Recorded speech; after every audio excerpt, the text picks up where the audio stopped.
Hello everybody, welcome back to Microsoft Flight Simulator. We are back in the Douglas DC-6 that you cannot see at all because it's so dark, but as you can see the sun is slowly coming up. We are in Yellowknife currently. We're going to be doing a Mackenzie Valley Run in its entirety, so we're going to be starting in Yellowknife and we're going to be ending in Yellowknife. I've done it before, takes about 4 to 6 hours, and I am prepared for it, somewhat. It shouldn't be too horrible, but we're just gonna, well, actually, before we actually get into the cockpit, let me get my checklists and all that on my paper that I did not get ready beforehand.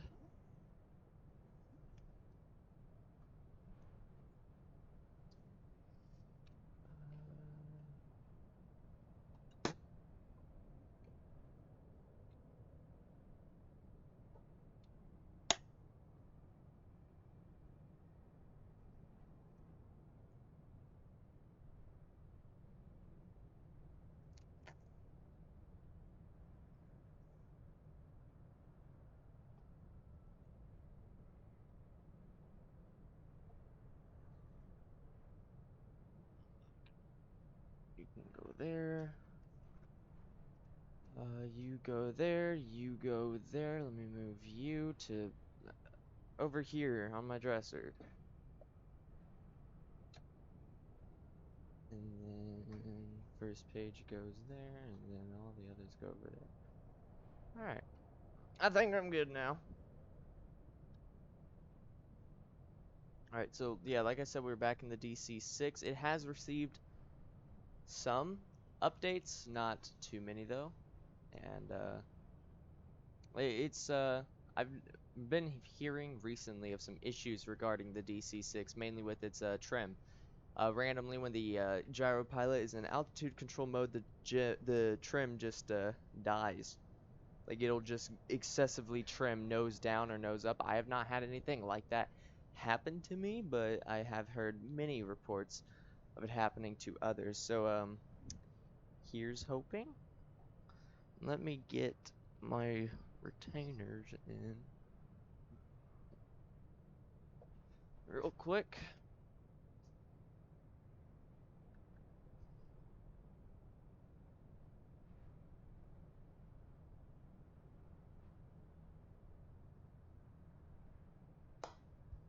Alright, there we go. Audio. I'm gonna just go ahead and get this out of the way. I don't know how the audio is going to be on this.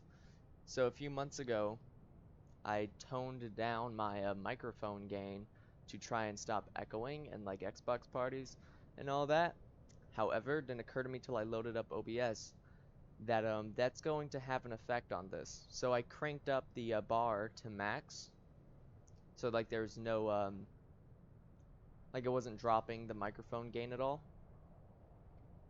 and it still was not high enough, so I essentially doubled it.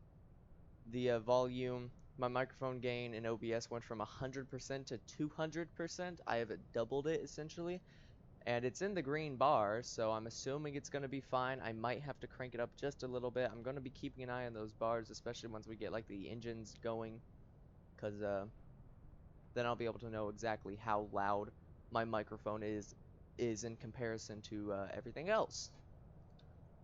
So we are on Sim Update 9. Sim Update 10, I believe, was supposed to come out recently, but it got delayed by 2 weeks. And that's unfortunate because Sim Update 10 is supposed to bring performance improvements to Microsoft Flight Sim, and if I'm correct, I believe it's supposed to eliminate the memory leaks that this sim has had. So I knew memory leaks were an issue, but I haven't really ever had any problems with it until I was flying the DC-6 from Dallas Fort Worth to San Francisco, where I took off, had 60 FPS. I touched down in San Francisco at 10 FPS. And when I came to a stop and on the taxiway, I had 5. And PMDG said that to fix that, what you could do is turn on developer mode and enable a setting for XML gauges. And I had that enabled for a while.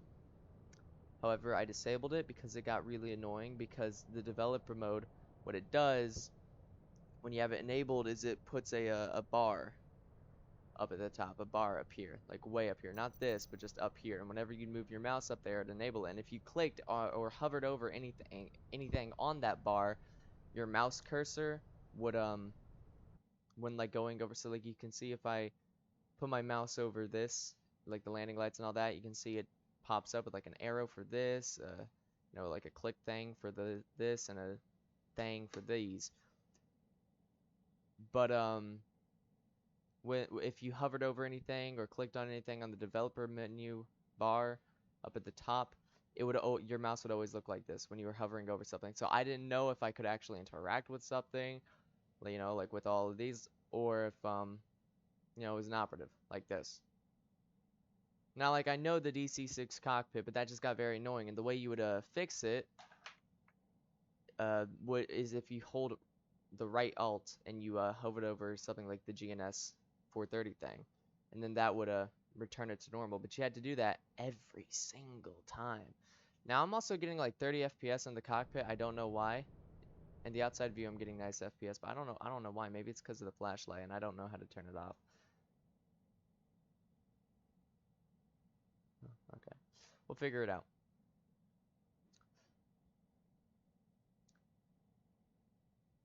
I should probably change some of my settings, but I'm fine because I got a new graphics card and I don't know what.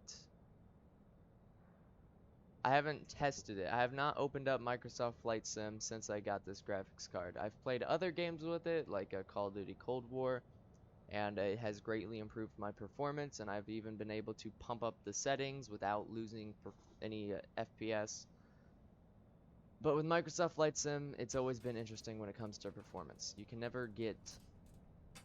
Just getting getting a nice FPS in Microsoft Flight Sim is a challenge.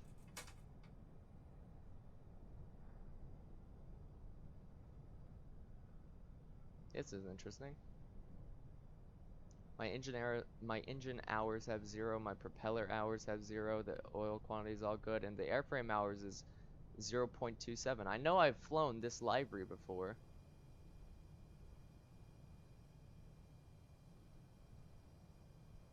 Who knows?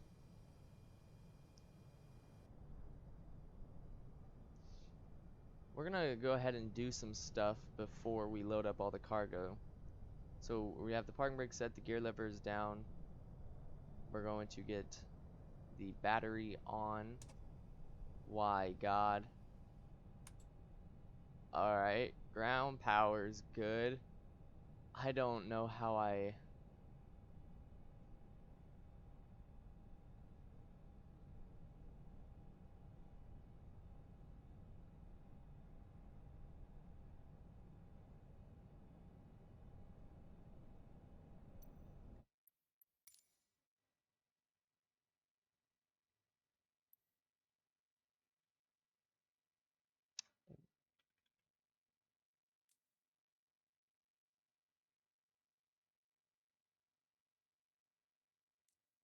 Alt L.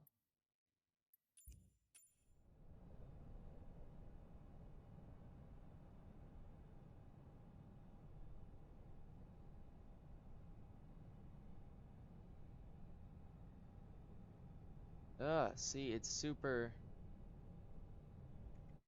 Alright, screw it. I don't know why it's being laggy. Unless did anything in my settings change? We're still on DirectX 11, so resolution scaling's good.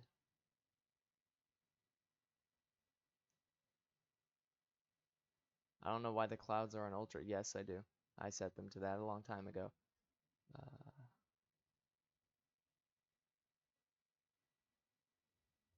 Ray marched reflections. I'm assuming that's not...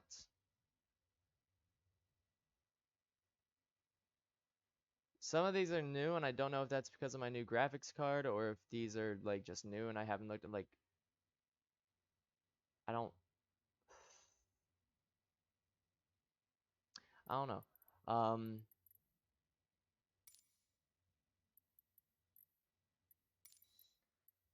So we're gonna enable it.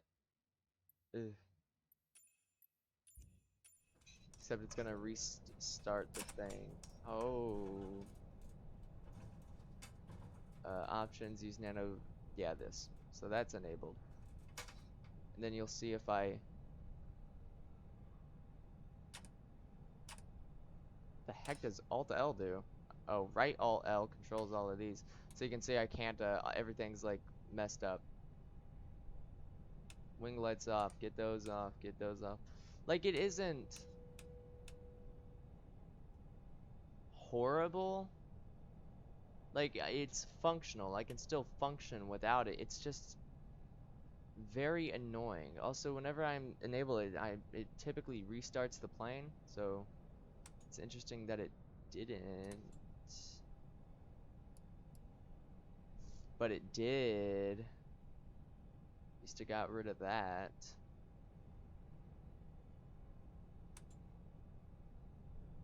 So yeah, you fix it by right alt, hover over something like this, let go, and then it works again. As you can see, if I hover over the bar itself, it's fine, but if I hover over like this or any of this, it goes away, and I have to do this. And that wouldn't be so bad if it wasn't for this. You see, if I right click to move my mouse and then move my mouse up, it does that. And again, it's still not that bad, but if my mouse is like over here and I do it, you can see if you paid attention, right when I let go of right mouse. Oh yeah, that's also a thing. So if you go over this and then right click, you have this annoying thing, which you can only get rid of if you left click and then right click. But if you can see, when when my mouse is over in the left and I right click and go up, when I let go of right mouse, oh, it didn't do it that time.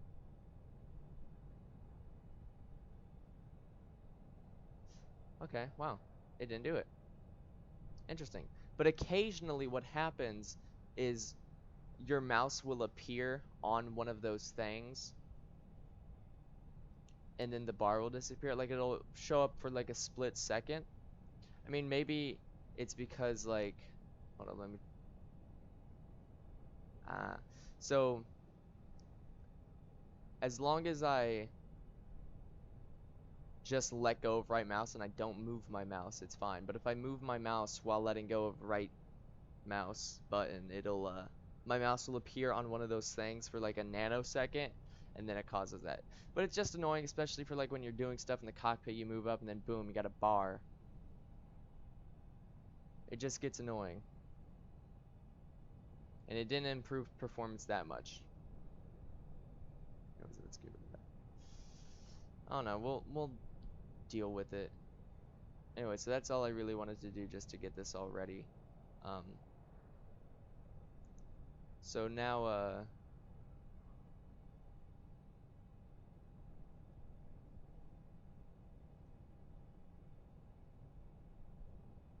alright.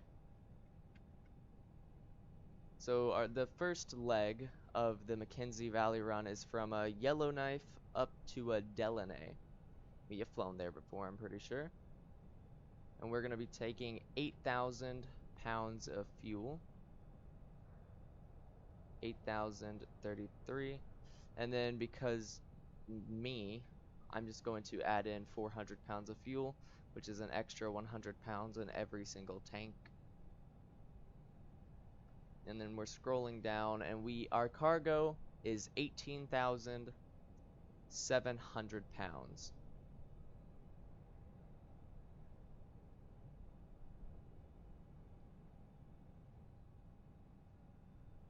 And a thing about this is, with the Valley Run, you have your cargo for all the stops, and then you fly out of Yellowknife the heaviest, and you land in Yellowknife the lightest.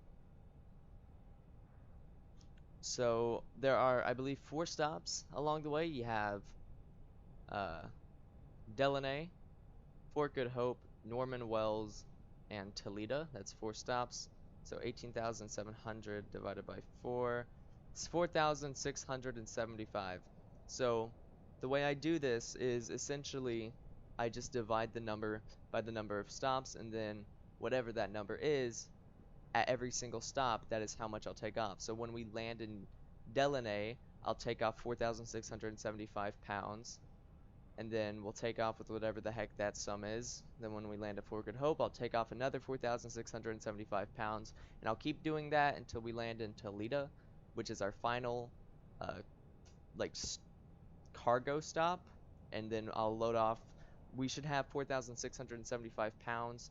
I'll take it off. We'll have no cargo whatsoever when we fly back to Yellowknife.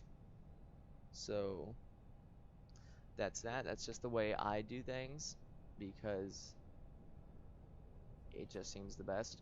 Although that does lead into some hairy situations. Last time I flew the Valley Run, when I was flying out of Deline, I had like 12 or 13,000 pounds of cargo. I did a dry takeoff. That was a mistake. I almost hit trees. I almost hit trees.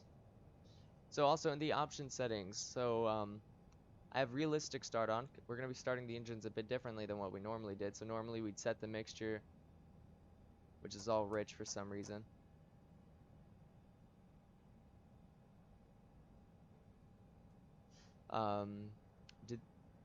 Did other things change, or is that it? I'm gonna assume that's it. Now the generators are on. Those generators are meant to be off. I don't know why anything is the way it is.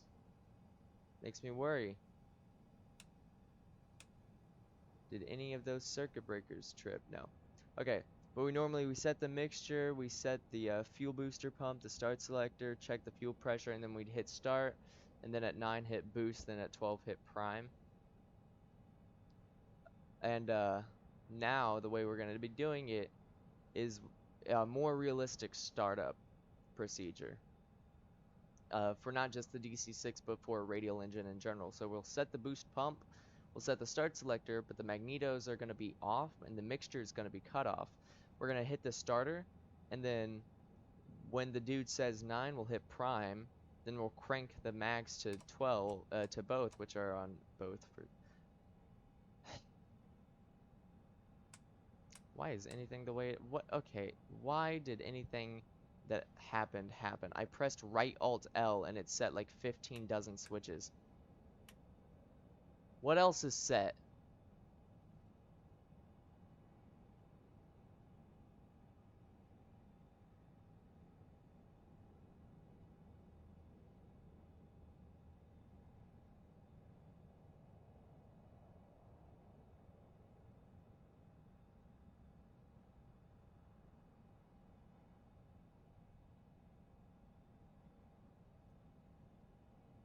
Alright, so we're going to click the start switch. When he says 9, we're going to hit the prime switch, and then we're going to switch the mags to both, and then when he says 12, we're going to hit the boost switch, and then we're going to come down to the mixture really quick. And then once we start hearing the engine putter up a little bit, we're going to kick the mixture into rich. I have like seen from actual pilots who fly radials, and they say that's a more realistic startup procedure for any radial. But we also have a realistic carb icing on. So what that's gonna do is if you take a look at the carb air,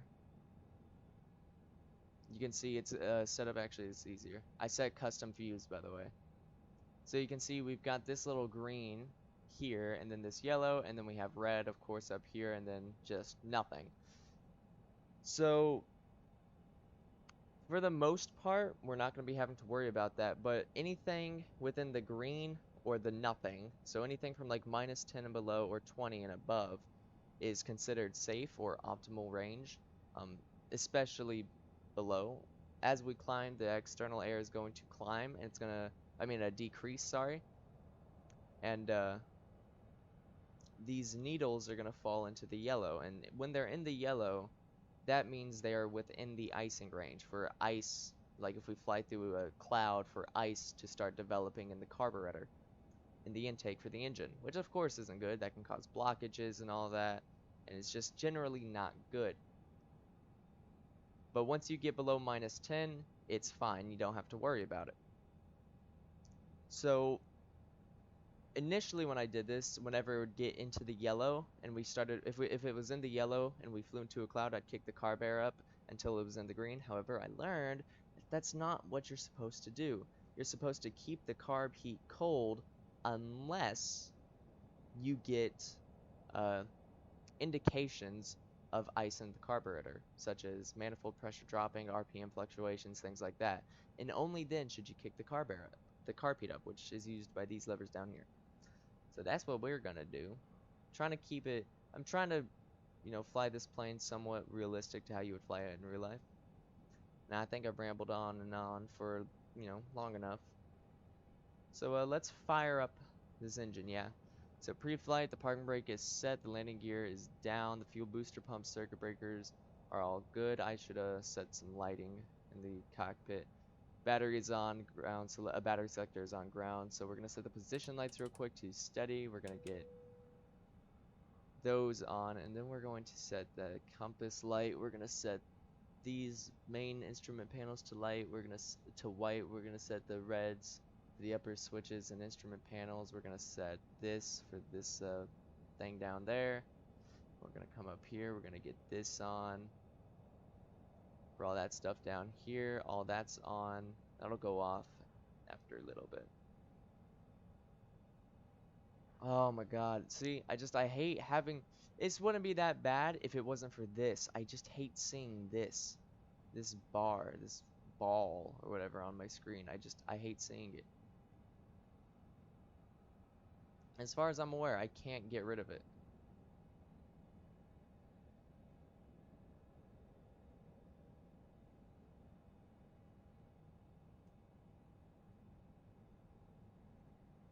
I don't know what half of this stuff does.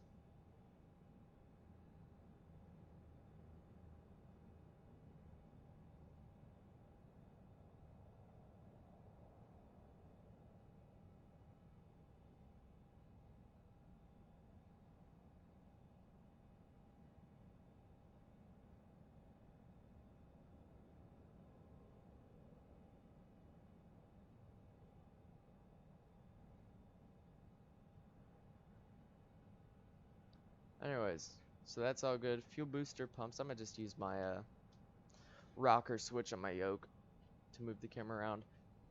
Fuel booster pumps are all off. Inverter switches are all on. The voltage regulator overheat warning is off. Generators are on. Auxiliary blower is off. Ignition switches are all off. Water injectors are all off. Prop de-icer ammeter is off. Cabin pressurization regulator. Sim brief says we're going to be cruising at 22,000 feet.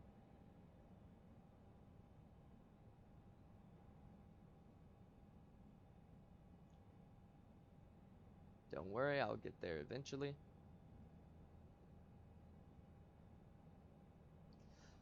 21 and 22. So that's set. Cabin altimeter is 2992.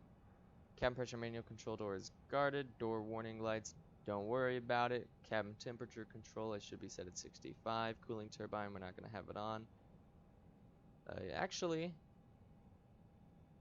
I'm surprised these temperatures are that high. Actually, believe it or not, Yellowknife in the summer apparently gets up to like 80 degrees Fahrenheit, which is absolutely insane to me because this is the same place that is only maybe 300 or 400 miles away from the Arctic Ocean, where the Northwest Passage was found, except, on the western end of it.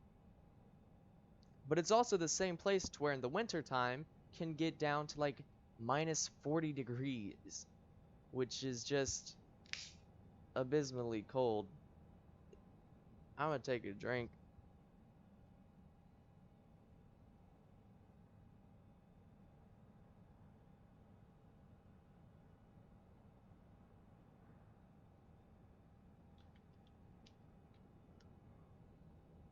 Alright.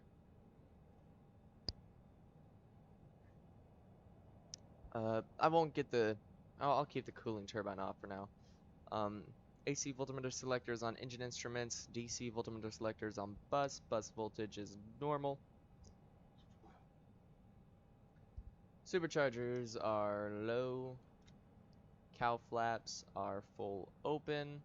Landing lights are often retracted. Oh, actually they might not be because that mishap that we had earlier. They should be retracted now. Fuel and fluids is checked. Okay, that's the needle. Okay. Heater systems are all good. Cabin heater master off. I mean on. De-icers all off. Windshield heat not required. Fire detection tests. Hold up. Actually, I'm gonna use that to see something. Okay. The microphone bar is higher than the desktop bar, so I think we should be good, because those are normally louder than everything else. Fire extinguisher valves and handles are all in, I believe. Yeah, from the looks of it, they're all... Maybe. Yeah. Hydraulic system bypass lever is on. Auxiliary hydraulic pump unguarded and...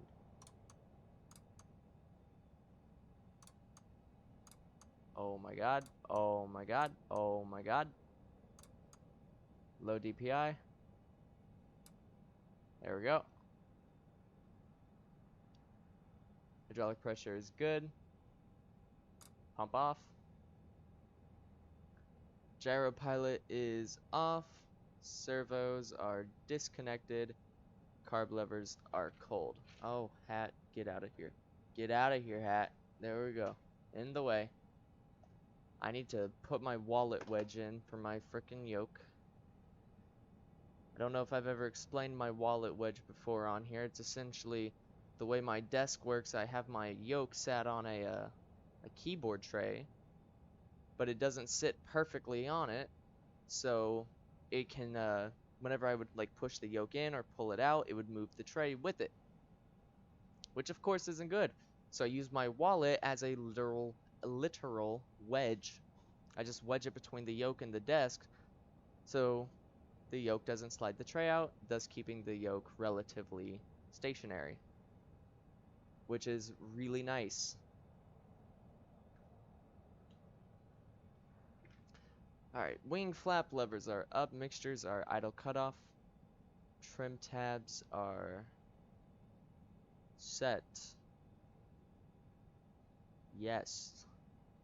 Fuel tank selector valves, main, cross feeds are off, prop master RPM full forward, standard prop selector on 3, and throttles are set. Fuel oil pressure warning isolation switches are all on. Landing gear indicator lights 3 green. Alright, we're gonna get the transponders to stand by. We're gonna come up here. Oh, all of these are off. Must have happened when everything freaked out. We're gonna get that. We're gonna get that. We're gonna get that.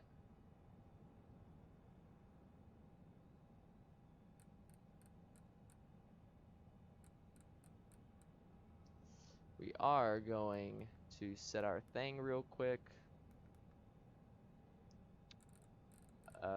What? Uh-oh. Well, this is a problem.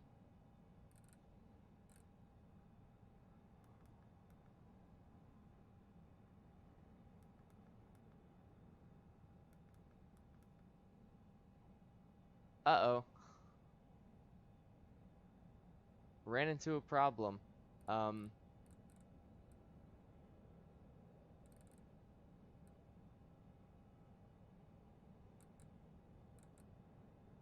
The GNS is broken.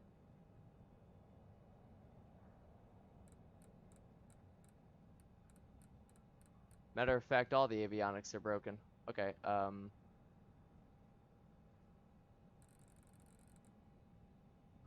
great heavens.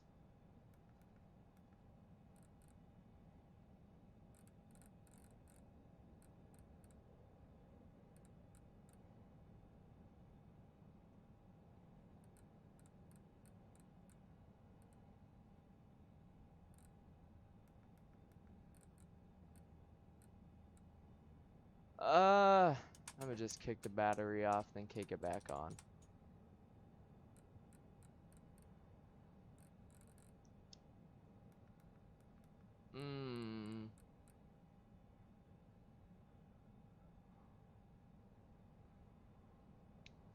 So, I don't think that it's gonna work.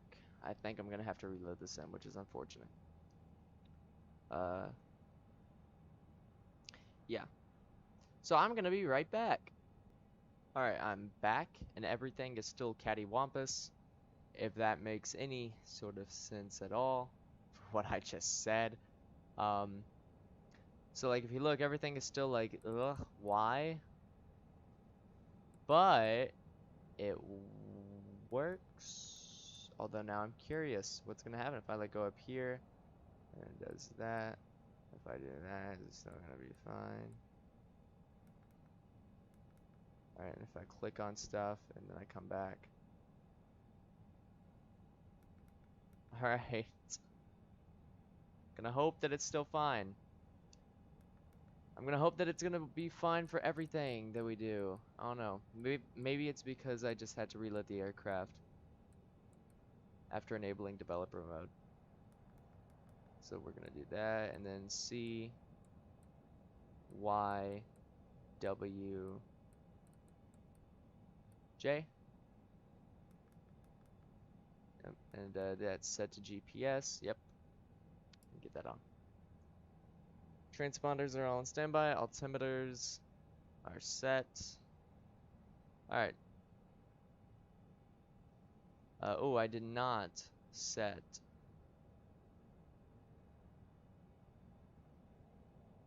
the fuel.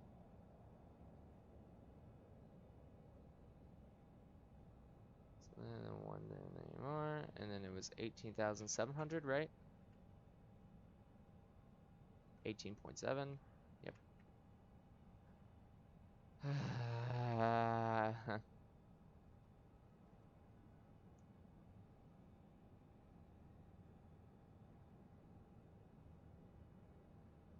18.7. There we go. All right, we are go for the engine startup. I even opened up the door. I did not put out the stairs, which I'm going to.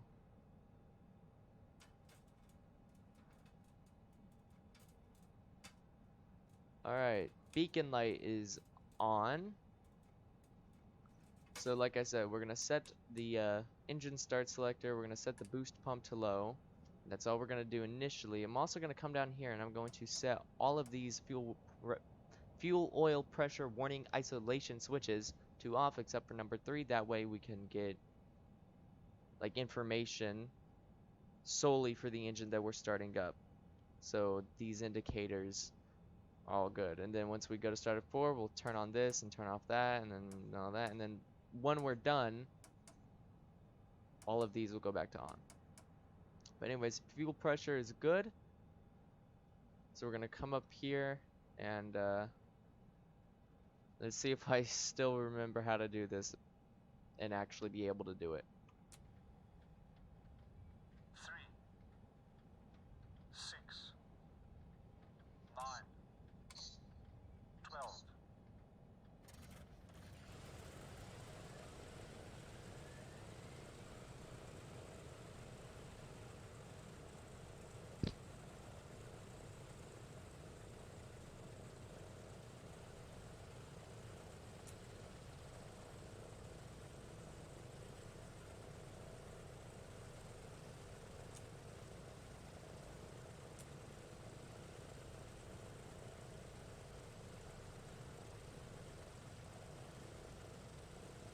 All right.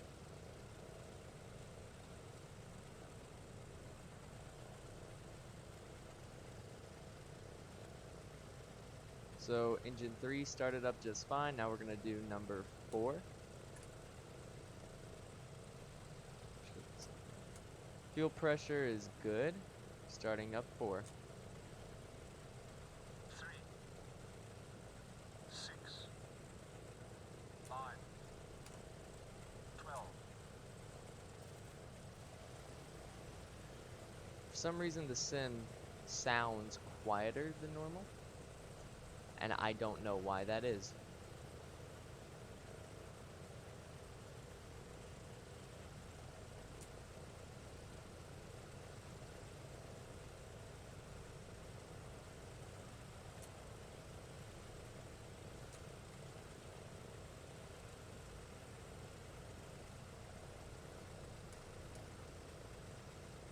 Alright, we're gonna go for number 2. Fuel pressure is good, starting up engine number 2. 3, 6, 9, 12.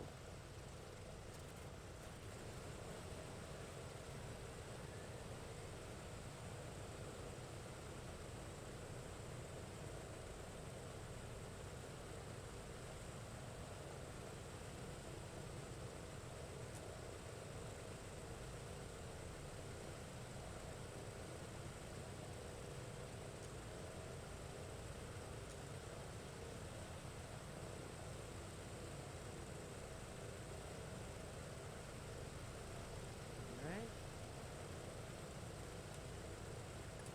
That. Fuel pressure is good. Starting 1. 3, 6, 9, 12.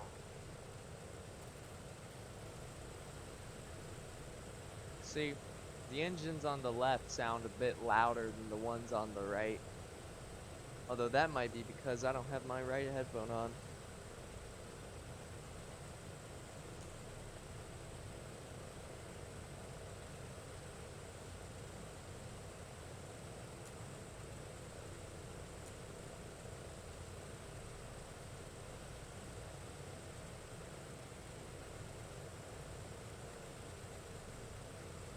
Alright.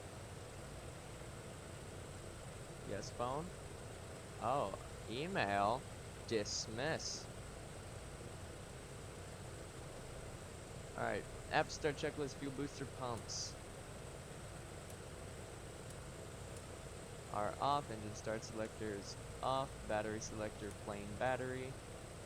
Hydraulic pressure is good. Cow flaps are full. Gust lock. Remove engine instruments. VVAP's good. Fuel pressure is good. We're gonna get all of those. That go. There you go. Oil pressure's, falling as it should. Oil temperature is climbing as it should. Carb air is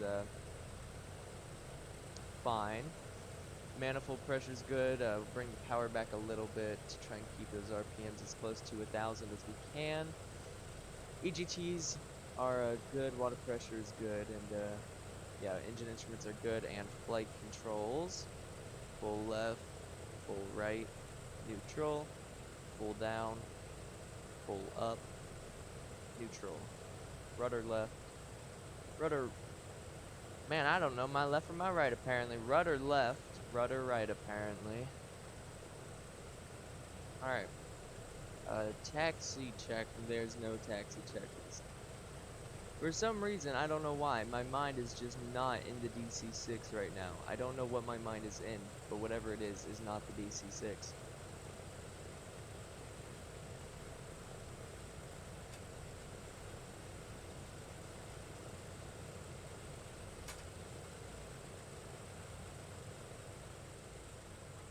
That should quiet out this cockpit.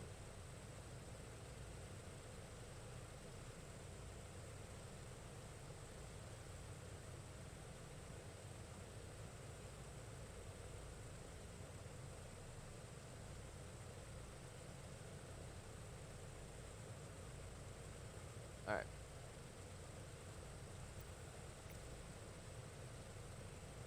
So we're going to get Yellowknife ground on 121.9. And is there a VOR for Deline? I think there is. Let me find it.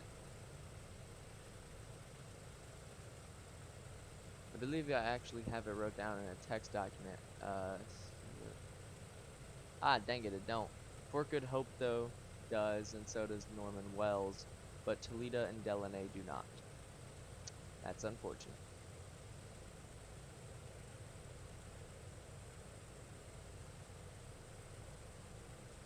Alright. So we're just gonna go for this. Yellowknife ground Buffalo 8-6 with India request taxi for I know I takeoff didn't listen to departing the straight up. Yatus, but it's fine.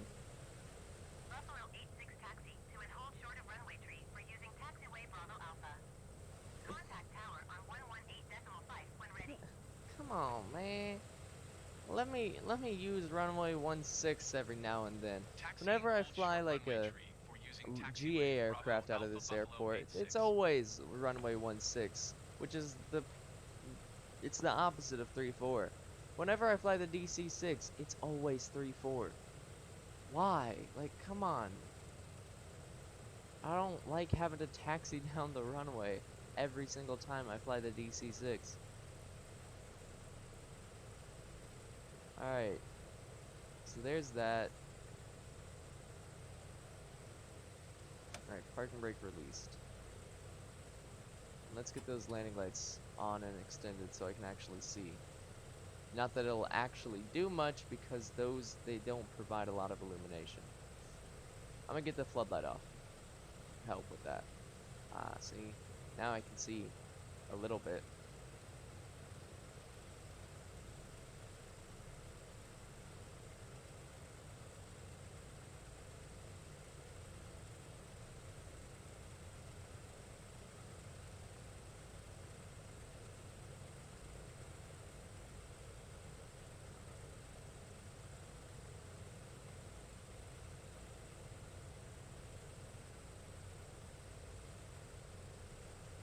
Also, I don't know if I ever brought this up in my other videos in the DC-6, but for the life of me, I've never been able to fully read this RPM gauge. It's just, I never really made sense to me. It's not in increments of hundreds or anything like that. Like, we got 15,000 and 2,000. I have no idea what anything in between meant. I learned. I learned. And I'll, talk about it when we stop because it's actually, you know, somewhat important for the run-up. But yeah, I learned. And I've been somewhat accurate in my educated guesses of what was what on the gauge. But I also haven't been. I also have been setting takeoff power incorrectly. Whenever I'd apply takeoff power, I'd set the manifold pressure, but I'd keep the RPM gauge full. And, yeah, that ain't good. I have learned that. I've learned that ain't good. Anyway, so, RPM gauge. If we take a look at it, you know, we've got 2,000 here, we've got something in between, and then 2,500. It's not 2,100, 2,200, no, 23, no. It's in increments of 50. So we got 2,000, 2,050, 2,100, 2,150, 2,200, 2,250, 2,300, 2,350, 2,400, 2,450, 2,500. It's in increments of 50. So when I want to set 2,300 2,300 RPM, I've just been setting it to here, but I should actually have been setting it to here. I've been setting it to 2,250. Right, whenever I set 2,200, I should be setting it here, but I've been setting it to, like, here. Whenever I set 2,400, it should be here, not here, where I think I have been setting it. I've learned something great. And when I apply takeoff power, I should set the manifold pressure and then also bring back the RPMs to, for dry takeoffs, I believe here. 25, 50, 26, 26, 50, 27. Should be setting them to here.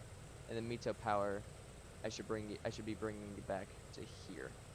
And then when I go to climb power, I should be bringing it back to here.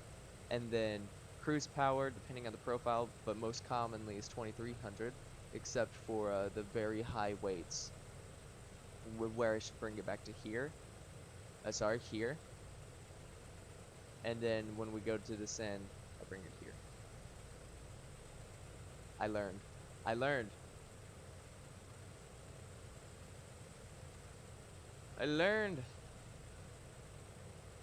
But anyways, enough of that. Run up.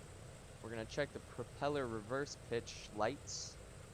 So we're just gonna click that bar back, bring forward the power, I guess, a little bit, and then bring it back up to that, and then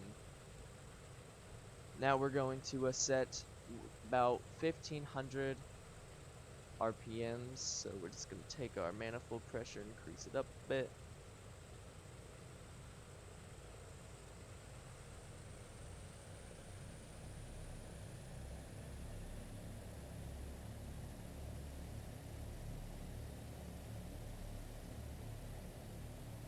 Alright, well I set 1600.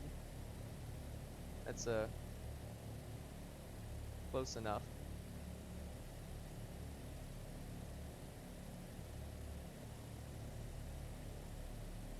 Yeah, it's close enough. Propellers full aft. We're gonna be setting the screw off. We're gonna be setting this to manual, increase RPM. And once it passes 1500, decrease.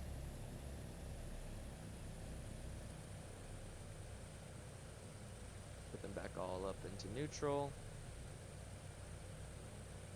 And we're gonna set auto 2. We're gonna bring the propellers forward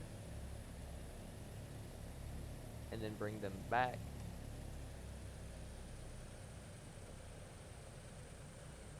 Alright, and then auto 3, bring them forward.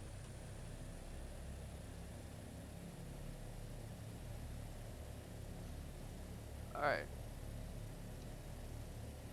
Now we're gonna do the propeller feathering test, so we're just gonna click that, make sure it feathers, and then pop it out, push it in, make sure it feathers, pop it out, push it in, RPM drop out, in, RPM drop out. Alright, and then we're going to set the manifold pressure to 20 inches.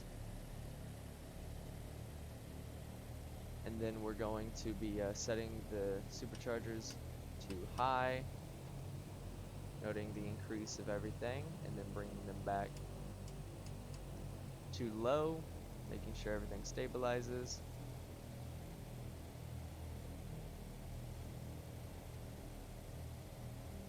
Alright.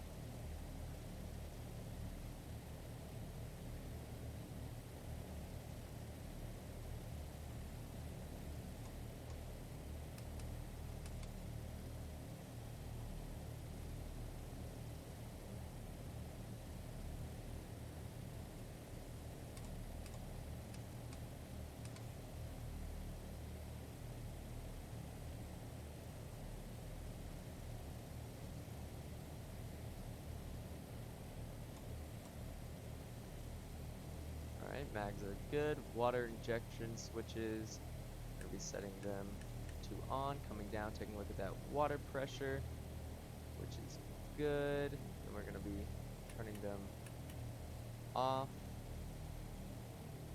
Fuel and oil pressure is good. Cylinder and oil temps are all good. Generator amperage is good, and voltage is good. Instrument voltage is good.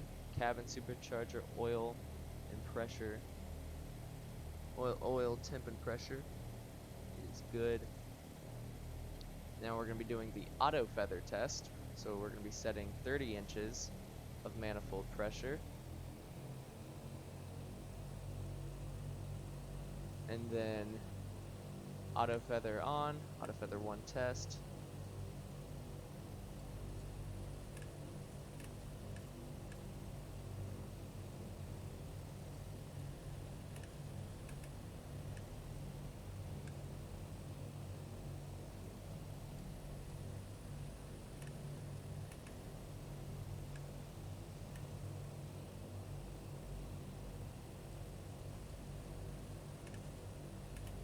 Alright, auto feather test is good.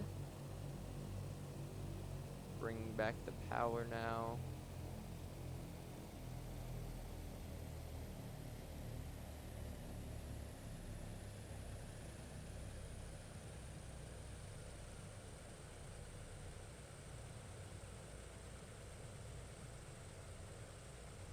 Alright, now we're going to be checking the pitot heater amperage, so we're just going to turn it on, and then take a look at everything here.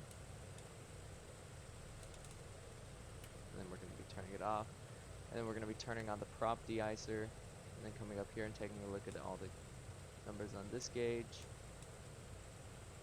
And we're going to be setting it to off, turning it off the de-icer, and then making sure the amperage is okay.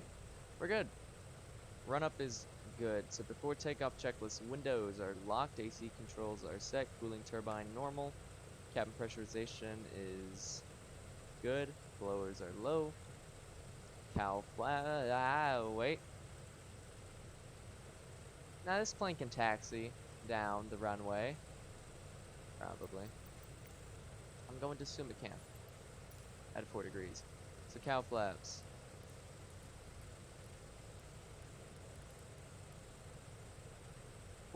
Landing lights are extended and on. Pitot heater is on. Auto feather is normal. Inverters are opposite.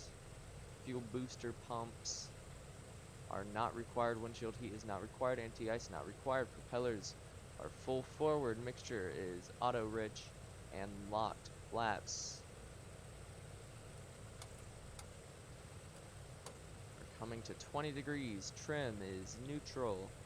Avionics are good. Gyro pilot, we're going to keep it off for now. Altimeters are set. Takeoff conditions, we are, I believe we can do a dry takeoff. Yeah, 79,568. Yeah, we can do a dry takeoff. So we're going to be setting 2,700 RPM, 53 inches of manifold pressure. METO power is 2,600 RPM, 45 inches. Climb power, 2,400 RPM, 38 inches. And then V speeds, 80,000 pounds, V1 83, V2 101. So 83 101, 83 101. So take another drink.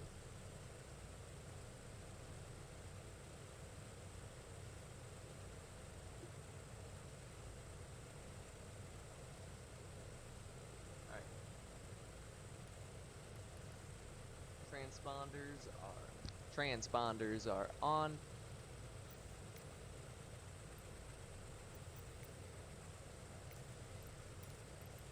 Yellowknife Tower Buffalo 86 ready for straight out departure at runway tree 4. Buffalo 86 altimeter 29er decimal niner, 6 wind tree 14 at 20. Oh, 29 Straight out wings. departure approved. Cleared for takeoff runway tree 4. Cleared for takeoff runway tree for Alright, we're Buffalo going to be 86. releasing that parking brake. We're going to be taxiing on. I turned off the auto feather just so I didn't have to worry about the engines dying out on us. Because of course I'm going to be increasing the power to get us moving. And then once we get up to a speed, we'll bring them back. And I have had times... Interestingly enough, I've had times where I've taken off in the DC-6 with the auto feather on, and then we climb out, you know, I bring the power back, and I look up, you know, well I don't look up, I look at the RPM gauge and I see that one of the RPMs are falling, and I get confused, and I look up, one of the engines feathered, and it made me paranoid to ever use the auto feather. So I just got to a point where I just would not use it for takeoff, like at all. Until I learned that as long as you don't push the engines over, I believe the safe spot is around 30 degrees. Not 30 degrees. Jesus, what is wrong with me right now? Like, why can I not speak? As long as the manifold pressure doesn't get over 30 inches, it should be fine. God, why did I say degrees? Who measures pressure in degrees? How would you? You can't measure pressure in degrees.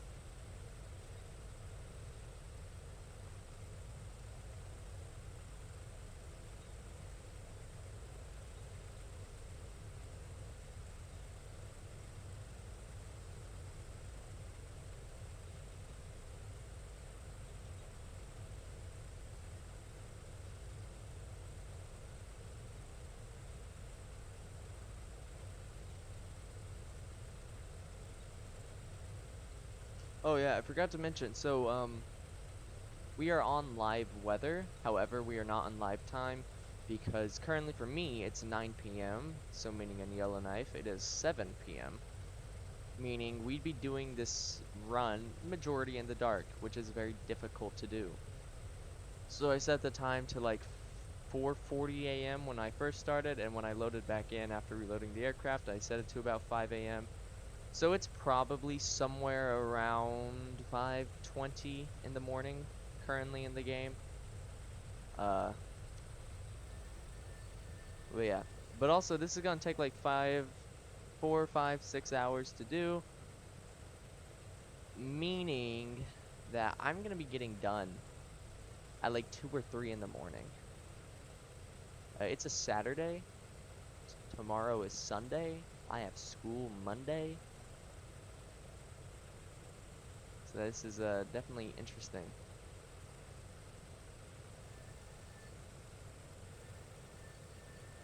Do not stop, do not stop, do not stop. Power through it. Power through that turn.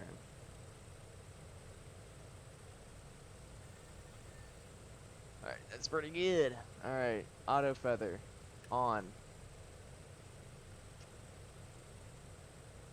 Thank, okay. Next page. Alright, so again, 2700 RPM, 53 inches. So we're gonna start off. Brakes are set.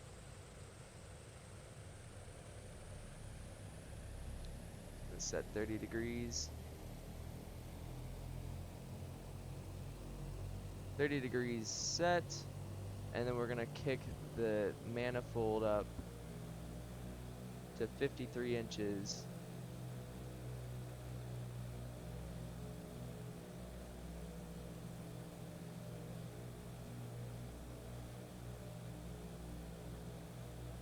Takeoff power is set, I think, at least around where it should be.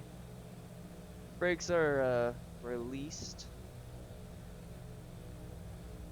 83,101. Airspeed's alive. My vision is blurry. Dear God, I guess I am more tired than I thought I was. V1.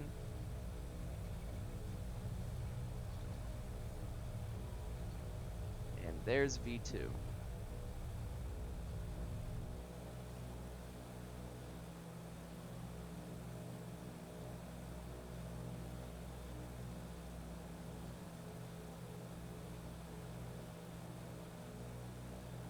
Right, gear's gonna come up.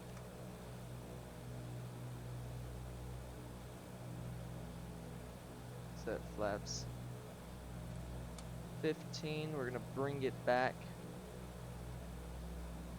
Setting METO power.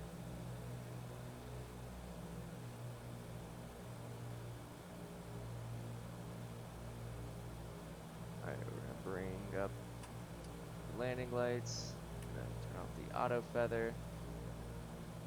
Gonna bring up the flaps in general.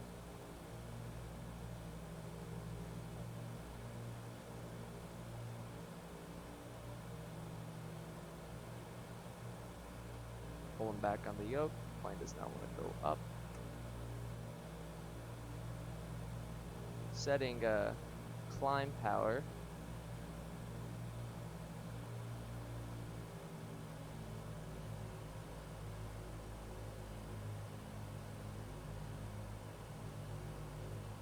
Alright, let's start getting some nose up trim.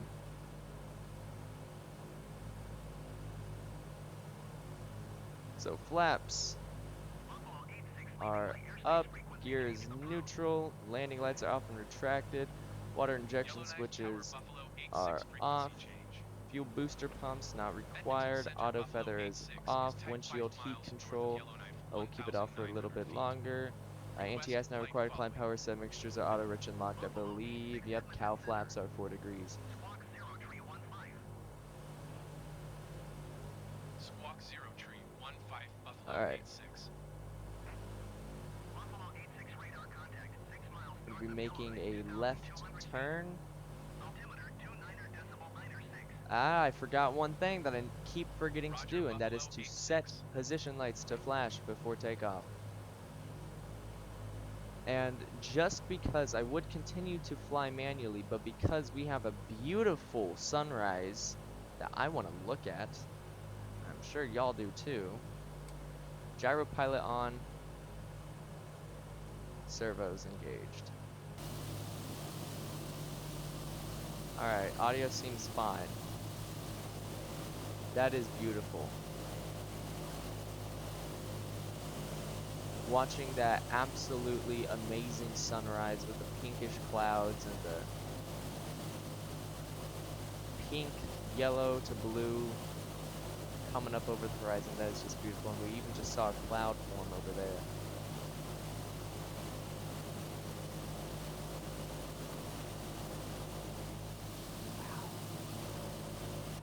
Sometimes I forget just how beautiful Microsoft Flight Sim really is.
I think I got my thumbnail.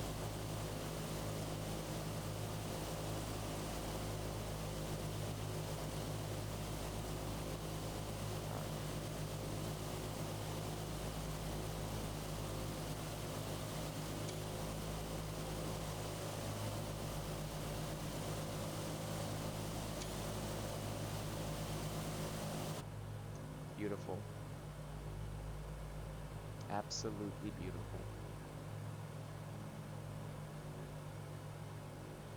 I'm gonna loosen the tension on these. It takes a lot more force than I would like to move these throttle levers. Ah, but I can't turn the knob. Honeycomb, in all seriousness, the knob you made for the tensioning of the levers, the material it's made of just gives you too little friction for how small of a knob it is. If your hands are just a tiny bit sweaty, and if the knob has like a tiny amount of moisture on it, you just can't turn it. You just can't get the grip to turn it.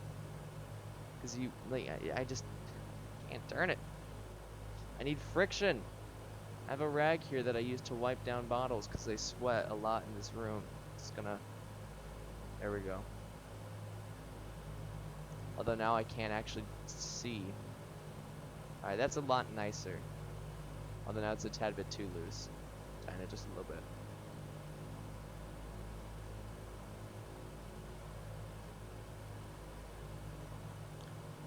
Alright, there we go. Ah, God. Oh, wait a minute. Are we approaching the line? Yes, we are. Alright, we're just gonna set that to localizer. Let the plane follow the GPS.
So the Rotate MD-11 got an update recently.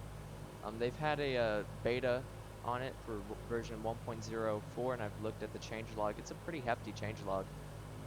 I updated to the beta, but I looked before I started recording. They released the full version of 1.04, and I didn't read through the changelog because I was about to record this. Once we're up at cruise, I'll read through it. I have been wanting to fly the MD-11 recently, and when I was looking at the changelog for the beta, for like the test version of 1.04, it looked very nice, and that definitely I downloaded it with the intention of doing a flight in the MD-11, but I just haven't. I've been flying flight sim recently. I've been doing a lot of flight sim recently. A lot of it's mainly in the not in the Cessna, the DC-6. God, this thing is not a Cessna. Mainly in the DC-6, but especially in the Beechcraft G36. You know, even before, like for a while, the G36 has been my favorite single engine, you know, private aircraft, like GA aircraft to fly in the sim. It's just a really nice, small, fast, nimble aircraft that I've loved flying, but I found a mod for it that makes it much more realistic and much more true to life to the real Bonanza G36. I downloaded that and I've been flying it a lot. It's just a really nice aircraft. It's got a retractable tricycle landing gear. It's got a a single propeller-driven engine on it. It's got a G1000. It's got like manifold. You've got throttles for the manifold pressure, the mixture, and the propeller control, like the RPMs. Kind of like this DC-6, just, you know, a bit less automated. But it's just a really nice and fun aircraft to fly. I've been flying a lot of it. Like a lot. Matter of fact, I have flown from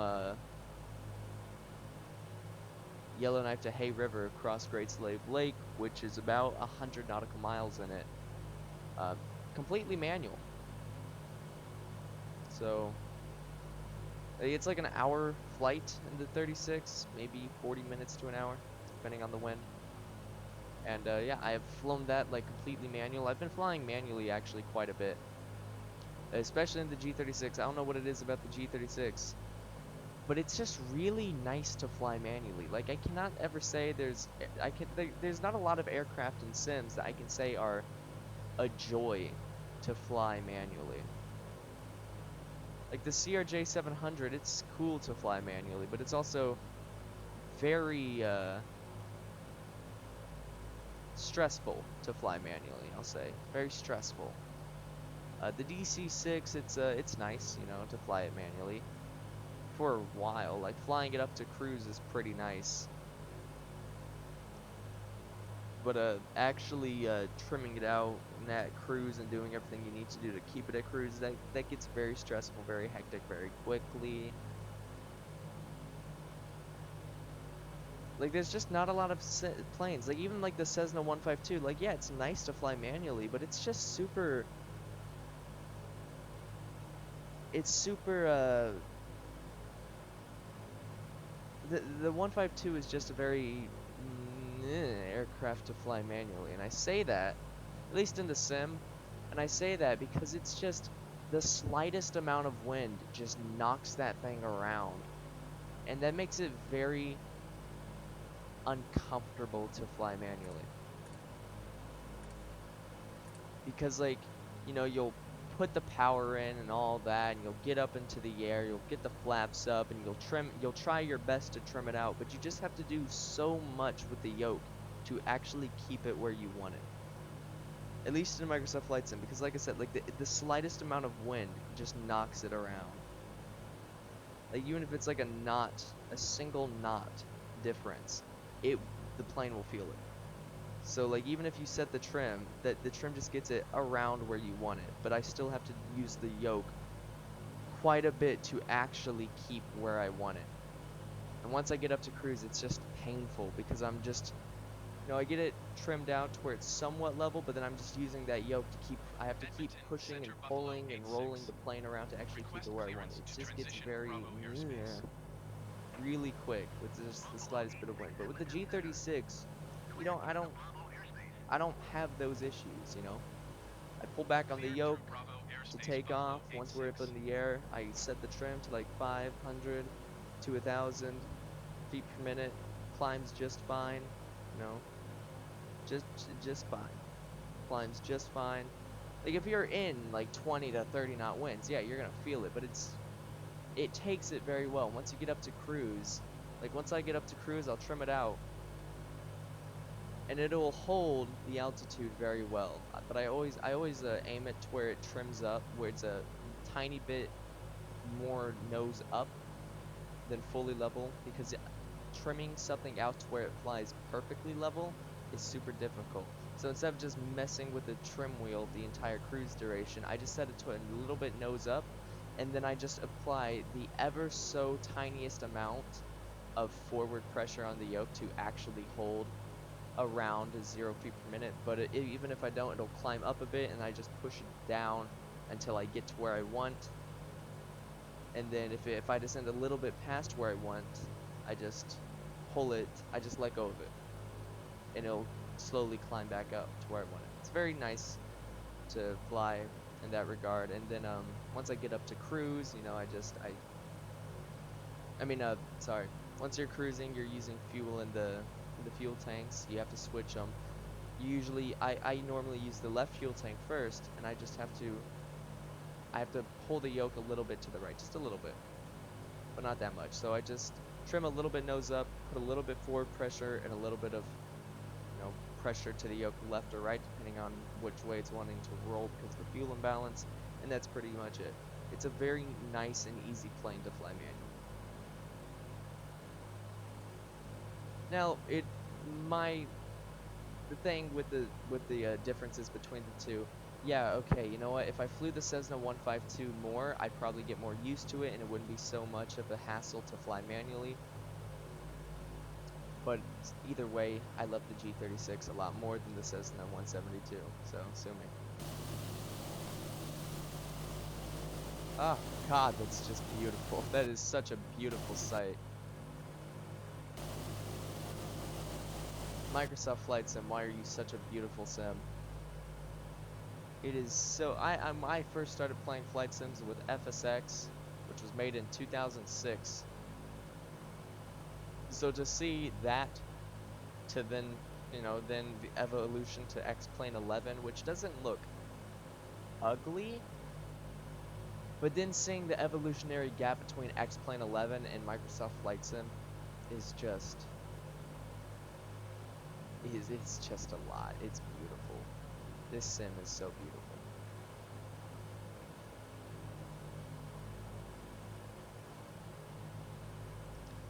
But also, talking about the G36, I plan on doing a video on it, like just flying around.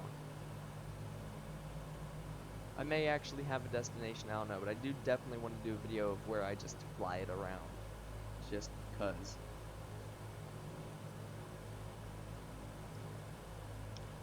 Alright, so we're passing 15,000, which is our first critical out.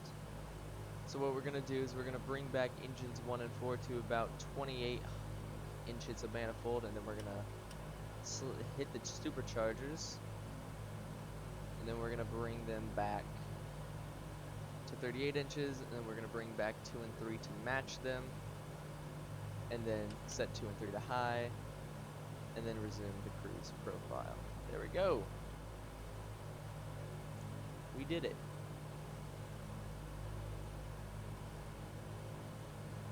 Our next critical out is going to be at 20,000 feet, where we're just going to increase the RPM to 2,500. And then that's where we'll keep it till we get to cruise, in which then, well, we'll set cruise power.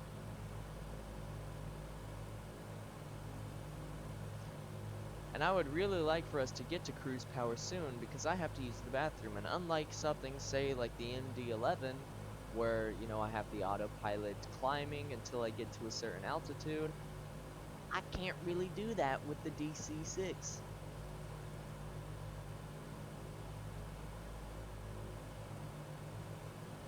Also, PMDG, or can anyone really, tell me why the fly pad here, not the fly pad, but like the EFB, the oil temperature, is always in the yellow. Almost always. So, okay, well, it's going down to the green now, but like, look at it. It's not in the yellow. Like, it's not in the green, but it's not in the yellow. Like, this isn't in the green or the yellow. And it's fine.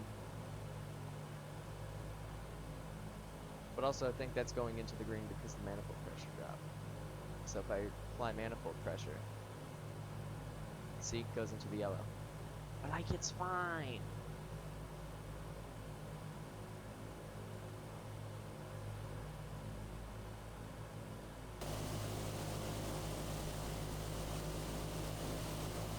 This is so nice.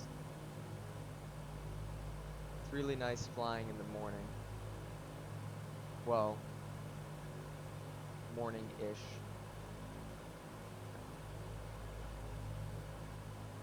I'm gonna turn off all the interior lights. It's a really nice plan.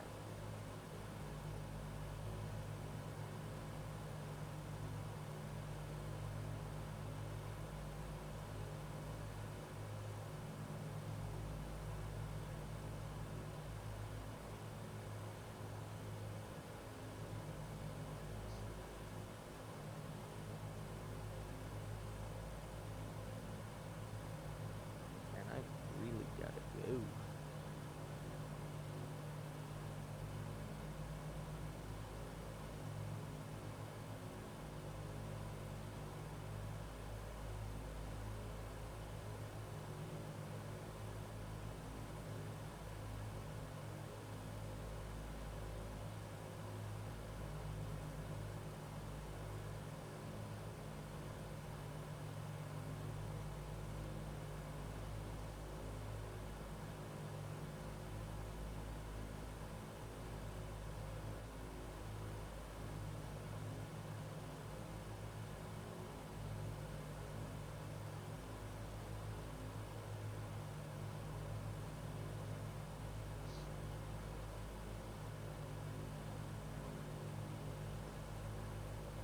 So PMDG recently released the 737-600 for Microsoft Flight Sim for $35 US, I believe.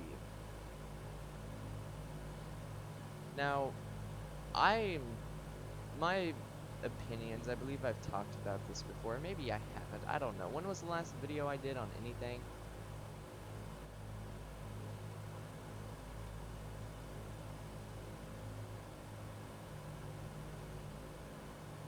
Two months ago, so like June. That was in the A320neo. So yeah, I don't know if I talked about that, but my opinion of PMDG has slowly dropped with their handling of a lot of things relating to the 737-700, and really everything about the 737 in general. And it got to the point where I don't really know if I even want to buy the 737 at all from PMDG. Like, I'm now starting to question whether or not I want to do that. Because normally, buying a study level aircraft for any simulator is a costly matter, you know? The MD-11 was 80 bucks, the A300 I think was 70, the 727 was 60, the Felis 747 I believe was also 60. It's expensive. Like, this plane right here was $55 US. It's expensive. And I don't, after their handling of like the 737-700 and all of that whole thing, and just really them acting like douchebags and dicks to their community, to their customers, really made me not want to give them a single dollar. At least, you know, spending $60+ on one of their products. But the 737-600 is $35. the Phoenix A320 is 60. The Leonardo MD-80 is 70. $35? Honestly, like, that's about the same price as most, like, general, like, small aircraft. Like, even for Microsoft Flight Sim, if you look in the marketplace, some of the Carnado aircraft, they're like $30, $35. So a study level, a high quality study level airliner being priced at the same pricing of most like small general aviation aircraft, or heck, even some indie games, about half the price of your normal AAA. That's honestly a good deal, to the point to where I'm actually considering buying the 737-600. And anyways, like I said, passing 20,000, cranking up the RPM to 2,000, to 2,500. But yeah, I'm actually debating whether or not getting the 737-600. I probably won't. I think I would much more prefer to wait till the 800 variant, which I believe comes out in like 2 months. But it's tempting, and honestly, from like, I've never used another PMDG product except the DC-6, but from what I know, their 737 series is very high quality. So, like, like, it's a good deal, honestly. If you're wanting to get a study level airliner for Microsoft Flight Simulator, I honestly don't think you're going to be able to get a better deal than this 737-600. Like, it's a nice aircraft to get introduced into flight sims with, at least in the airliner side of things. And it's only 35 bucks, and it's super high quality. One of the, more high quality things that you'll find. Although this brings me on to another point, well, not necessarily a point, but another topic. I was looking in the marketplace like a few weeks ago for Microsoft Flight Simulator. There is an A321neo in there, and it's like $25. And I was more than annoyed seeing that. $25 for a reskin of the default A320. Not even the fly-by-wire A320 like PMP did, or a Headwind on their A330-900. Which I don't think I'm ever going to do a flight on, because last time I used it, didn't work at all. But it says it uses the default Airbus A320neo systems, and it's being priced for 20 bucks, $20 to $25. Like, I'm not so sure behind the legality of all that, but like, you do you, I guess. It's literally a somewhat free product with a different model being listed for about 20 times the value. It's just, I don't really know how legal that is. Like, obviously Microsoft doesn't really care that they're using essentially their stuff and, listing it for $20, and that's probably because they get a cut of it. Like, if it was uploaded to like flightsim.to or something, or somewhere else, they'd probably get very annoyed with it and probably get it removed. But because Microsoft is getting money for it, I think they're all in support. They're all in favor. They're getting money for essentially their product. Like, yeah, okay, it has a different model, so some work has gone into it, but I do not care who you think you are. There's no model of an aircraft that you can make for a flight sim that warrants it to be $25.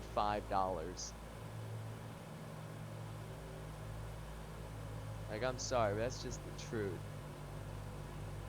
I don't think there's anything you can do for a flight sim to make an add-on, to make a model worth $25.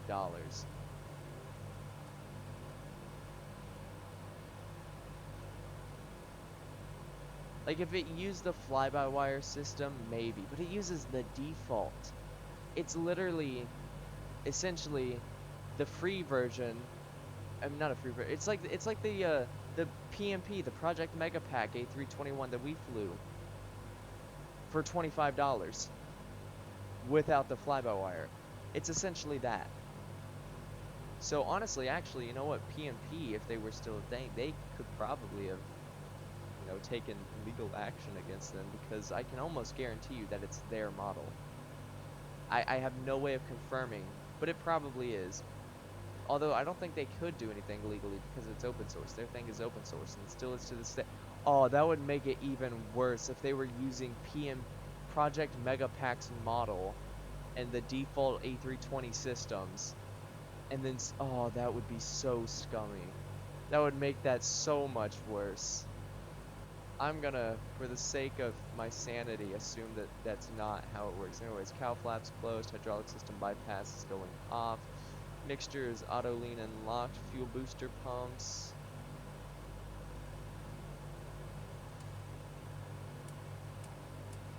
Fuel booster pumps are off. Seatbelt signs are off. Inverters. Same.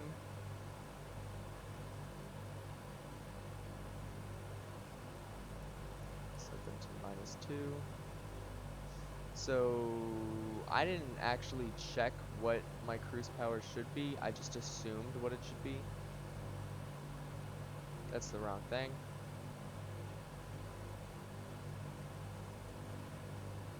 So 123 BMEP, 2300 RPM. I know I set 2300 RPM, but I set my BMEP. Good enough. Without a lock. Alright, so there's that. I'm gonna go real quick, guys. The 200 miles. Before I go, actually, we're gonna get my our top of descent. So I've got a new top of descent thing. I actually watched the PMDG descent tutorial, and I got a good descent thing. So we're gonna be taking our current altitude, which is 22,000, subtracting the altitude we want to be at, which is 2,000, divide it by 1,000, and then we're gonna multiply by 5, because according to the dude who made the tutorial, if you're descending at 1,000 feet per minute, you're going to be going about 5 miles a minute. So if we multiply that number by 5, that's 100, meaning it would take us 100 miles to go from 22,000 feet to 2,000 feet. But because we want about a 30 to 35 miles to slow down, once we level off at 2,000 feet, we want about 30 to 35 miles to sit at 2,000 feet just to slow down, because it takes a good amount of distance for this plane to slow down. So I'm just going to add 35 miles, meaning 135, meaning 135 miles is when we should descend. I've used this before, it has worked every time, and was a lot better than the system I was using beforehand. So we'll be descending here soon. I'm gonna be right back. I'm also gonna make sure that this doesn't blow out people's eardrums when I hit the mute button like it normally does.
We're back, we're back, we're back. How far away are we? 169 miles. I think I have enough time to redo the MD-11 change logs. Thought this would take longer, not gonna lie. MD-11. Okay. So, this is the change log. It's a long change log. But, get ready, yeah? Reformulated flight director. Fixed enforcement of pilot selected VAP during final approach. Fixed ILS auto-tuning happening too far away from runway. Fixed enforcement of some VNAV restrictions during descent. Fixed AFS override not overriding ATS. Fixed problem cruise level edit interfering with step climb clearance. Fixed auto slat logic. Fixed multiple usability issues in VR. Added cabin sound region. Fixed exterior sound detection with interior views. Added option to inhibit acceleration in FGCP knobs. Fixed native gear toggle command. Fixed next waypoint insertion in flight plan. Fixed selection of waypoint in fixed page. Added support for reversed airways. Added auto detection of something airways. Fixed CTD when reloading aircraft. Added compatibility with Ubuntu 22.04 and other Linux flavors. Fixed scrolling increment below 10,000 feet in alt control in FGCP. Adding some missing information in tutorial flight document. Fix some materials in cockpit. Added missing graphical objects in overhead. Improved some cockpit manipulators. Fixed heading/track labels. Fixed problem when switching from feet to meters in FGCP. Fixed sync of first officer and captain QNH. Fixed engine cool alert logic. Added support for 5430 north 100000 west format and flight plan import.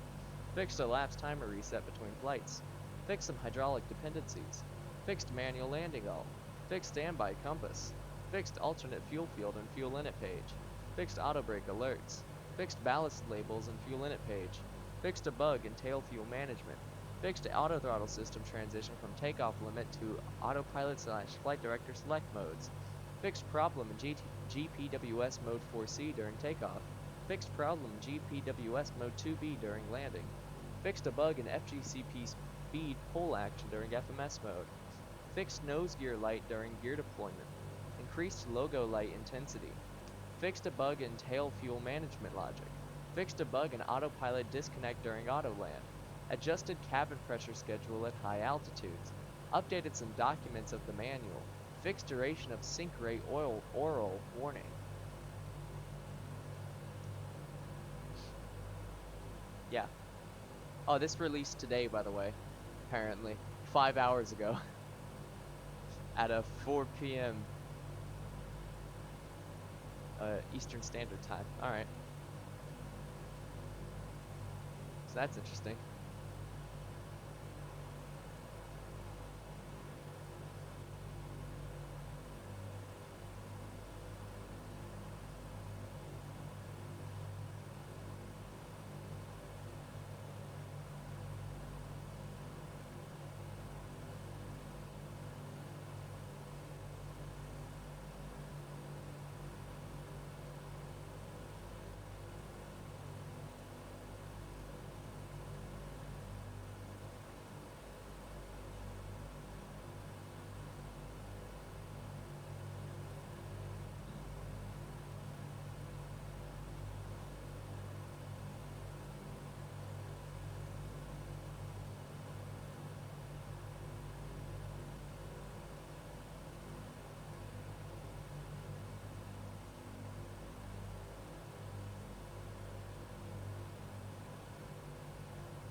I made a comment trying to help rotate with a bug relating to so I remember when we would fly the MD-11, whenever we'd go into the descent phase, it would always pop up initialize cruise flight level.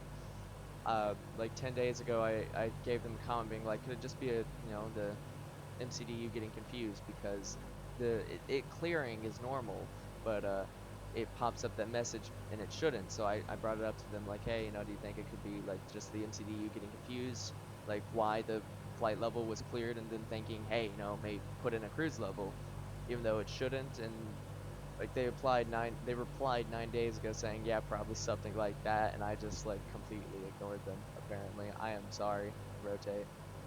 I'm sorry for being a douche. In my defense, xplane.org did not tell me that that anyone replied to something I said. I got a notification though saying I earned the 1 year in badge.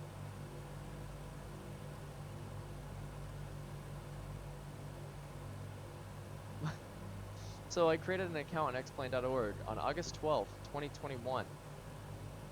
I got that achievement 2 hours ago. You know, 8 days after the 1 year. But like it's fine, you know, we not all of us can I don't know. Oh, my watch is telling me that I need to keep moving for 1 minute to make progress towards my stand goal.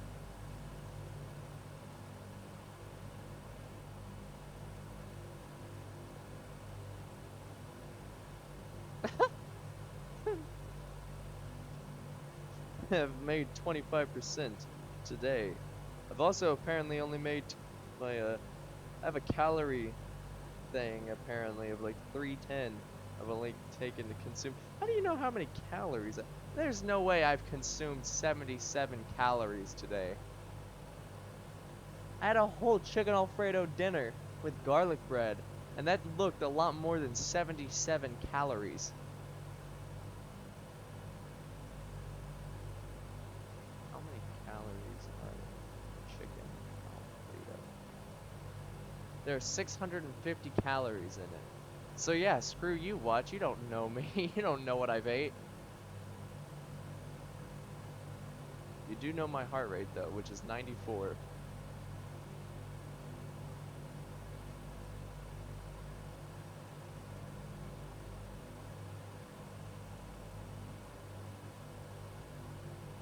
$88, sorry. I don't know why. I don't know why my heart rate's so high.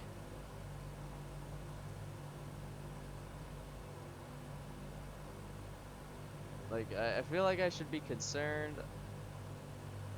Maybe not. I don't know.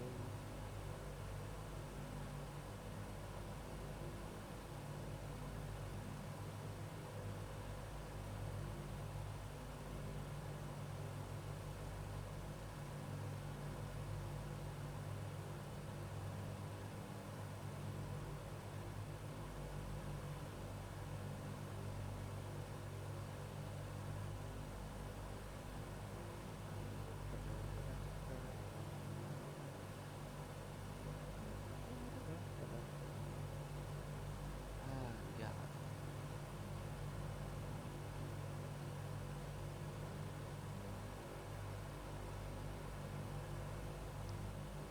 We'll be near our descent soon, in about 10 miles. I'm gonna just screw around on my phone for the remaining 10 miles.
real concept? Wait a minute, what?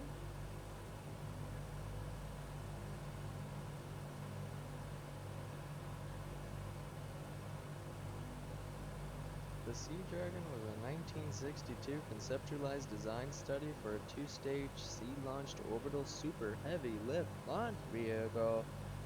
Really?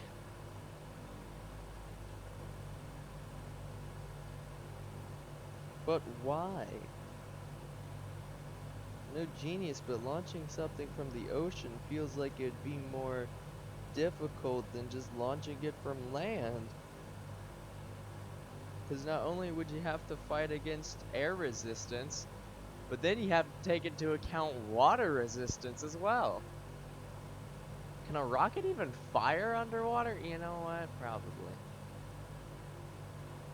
Although probably not. It could get flooded. Anyways, descent. Kicking off the altitude control, we're gonna initiate the descent now. I'm just gonna go 10 clicks forward on that. Give me my next page, please. Rag, screw off my papers for my checklists. Alright, cow flaps are closed, crossfeeds are off. Pressurization is good. Differential pressures. We're gonna kick off the throttle lock. I want you to say anti-ice not required. Inverters are opposite. Seatbelt signs are on. Hydraulic system bypass control on as well. We're gonna be keeping our cruise power in until we get to 12,000. Oh my God! Just trim wheel or glide wheel.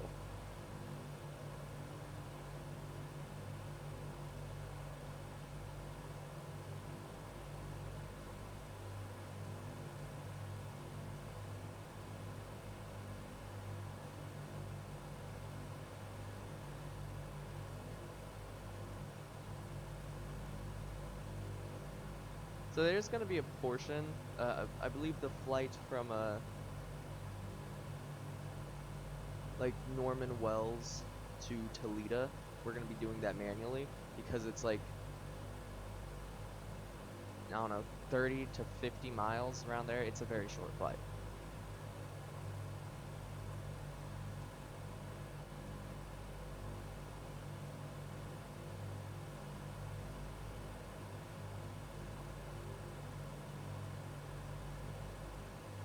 So I have flights planned. I want to do a flight just, cruising around, in the G36. I want to do a flight in the MD-11. I want to do a flight in the Phoenix 747-200. I want to do a flight. I know I said I would do this a long time ago, but at least I think I did. Not too sure. A flight in the DC-6 from like Los Angeles or San Francisco all the way to Honolulu over in Hawaii. And I still want to do that flight.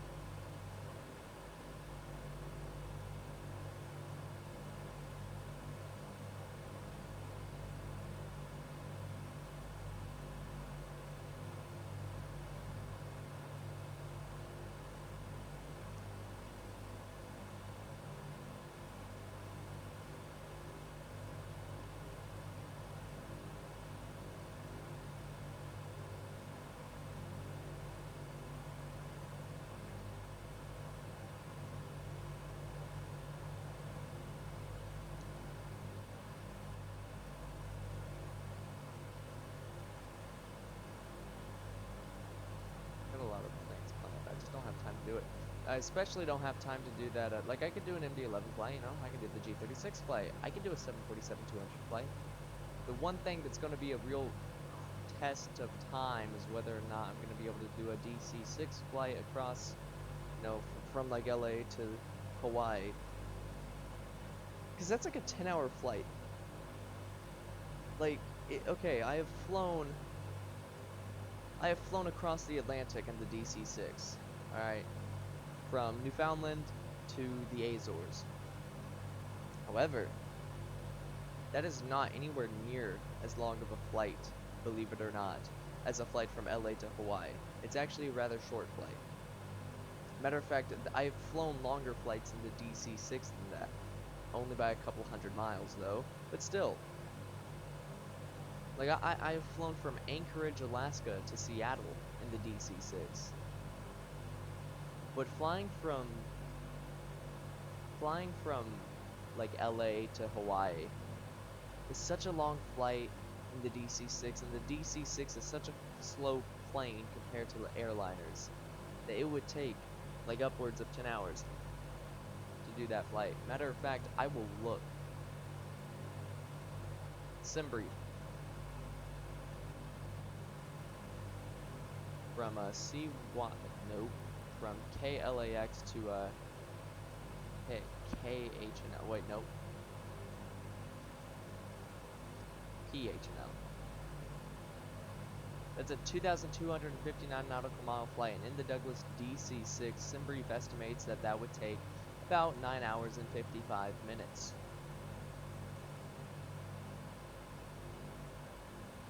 Yeah, it's a long flight. And I don't really have time. Because I'm back in school, you know, just finished my second week, and I get home at like 3. I only really have like 7 hours to do stuff. And then like the weekend comes around, yeah, okay, could do it on like Saturday, you know, wake up like 10 a.m. or something, start at like 10 a.m. Saturday. But then I'd land at like 8 p.m. Like that's a commitment. Long flights like that are a commitment. But also there's this thing of I'm not going to be doing that flight or any long flight in Microsoft Flight Sim until memory leaks get an issue. Because remember when I said I think I talked about it earlier, the memory leaks, I flew a flight from a Dallas Fort Worth over to San Francisco in the DC-6, and that's like a 5-hour flight. Right around there. I took off, had 60 FPS, everything was fine. When I landed in San Francisco, I kid you not, I was on final approach at 15 FPS. When my wheels touched the ground, I was at 10 FPS. It was the worst landing I've ever done, large part because of the lag. Cleared through Charlie Airspace, Buffalo 86. It was just painful to do. What do you want? Huh? You know what happened to the football game at your school last night? I heard. How do you know that, brother?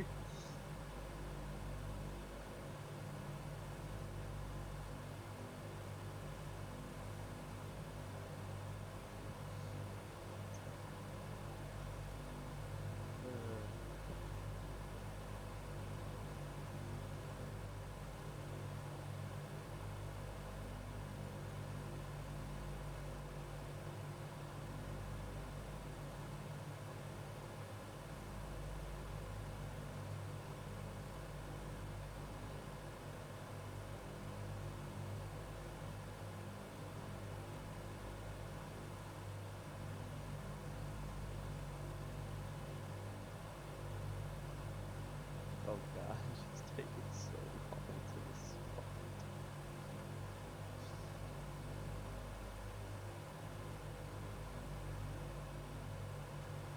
Far away are we? 100 miles? Okay.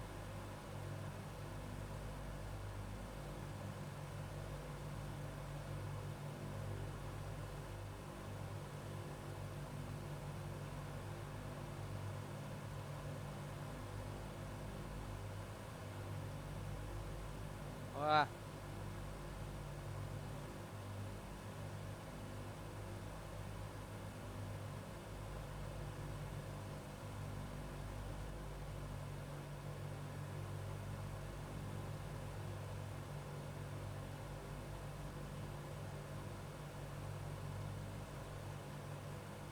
Yeah. Yeah. Yeah.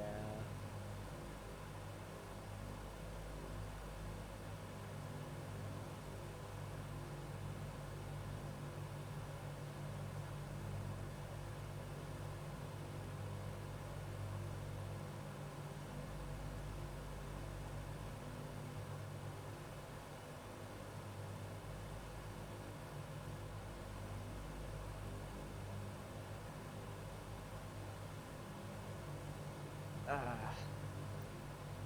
I blame the freshmen. We didn't have anything like this last year, and then the freshmen come along. Majority of which are douchebags in and of themselves, and then first game of the year, and a huge fight breaks out. Like, I know it's not morally right to just blame the freshmen, but I blame them.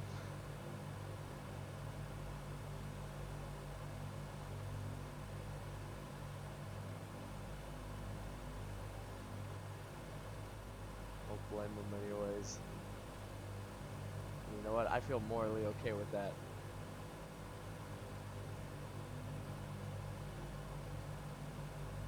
With my school's freshmen, this year freshmen, especially. Most are D-bags. Been growled at by a freshman. I'm muted. Oh God, I wish I was for that one. Yeah. That's an interesting story, not gonna lie. I got growled at by a freshman.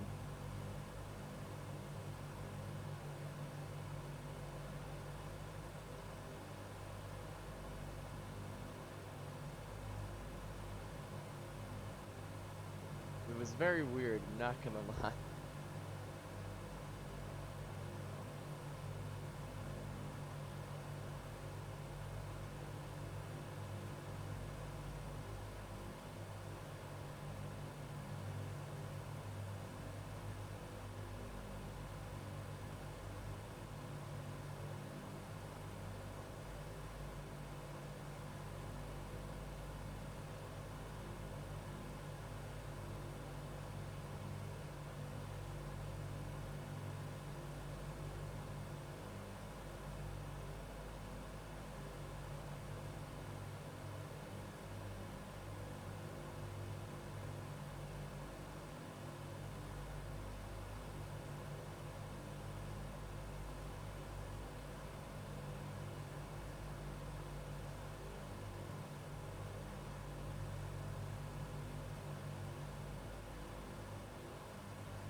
Oh Jesus, I haven't been paying attention to my B map. I've been focused on the on something else. Okay.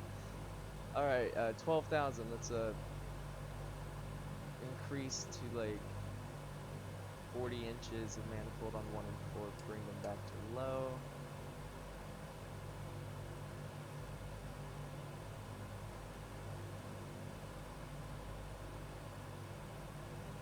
I don't know why I said 40 inches. I should just said 20, like 36 inches. And then bring it back. And then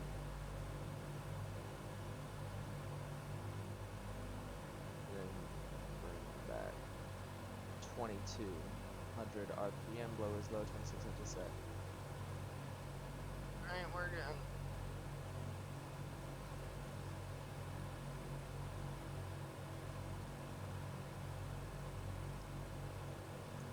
But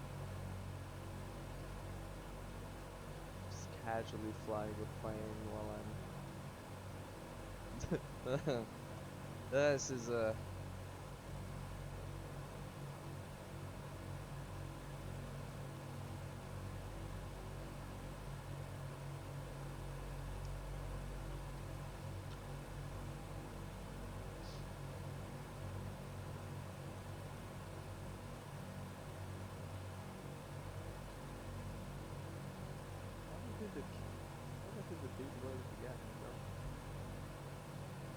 I should really not be talking. I should not be saying anything related to this incident with my mic unmuted.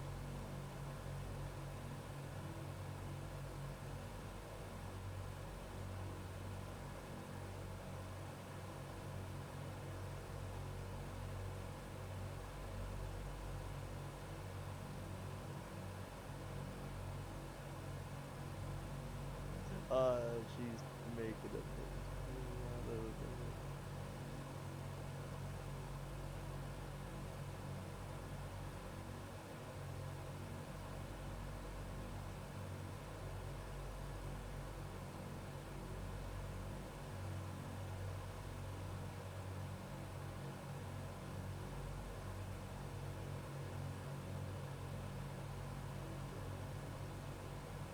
Oh wow. Good. My mom's like, my mom is scary. What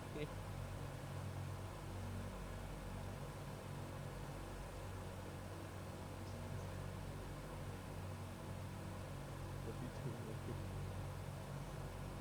Don't murder people. Okay. Anyways, where am I? 70 miles away. Okay, well, that just happened. I'm gonna speak on this incident with an open mic, with an unmuted mic.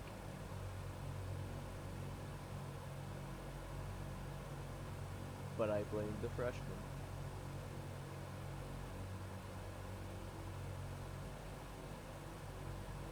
Is it okay to just blindly blame a group of freshmen? Yeah. In this situation, yeah. Nothing like this has ever happened. Ever. In my school's like 50 or 60-year history. And we get, you know, '08 or '09 freshmen. And then something like this, I blame the freshman.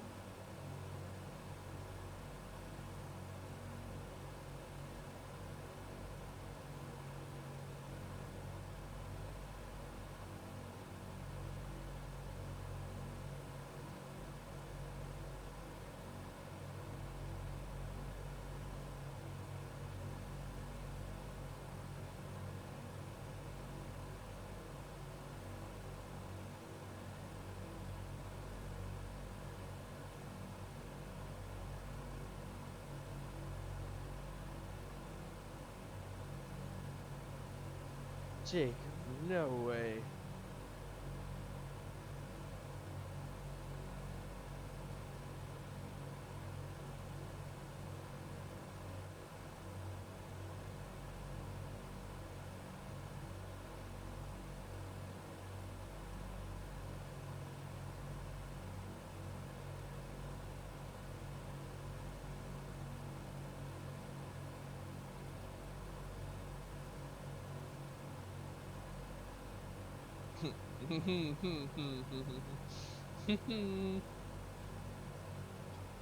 That volleyball net has a fun word on it. It's a very funny word on it. Am I the only one that saw that? Hey!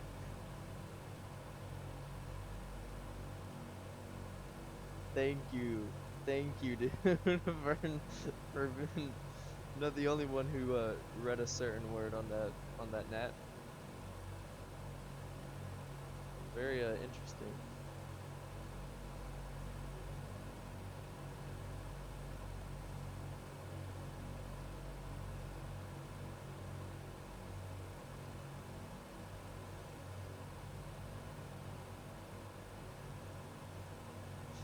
And I woke up with a text.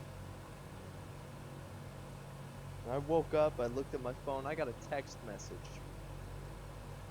from a friend talking about a really scary incident that happened last night. And you can bet that when I read that message, I was wide awake immediately. And immediately filled with anxiety because of people that I knew were in the same location as said incident happened. And luckily, they're all right.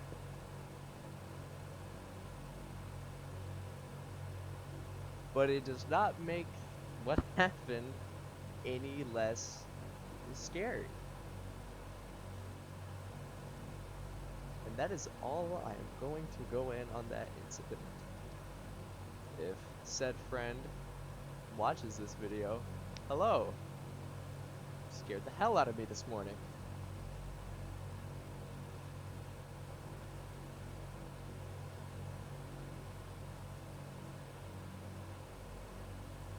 Alright, we're at 5,000 feet and 56 miles away.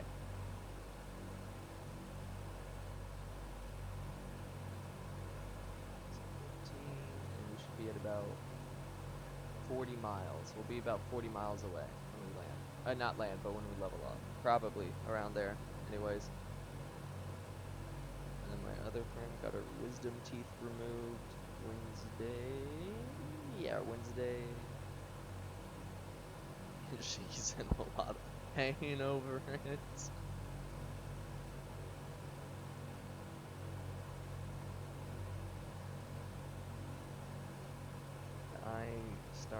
I get my learners in a couple months. Ugh.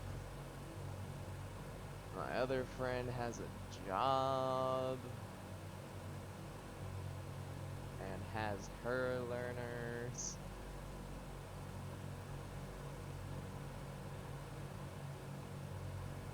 Man, growing up is interesting. I'm really curious as to why my nav and comm radios are like this. It doesn't make sense in my mind. They shouldn't be like this at all. And I hate that. Oh, what are the winds like in Deline?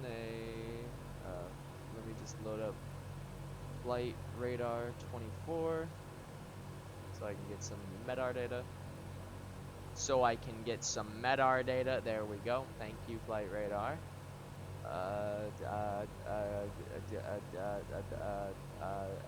Search. CYWJ. No matches found. It's literally an airport.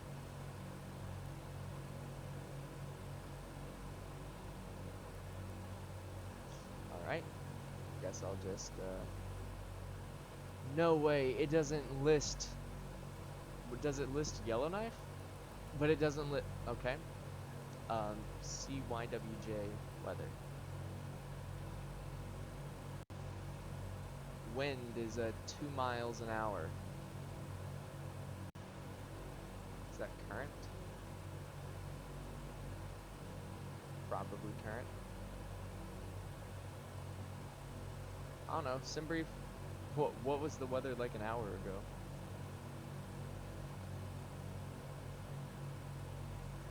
Dang it, scrolled too far. Hope I don't pass my thing. 320 at 9. Got it.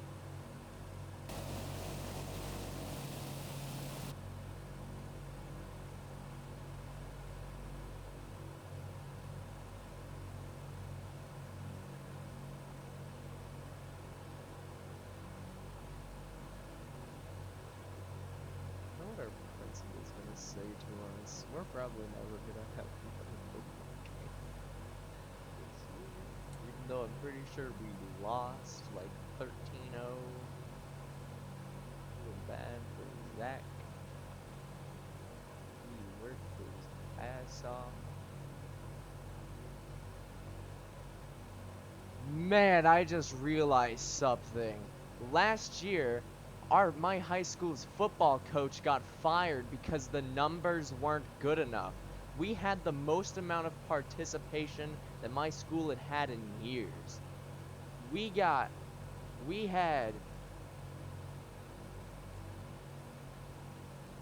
the most amount of participation we'd had in years. We had our best winning streak ever, and they fired him. This year, very first game, our first year back after him with a brand new coach. I've talked to footballers, they've all said that they hate the way he runs things and that his methods of training and all that are just so stupid and annoying and make no sense. And the first year we have a new coach, we lose without gaining a single point on the board. We lost 13-0.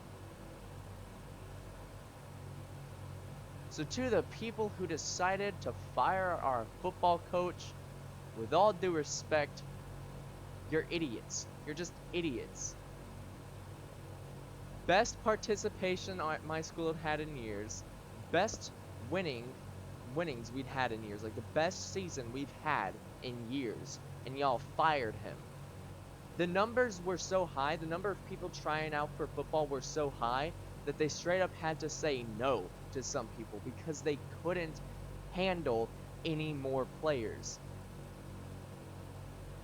And we had our best season in years, and they fired him. The next year with a brand new coach, all the footballers saying the training sucks and they hate it, and we lose 13-0.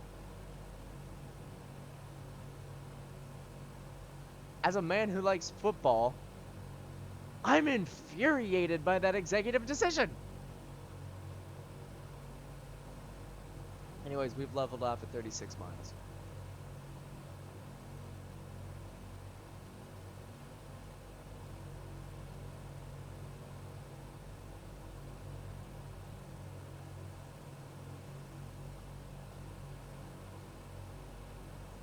Alright, mixture.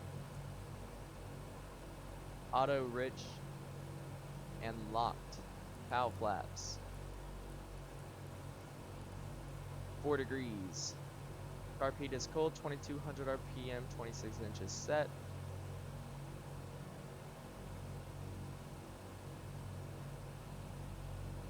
I didn't expect us to slow down so quick, I'm not gonna lie. I normally don't. Did I ever set my thing to neutral? Yes, I did. Although now that we're at now that I hit the mixtures up, we are slowing down a bit more. So we're gonna set like 105 BMAP around there.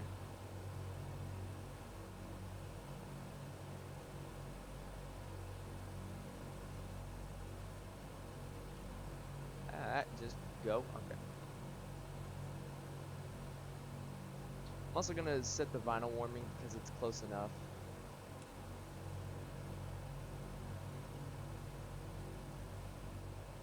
So we have to fly over Great Bear Lake here, and we haven't even started flying over it. Deline's on the opposite side. We haven't even started flying over it. Man. I don't know why we slowed down so quick. We normally don't. I've never slowed down this quickly.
Yeah, Andrew Tate got a ban on almost every social media. The ones that count. He got banned on the ones that count.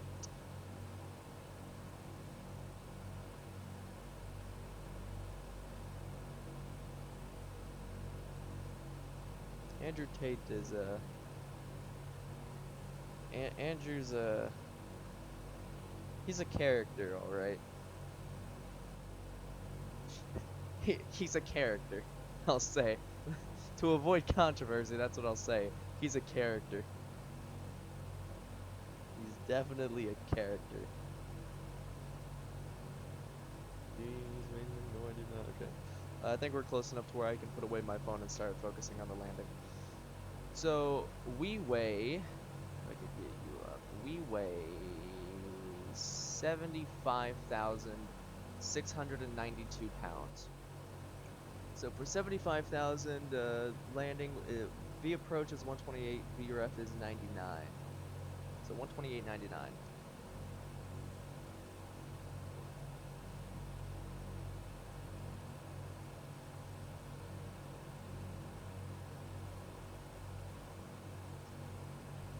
You know what? I don't want to test anything. I don't want to hum songs. I don't want to lightly, very like softly, I guess, or just I don't want to make any sound relating to a song, because I once recorded a Battlefield 1 video on a different channel, and that got copyright claimed. Not striked. It'd be pretty messed up if they striked it. Honestly, even the fact that they claimed it, is still very unfortunate. I don't like that they did, because I'm not monetized on anything. Meaning they copyright claimed a video on a channel that's not even eligible for monetization. So copyright claim, the way it works is essentially any money you make from a video goes to the copyright holder. Copyright strike is where that company takes legal action, or not necessarily legal action, but action. They tell YouTube, hey, you know, get them to remove it, and YouTube will take down the video and put a copyright strike on your channel. And if you have a copyright claim, it can turn into a strike. But again, none of my channels are eligible for monetization. Meaning I would have made no money from that video anyways. I'm not even close to, you have to have like 1,000 subscribers and 10,000 hours of viewing time on your channel. The most subscribers I've ever had is 53, 57, 50 to 60, around there. I don't even have 1,000 views on anything, I don't think, on a single channel. So YouTube essentially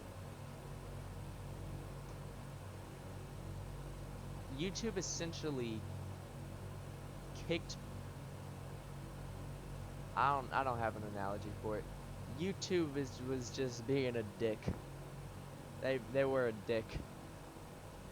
Like, okay, in all fairness, they probably had to because legal reasons, but still, man, still.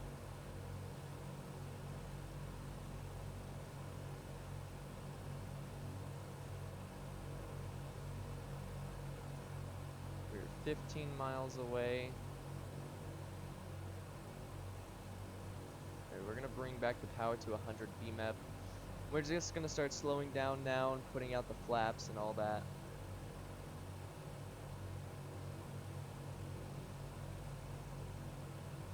So we're gonna be putting out flaps 10 at 169 knots, flaps 15 at 160, and then flaps 20 at 150, and then we should level at 140.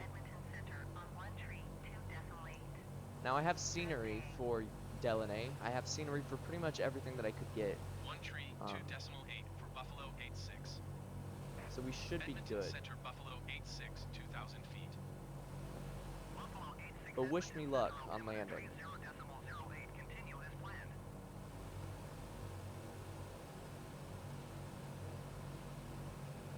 Wrong button.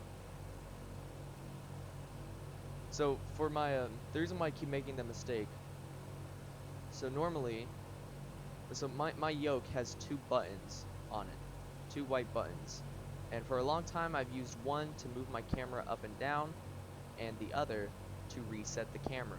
However, I did a VATSIM flight months ago, a long time ago, in a Cessna 152, and I instead swapped them to where the button on the right was to reset the camera, and the button on the left was my push to talk for VATSIM. But with the DC-6, I have not changed that. But on the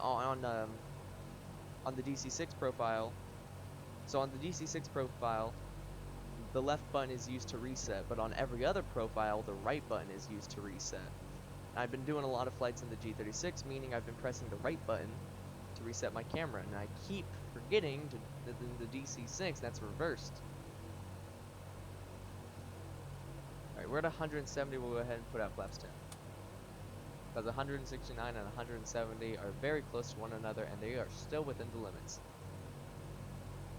By 4 knots.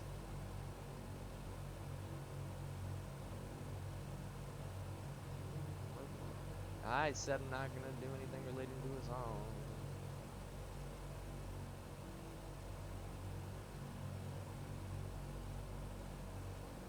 Flaps 15. What's the wind again? 320 at 9, around there. Actually, wait, I can look at this. Alright. We want to come in from the other side. Got it. Oh my sweet ever-loving Jesus. Alright. So we want to land runway 8. Am I right?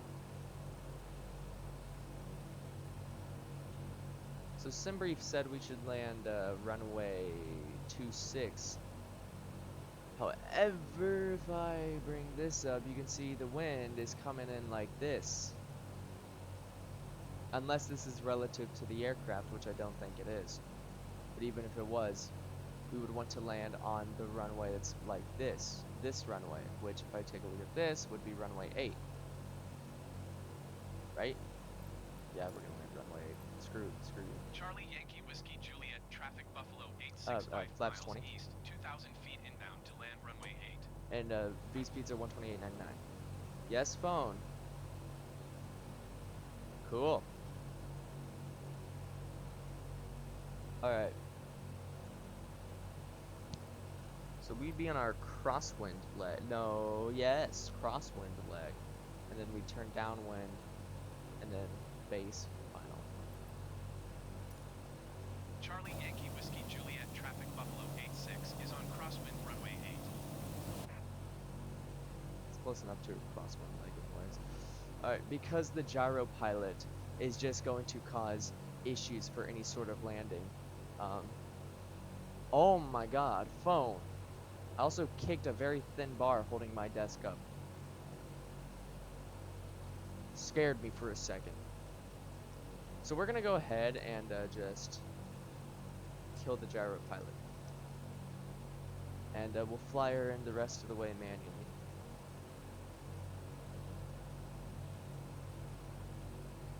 Charlie Yankee Whiskey Juliet traffic Buffalo 86 is on downwind runway 8.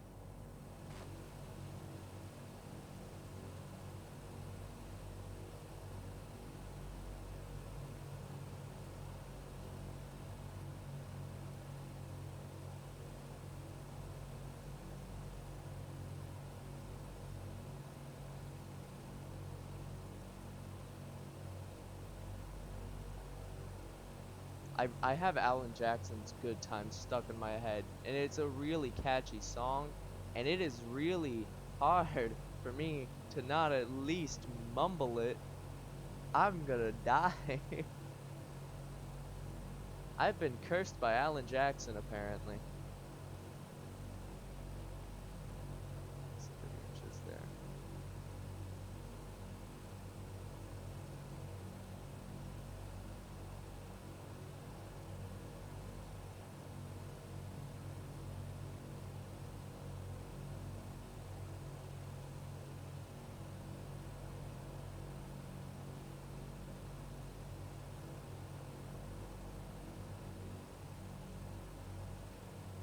Be dropping down even further.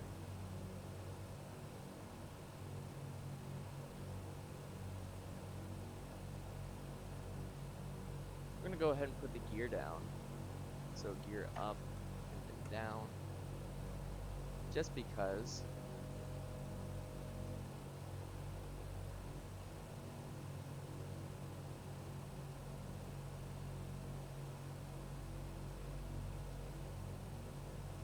Oh, we are getting pushed. Interesting.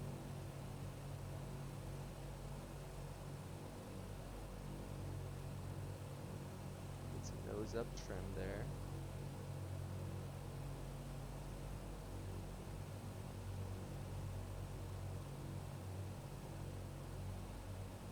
Let's get the landing lights on. 1, 2, 3, 4, 5, 6, 7, 8, 9, 10. Landing lights are extended. And on we're going to begin our turn. So we're going to go ahead and announce our base leg. Charlie Yankee Whiskey Juliet Traffic Buffalo 86 is on base runway 8.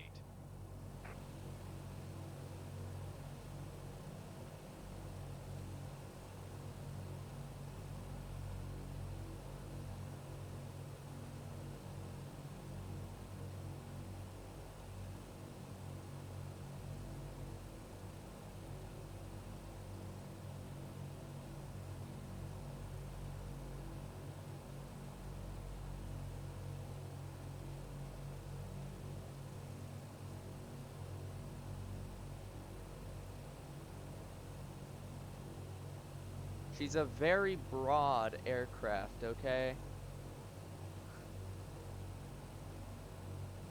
Alright, we're gonna get up.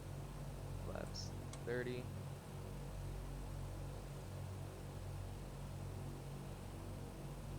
We're gonna go ahead and set 2400 RPMs, which isn't really supposed to be done until you're on final, but we're close enough to on final. Charlie Yankee Whiskey Juliet Traffic Buffalo 86 is on final runway 8 to land. And see now, if this is in general, we should have a headwind. And even if it's relative to the aircraft, we probably have a headwind. But in all honesty, I don't know. I don't know what that wind gauge is like. Alright, I'm gonna set flaps 4. Gear is down and locked. 3 greens, according to my honeycomb Bravo. Gonna be trying to aim for 99 knots upon landing. I'm gonna go flaps full. Just dump them.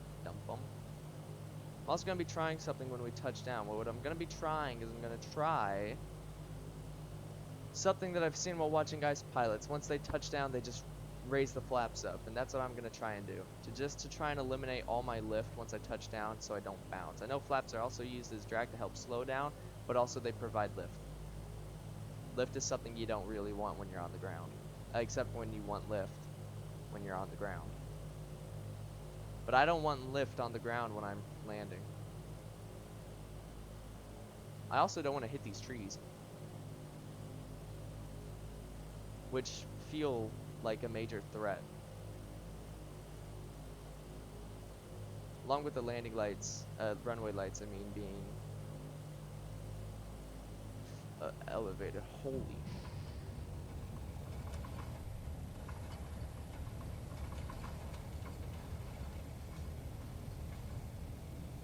Reverse 30. I can slam dunk to that. Holy hell.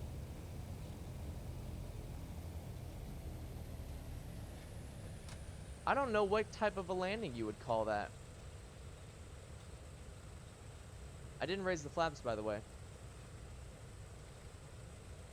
I honestly don't know what to call that landing. Whether it was a bad landing or a good landing. I can slam the runway, though. That's what I do know. But I have no idea how fast I touched down. Alright, propellers full. Bringing those flaps up. Landing lights. 1, 2, 3, 4, 5, 6, 7, 8, 9, 10. It's retracted and off. Gulick turbine off. Pitot heater is off.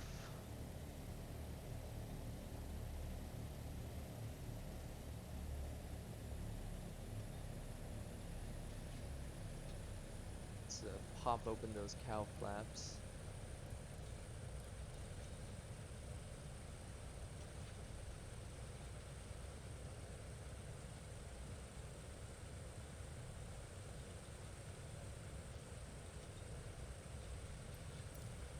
Charlie Yankee Whiskey Juliet traffic Buffalo 86 is clear of the runway.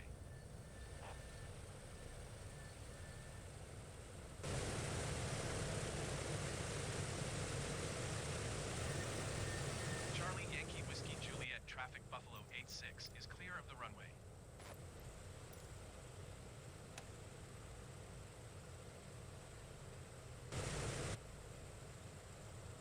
Alright.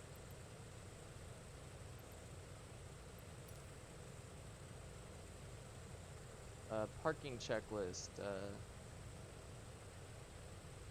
Parking brake is set. Mixtures. Idle cutoff. Alright, mags. Off. Inverters. Off. Generators. Off. We'll go ahead and engage that gust lock. We'll bring those back. We'll keep the cow flaps open. It's one less thing to do when we fire up again. Beacon light can go off, and oh, I was turning off the wrong things earlier. Seatbelt signs can go off, and all the anti-icing, I believe, is off because I believe that's set to 0. Pitot heater is off. All the de-icers and all that is off. All right, and transponder, standby.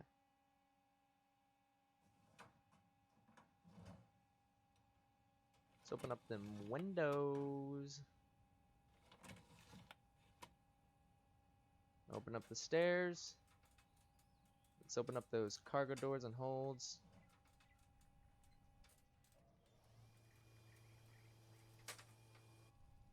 Alright, and we'll put in the GPU and the chocks. And because of that, we'll set. Also, if you take a look at this, take a look at our bus voltage here. Alright, see it's like a 25.5. Once I set it to ground power, boom, it shoots up to like, no, 28. 28.1. So that's cool. That actually changes. I mean, it makes sense that it would because batteries, but, you know, still cool to say. See. Something's wrong with me. I'm gonna just say it bluntly. Something's wrong with me, and I don't know what. Anyways, new flight. BFL 86. Departing CYWJ. Arriving CYGH, which is Fort Good Hope, which is the second leg. There are 5 legs. Yellowknife to Deline.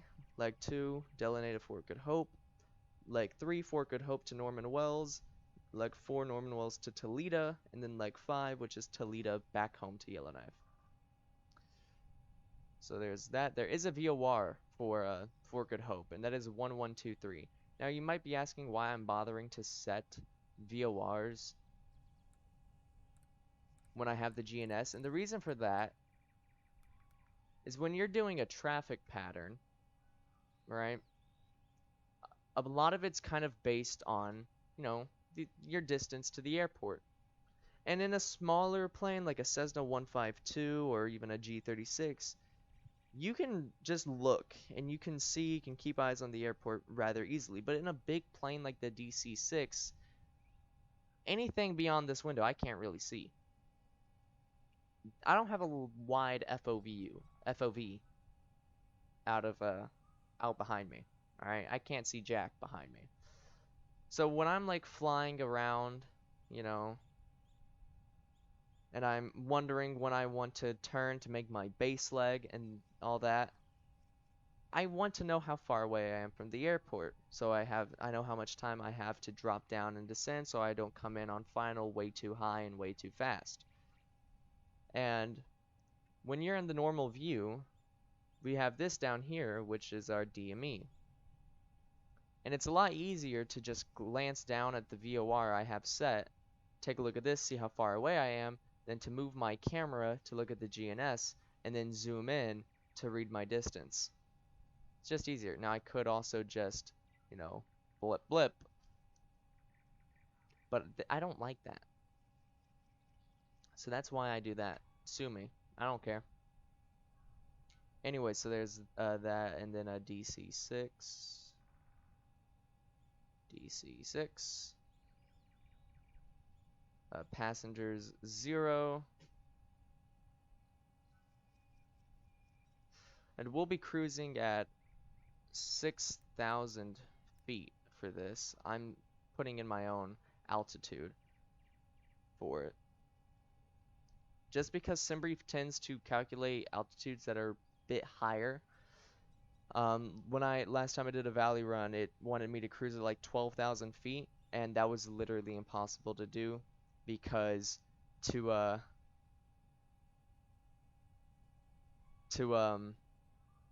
descend from 12,000 feet, it was like 70 or something miles, which I believe, like, by the time I would have reached cruise, we would have been like 50 miles away. Like, it just wasn't possible to do. But let me look and see something. So how much cargo do we got on board? 18,700 divided by 4, 4675, 4675, 4675 minus 4675, 14,025. So I can't really set that in SimBrief. Yes, I can. No, I can't. I can't set a custom thing. So closest I can get that to is 14.0.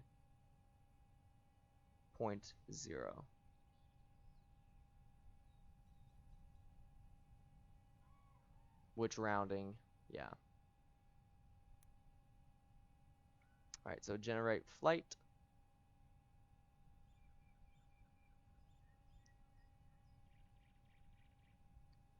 Alright.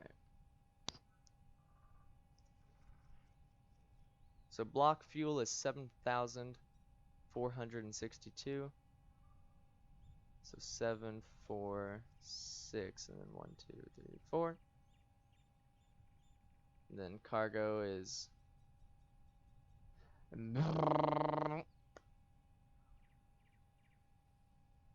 14,000.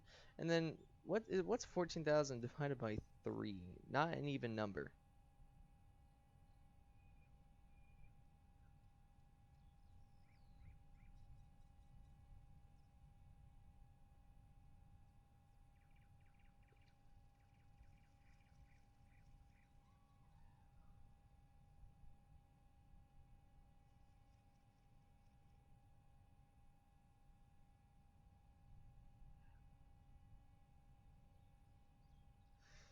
All right.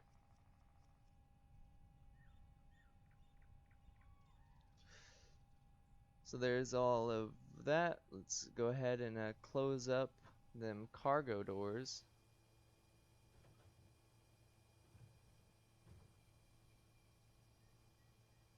God, those are so slow. Though that makes sense. I believe they're electrically operated, unlike things like the DC-3, which I think the DC-3, the cargo doors are just a door, like literally just a door with a latch, standard latch. But the DC-3 can get away with that because it's not a frickin' pressurized aircraft like the DC-6.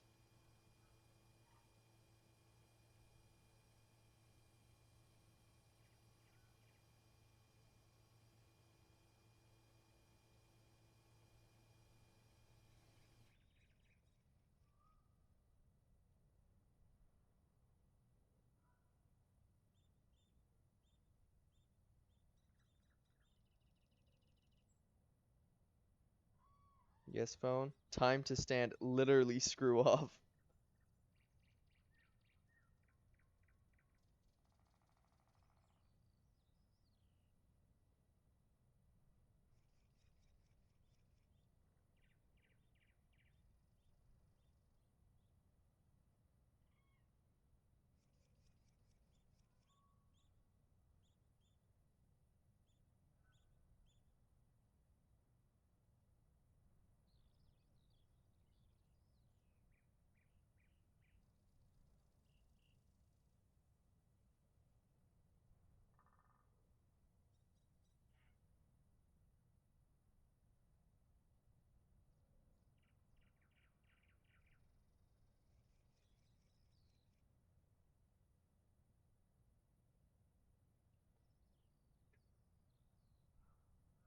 Okay. I'm ready. Back into the cockpit. Wheel chocks are out. We're keeping the GPU. Did I even never? Yeah, I said it. Yeah, I set it back to ground power. All right. So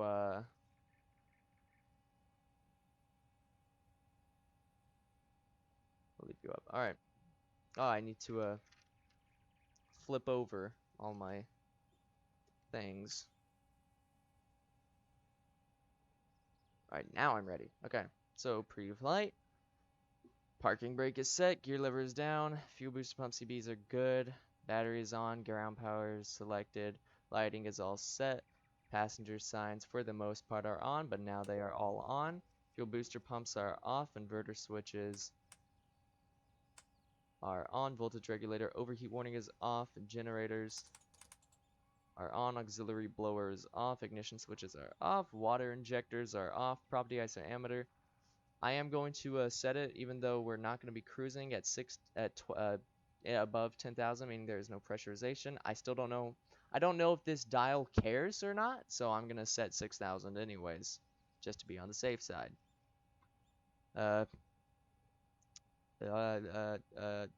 Pressurization regulator is set to 6,000. Cabin altimeter is 2992. Cabin pressure manual control door is guarded. Cabin temperature control is set. Cooling turbine not required. AC voltmeter selectors, engine instrument. DC voltmeter selectors on bus. Bus voltage is normal. Blowers are low. Cowl flaps are full open. Landing lights are off and retracted. Fuel and fluids are all good. Heater systems good. Cabin heater master is on. De-icers are all off. We're not going to do the fire detection test because I like my ears being alive. We will, however, do this. Hydraulic system bypass is on. Auxiliary hydraulic pump on. And pressure is good. Auxiliary hydraulic pump is off. Gyro pilot is off. Servos are disconnected. Carb levers are cold. Wing flap lever is up. Mixture is idle cutoff. Trim tabs are set. Fuel tank selector valves are on main. Prop master RPM is all the way forward. Prop selectors on auto 3 throttles are set. Fuel oil pressure warning isolation switches are on. Landing gear indicator lights are 3 green. Let's set the thingy. We're gonna delete Yellowknife. Crap. No. Uh uh clear. Yes. C Y G H for Good Hope. Crap. That okay, we're good. 142.6 nautical miles. Altimeters are set. Alright. Beacon light is on. Engine start selector on 3. Can I hear that boost pump? No way.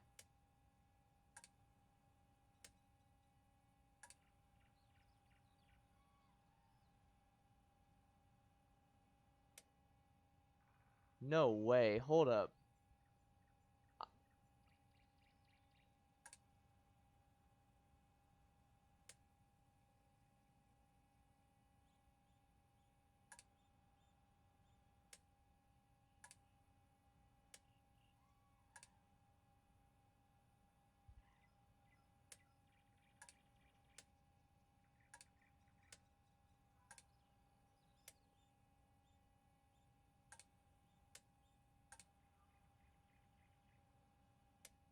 I don't know if y'all can hear that, but if you listen very closely, if you turn up your volume, when I turn on the fuel booster pump switch, ever so slightly, I can hear a grrr only when I turn on the switch for all 4.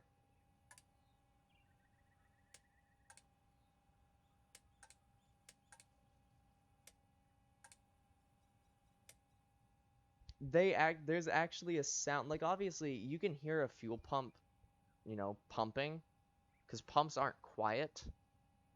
Like they are, but they're not. Like if you're in a small aircraft and you turn on a fuel pump, you hear it. But the DC-6 is so big. like those fuel booster pumps, if we take a look at the wing, those fuel booster pumps are like here and here, around here. I didn't expect those to be audible from the cockpit. Dear God. Okay, I've never noticed that before. Anyways, fuel booster pump. Low. Engine selector 3. We'll get those. There we go. Fuel pressure is good. Starting engine 3. 3, 6, 9, 12. She puttered a little bit. She was about to not start. I heard her. I heard her. I heard that put. I heard her start to die off there.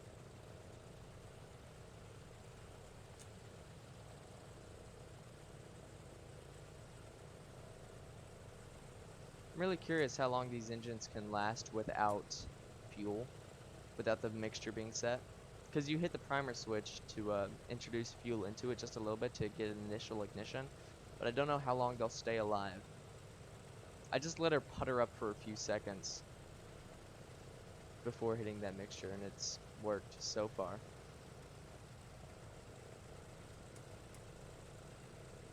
Alright, let's fire up 4.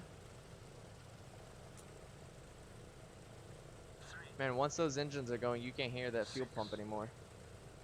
9, 12.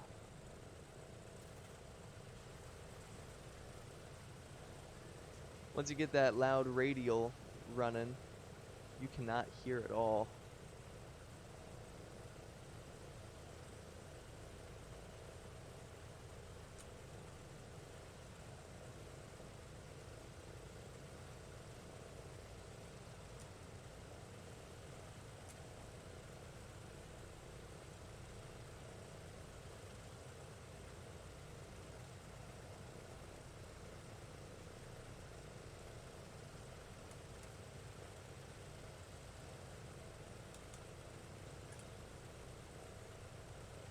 Alright, fuel pressure is good. Starting to.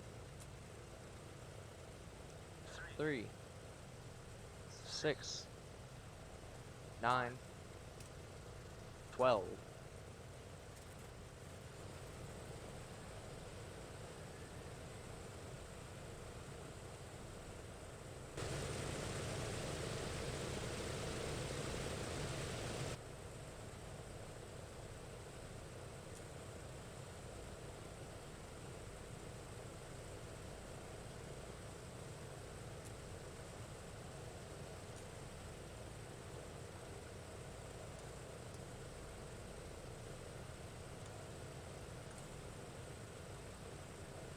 Fuel pressure is good. Starting 1.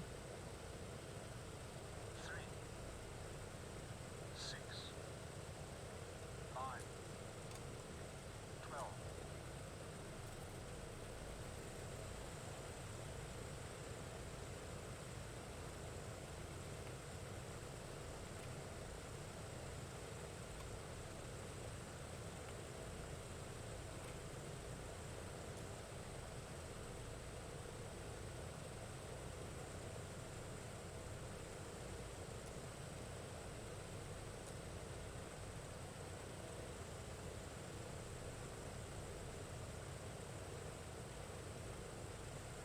Alright, after start checklist. Fuel booster pumps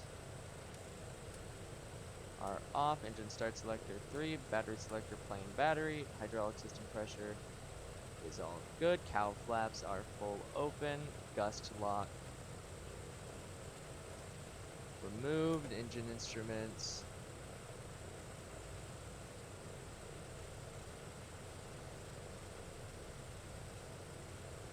are all good.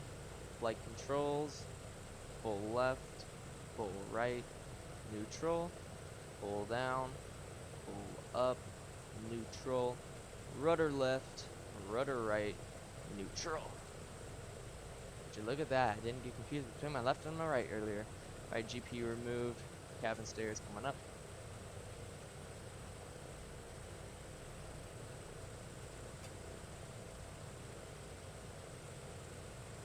And door is closed. Right. So I don't really want to, I believe correct operation of a radial dictates that you should not move the aircraft or give the engines really any power until your oil temperature, or at least, at the very least, the oil pressure has climbed up a good bit, at least out of the red. But according to this, everything is good. So we're taxiing, baby. Let's go. Select takeoff, runway 8. Announce Charlie taxi, Yankee releasing Whiskey that Juliet parking traffic brake. Buffalo 86 Let's is go. taxiing to runway 8. What I press? Oh dear God, what did I press? I think I pressed G. Just keep that down. I don't think G does anything, but if I had to guess, it would do something about the landing here.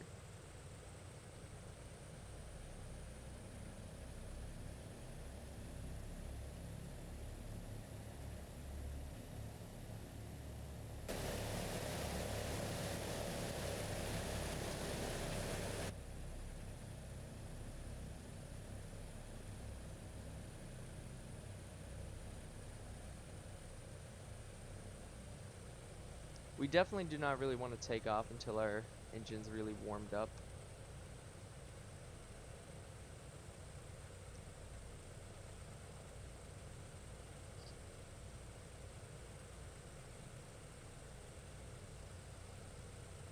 Alright.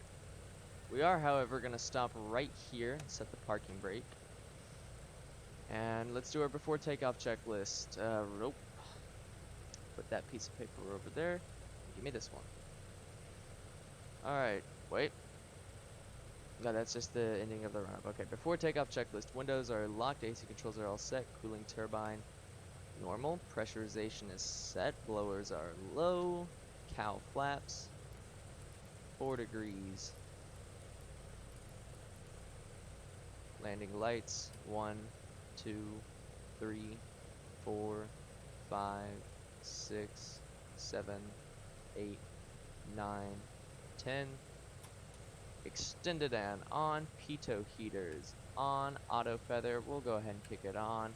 Inverters opposite. Fuel booster pumps not required. Windshield heat just because it's close enough, we'll go ahead and set it to that. Anti-ice not required. Propellers are full forward. Mixture is auto rich, wrong thing, and locked. Flaps coming to 20 degrees. Trim.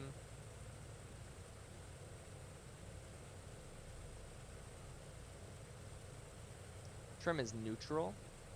Avionics are all set. Gyro pilot will keep it off. Altimeters are set. Takeoff conditions. Because like I was saying earlier, trees. I took off out of here one time, almost hit them, and I was doing a dry takeoff because even though I was under the weight, you know, still not good. So we're going to be doing a dry takeoff. I don't do them a lot, but we're going to be doing a dry takeoff. But for our V speeds, V1 is 83, V2 is 98, 83, 98. And for a wet takeoff, RPM is going to be 2800, manifold pressure 59.5, METO power is going to be 2600 RPM, 45 inches of manifold pressure. Climb power is going to be 2400 RPM at 38 inches.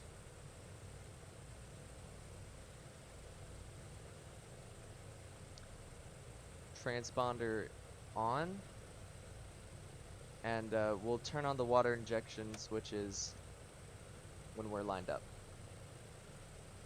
The reason why I turned on the auto feather is this allows me to actually see what triggers it.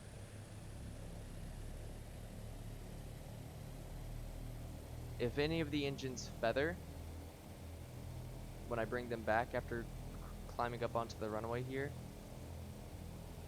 then I'll know that the auto feather really does not make any sense.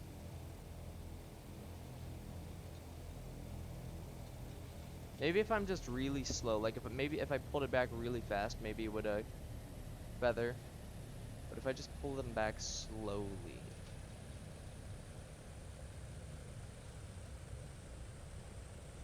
well, nothing feathered.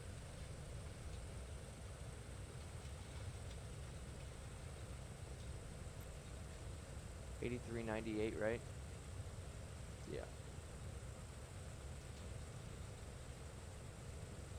Don't ask me why the runway lights are Jesus.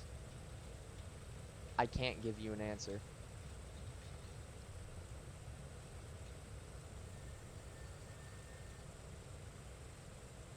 I'm gonna back up as far as I can on this runway.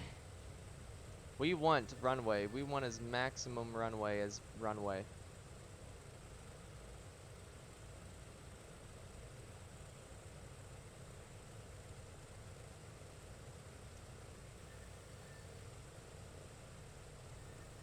Alright, and here we are. Lined up the runway. None of the engines are feathered. We're going to turn on the water injection switches there. We're going to make sure that water pressure is good, which it is. So 2800 RPM, 59.5 inches. Colors are full forward. Flaps are 20 degrees. Let's go. 30 inches.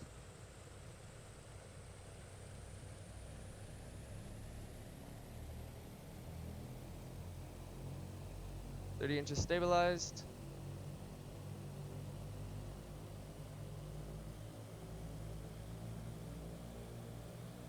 Water pressure is good. Alright, there's the manifold.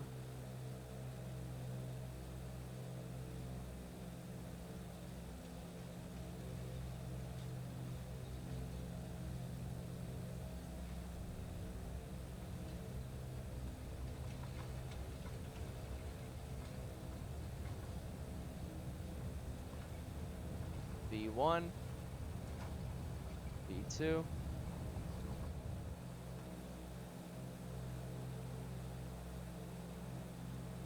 positive rate, gear is coming up.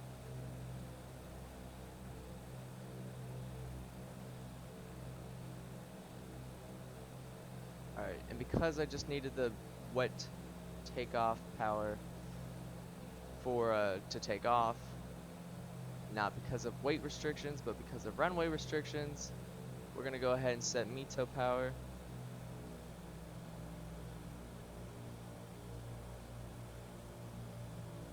I never said that we were taking off, but it's fine. Yo, dude, have fun.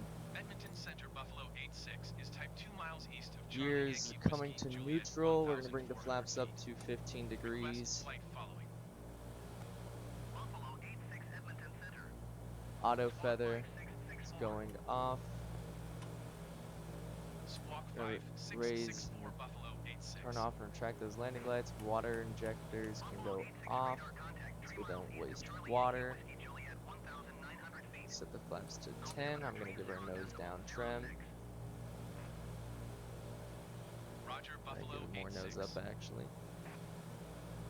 Relieve us set the gear handle to neutral, gear lever to neutral. We're gonna go ahead up and raise them flaps. And let's set climb power.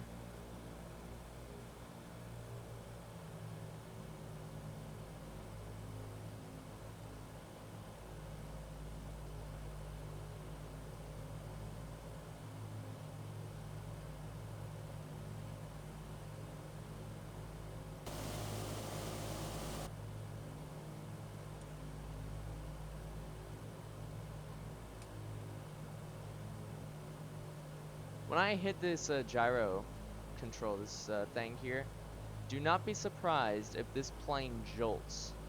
I've noticed that it will sometimes jolt after if you do multiple flights. If you disconnect and then reconnect the gyro pilot, it will jolt.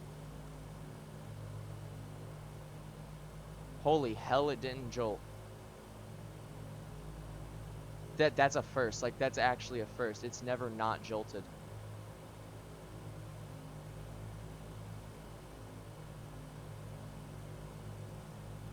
Alright. So we're going to be committing to a right turn. Okay, yeah, I did such neutral. Alright, so cruise climb checklist. Gyro pilots on, flaps are up, gears neutral, landing lights off and retracted, water injection switches are off, passenger signs are set, fuel booster pumps not required, auto feather is off, windshield heat control is setting, ATS not required, climb power set, mixture is auto rich and lock, gal flaps at 4 degrees. Okay.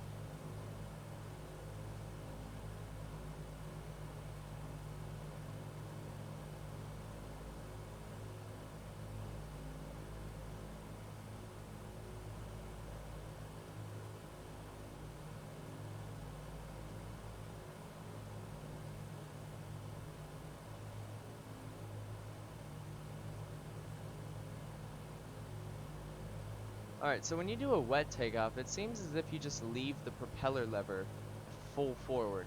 You can see when I did our takeoff out of Yellowknife and we were doing a dry takeoff, I had to set Edmonton, Center 2700 Buffalo 86. RPMs, which Request is clearance to around transition here. Charlie Because airspace. this is 3000 and then 2950, 29, 2850, 28, 2750, 27. Yeah, like right here.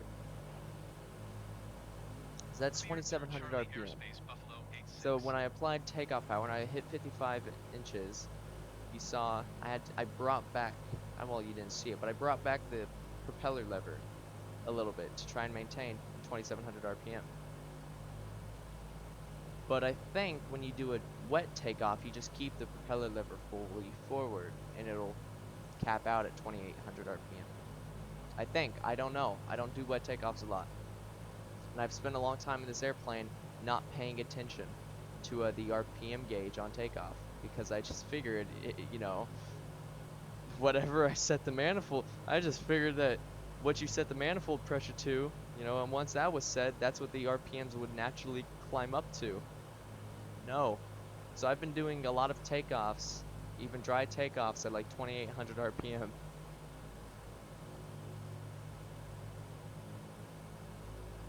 So that's awkward. Very awkward.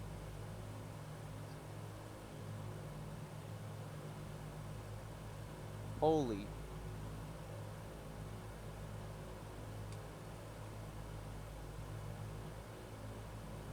Hey y'all, we're at cruise.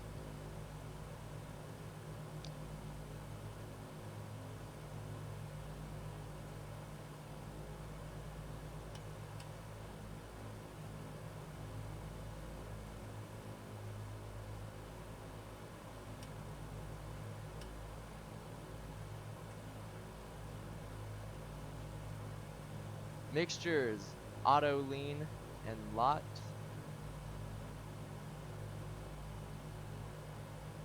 BMAP.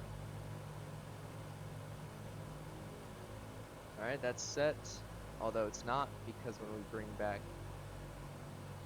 the RPM, BMAP increases.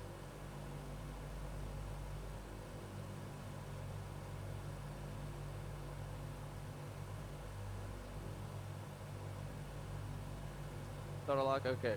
So superchargers are high, mixtures are auto lean and lock, cow flaps closed and increased power set, 123 BMAP. Your booster pumps are off, those are if you're on flash, seatbelt signs can go off, hydraulic system bypass control off. Inverters, same as FO, and we're gonna set you to localizer. Windshield heat is set, anti-ice is set. Okay. Why are we turning so much? I feel like that's a little unnecessary. I forgot we were cruising at 6,000. You can see me frantically. You saw me really frantically because we were like at 6,850 when I mean 5850 when I realized, oh, we're climbing at 1,000 feet per minute. I just grabbed this way forward. But we're good. We're good. Did I? Yeah, I did.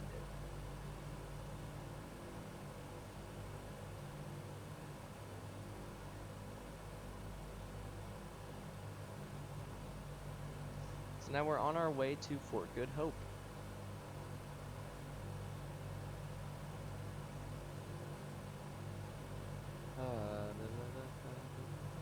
That's copyrighted.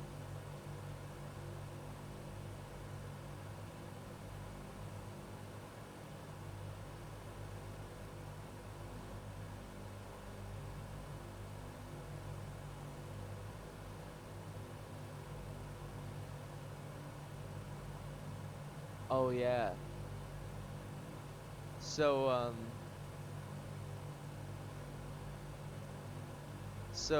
I don't know if I talked about this in my last video about the James Webb Space Telescope. This multi-billion-dollar telescope, the most powerful, the biggest space telescope ever launched, and all that. Been in the works since the 1990s.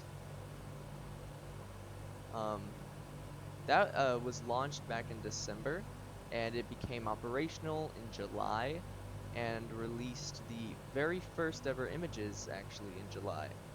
And if you haven't seen the images from the James Webb Space Telescope, you need to. You need to. They are amazing. Like, even if you're not interested into space, they're just beautiful. They are just beautiful images. But that's cool, but that's not what I was gonna talk about. It just was part of what I was gonna talk about, I guess. In 8 days, I guess, when you're watching this, it's about to be 8. On August 29th, the first mission in NASA's Artemis program is going to launch. The Artemis program is essentially to return humans to the surface of the moon, whilst also experimenting and building new technology and testing said technology for a future, way in the future, manned mission to Mars. And the first of the Artemis program, Artemis 1, its launch window opens on August 29th, 2022, or in 8 days. Now that's not necessarily the exact launch date, but that's the beginning of its launch window. Its launch window is anywhere from August 29th to September 5th. So it could launch August 29th. It's probably going to launch August 29th, but it may not. But so it's going to be an uncrewed test flight of NASA's Space Launch System, the biggest and most powerful rocket ever launched to date, and the biggest rocket launched since the Apollo program back in the 1960s with the Saturn V rocket. It's also going to test the brand new Orion spacecraft, which will human rate it for space flight, and then according to NASA, in about May of 2024, the Artemis, the second mission, Artemis 2, is supposed to launch, and that's supposed to be a crewed flyby of the moon, and then in 2025, at the earliest, the launch of Artemis 3, which is supposed to land on the South Pole.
Even the DME is messed up.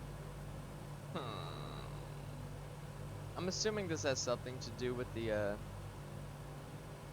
nano VG for XML gauges or whatever. I don't know.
Go ahead and get our top descent.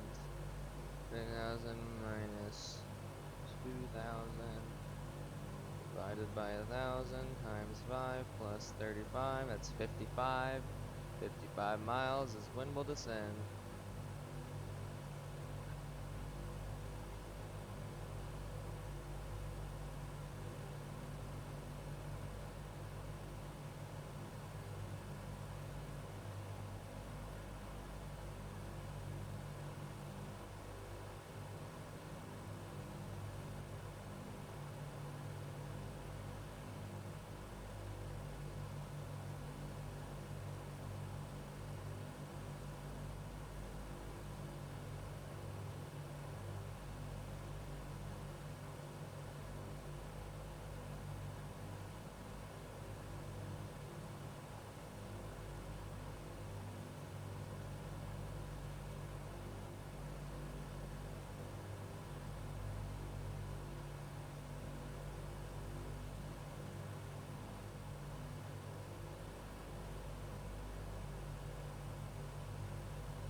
believe my top of descent was 55 miles, so it's in them,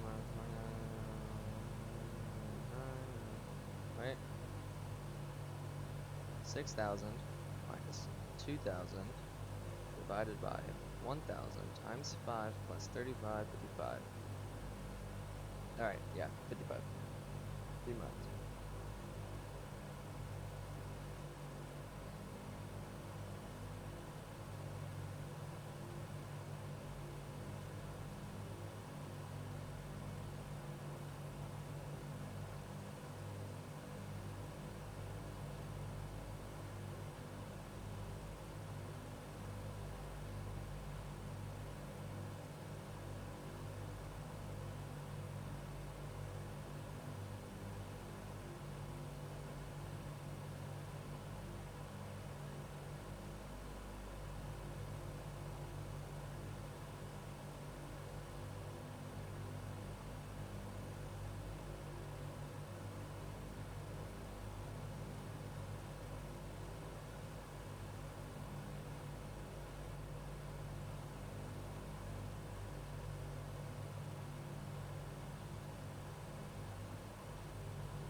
A little bit over, but anywhere from like 50 to 55 is more than enough.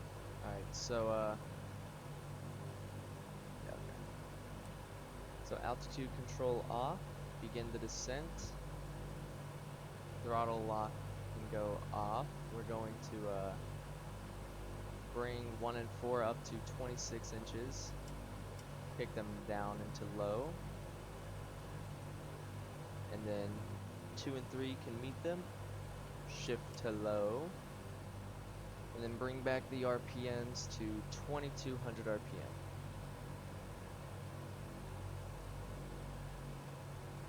So there we go. Supercharger's low, 2200 RPM, descent power is set. And hydraulic system bypass is on. Mixtures are auto lean and lock, carb heat. It's cold, cow flaps are 0 degrees, we are in main takes, cross speeds are off, pressurization shouldn't be in existence. Actually, wait, no. Actually, wait.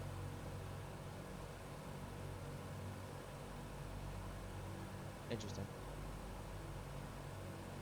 But it's fine. Ish. Anti-ice not required, inverters are opposite, and passenger signs are on.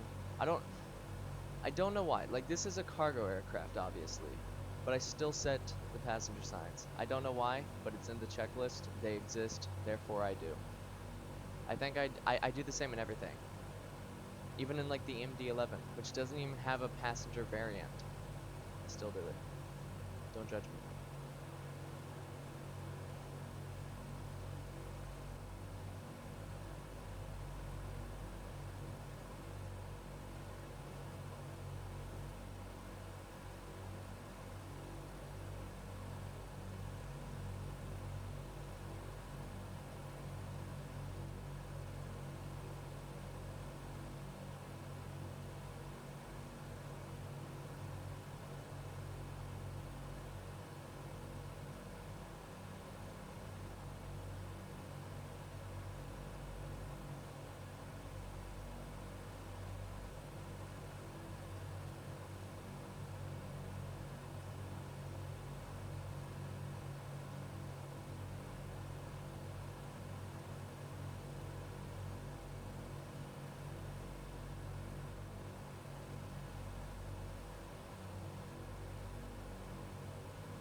run out of stuff to talk about, I'm not gonna lie. I don't know what to talk about anymore. I'm gonna go ahead and level off just because I don't like that ridge line. Wait till we're over that to continue our descent to 2000. We're close enough, so we're gonna go ahead and set the mixture. Auto rich and locked. We'll go through the in-range check. So mixture is auto rich and locked. Pow flaps. 4 degrees. Carb heat is cold. 2200 RPM set. 26 inches. Manifold set. And we're gonna keep her at exactly where she is. And once we're over this ridge here, we'll continue our descent down to 2000. Let me take a look at why do I have YouTube open? Let me take a look at Simbri. Weather, destination, wind is 090 at 4. What about now? We got like a 13 knot tailwind right now, meaning we're gonna be coming in from the river. If that holds up for the remaining 30 odd miles, but I believe it should.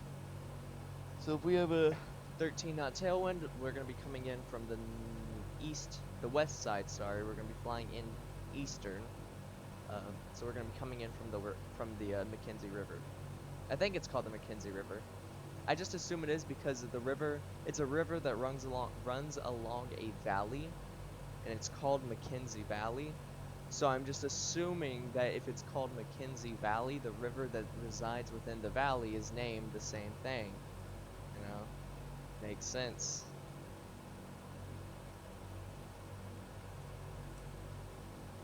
It's probably called Mackenzie River.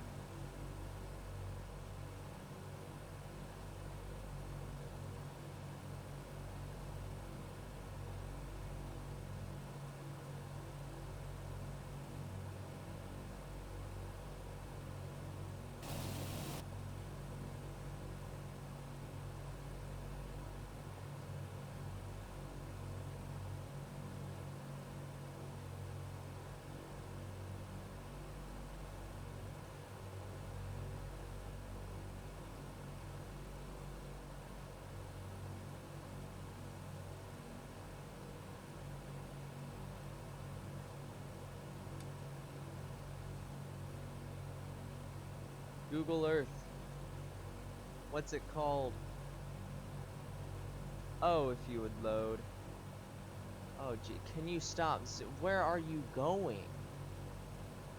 Why the hell are you just zooming in on the Arctic Ocean? You fucking psychopath. Stop. Fucking stop. Literally fucking stop. You're currently running an experimental version of Google Earth. Yeah. Is that why it's being actually, like, mentally inept? What the fuck is it doing? Jesus, just stop. Stop. Oh my God. Stop. Stop.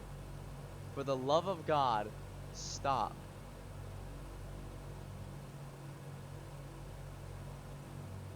I'm going to lose my fucking mind.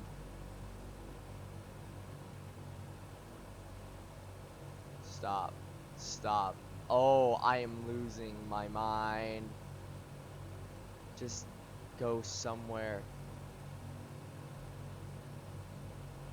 Refresh. I'm greatly annoyed by this.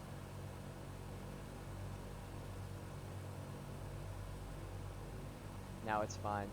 I'm going to commit harm against my computer. Mackenzie River. Thank you. That's all I wanted to know.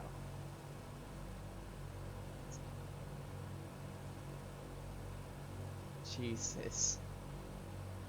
It should not be that stressful to look at Google Earth. Believe it or not, it should not be that stressful. It's a 3D map.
I should stop reading YouTube comments of people getting up in arms over fucking sport names. Jesus Christ, it's really depressing.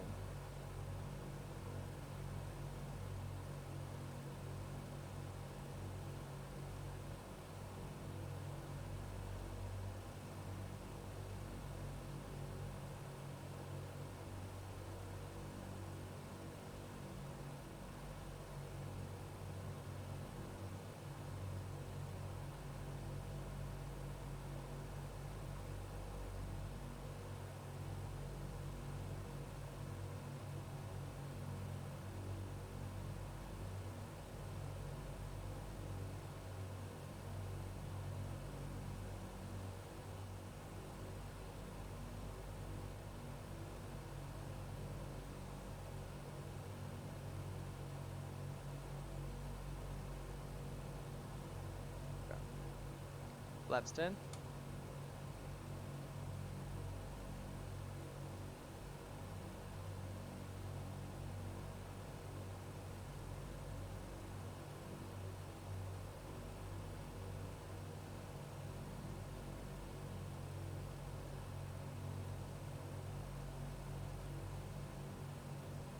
$15. We are 10 miles out.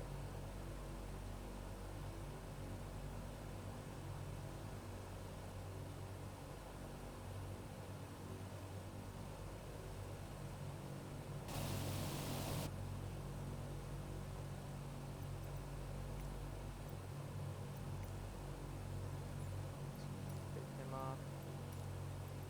For Good Hope, 1221.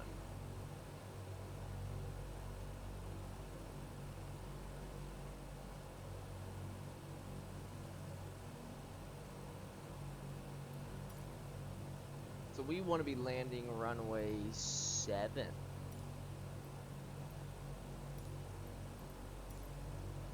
Charlie Yankee Golf And, Hotel, traffic flaps Buffalo 20. 869 miles southeast, And let's bring up the 2,000 power. feet inbound to land runway 7. So we're gonna be circling the airport. We're gonna be coming around and around. We're gonna be doing a left-hand traffic pattern to come in for runway 7. So let's go ahead and, oh, okay. We're gonna just set the gyro pilot to a slightly right turn.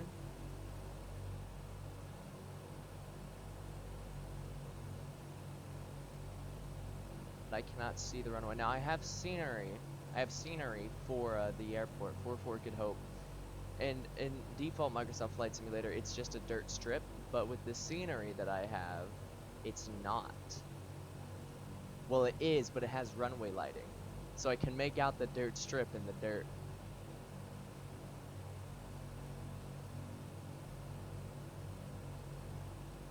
I don't know where the... Is that the runway? No. Yes. Yeah, no.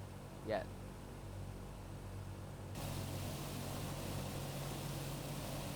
Yes. Yes, it is. Okay. See? It's a dirt strip in a middle of dirt, but it has lights. Yeah, if I didn't see those lights, I wouldn't know. I wouldn't know.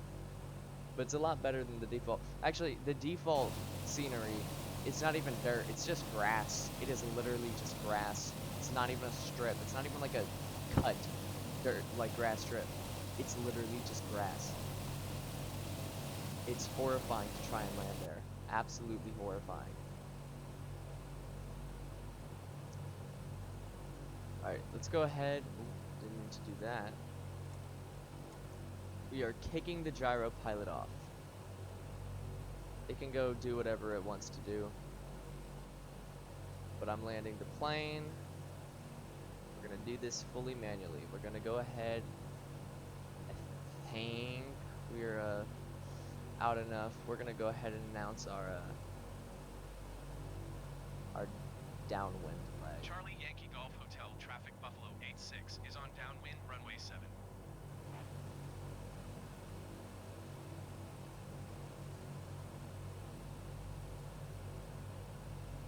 We're gonna start dropping down. Let's get them landing lights on.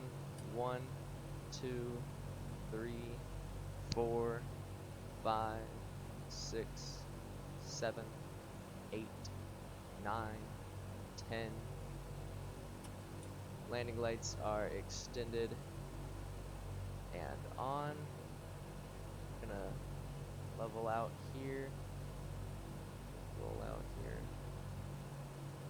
Yeah, it's not a big airport at all. Not a big runway, but we should be fine. We should be able to land just fine. How much fuel we got? We got about Jesus Christ. 15, 30, 45, 6,000 pounds. Fuel. Right around there, 6,000.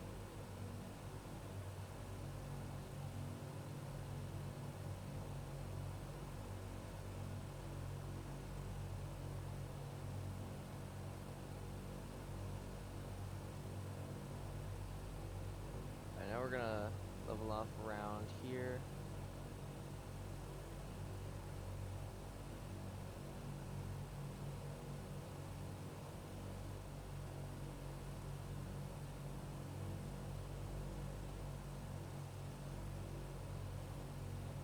And when we're like 5 miles out, we'll start turning onto base and onto final. Let's get a little bit of nose up trim.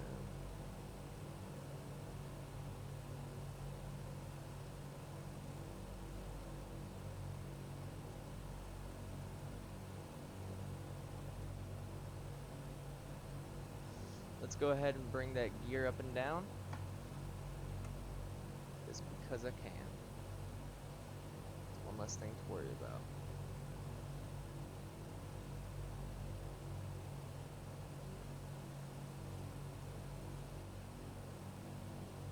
Alright, let's begin our turn.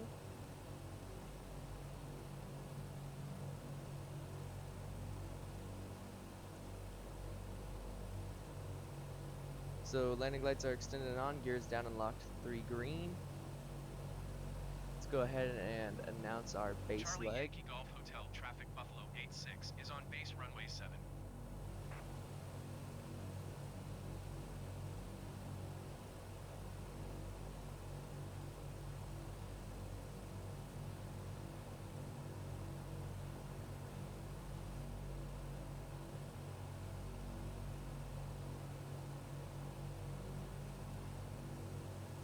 Man, it looks like the sun's going to set, but it's not.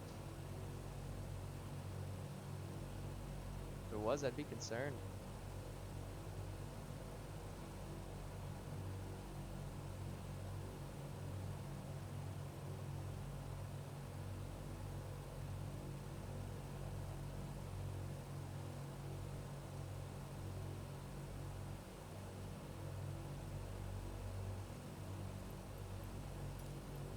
Charlie Yankee Golf Hotel traffic Buffalo 86 is on final runway 7 to land. I can't see. Oh dear.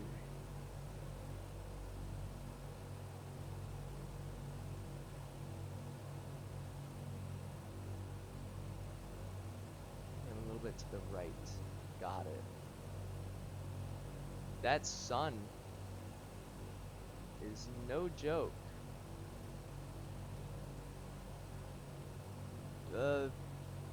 12595, got it. I'm assuming we are about 70,000 pounds. Pure assumption, don't know at all. Flaps 3, let's bring down power. Let's push that nose down.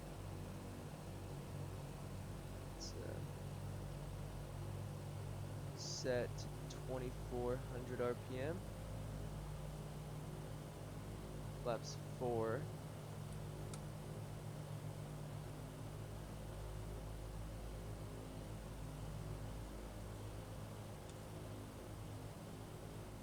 Let's just dump the flaps. Drag, baby. Drag. Okay, we're gonna be pumping her down here. And then yanking her back. shave off some speed by doing so. Maybe she does not want to slow down at all.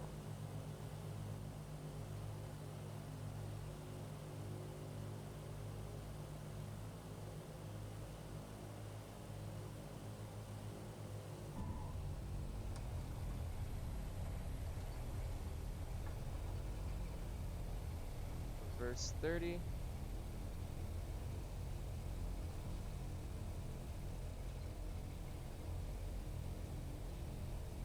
Let's go ahead and bring up them flaps.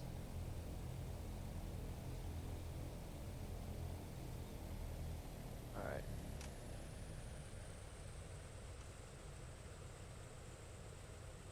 Propellers are full forward, flaps are coming up. Let's just sling her around here on the runway so we're facing downhill. So we'll just roll. Just gonna roll. Landing lights. 1, 2, 3, 4, 5, 6, 7, 8, 9, 10.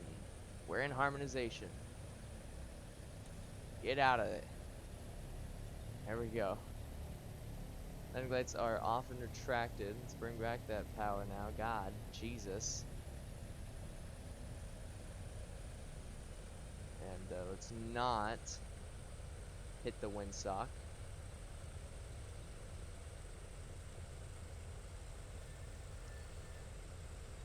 Charlie Yankee Golf Hotel traffic Buffalo 86 is clear of the runway.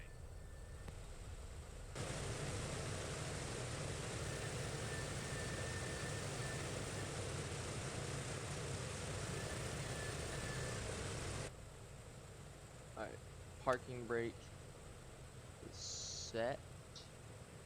So cow flaps are open, flaps are up, pillars are full forward, heater is off, anti-icing is all off, landing lights are off and retracted, pressurization is good. There's no differential pressure, 0. We're good.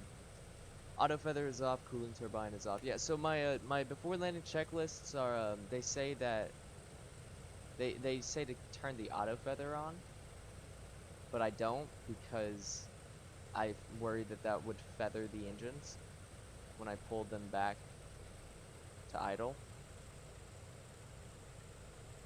So parking checklist, parking brake is set and mixtures idle cutoff. And there they go.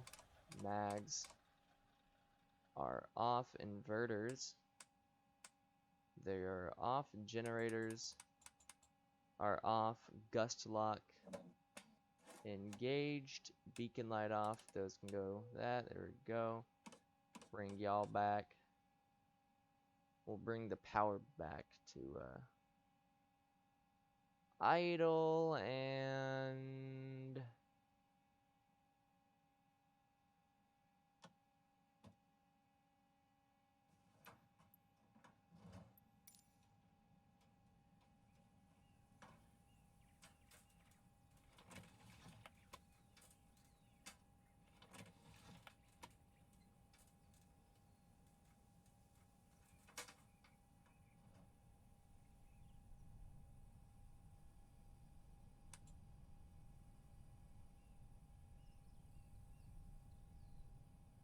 alright.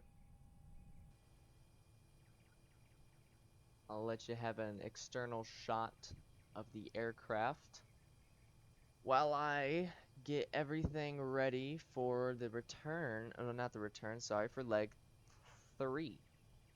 Which shouldn't be that long. Matter of fact, these next 2 legs should not be that long. So the flight to Norman Wells is not that long. The flight to Tulita is not long at all. Matter of fact, if you combined legs 3 and 4, that wouldn't come up even to the distance that the leg from Deline to here was. Like that comes out to like 80 to 90 miles total. It's like 50 miles for the third leg and then like 30 miles for the fourth leg. And it's currently 12:06 in the morning. So that's fun. BFL 86 departing CYGH to CYVQ. Yeah. Douglas DC-6. Passengers 0. We have 14,000 pounds on. 14,000 pounds.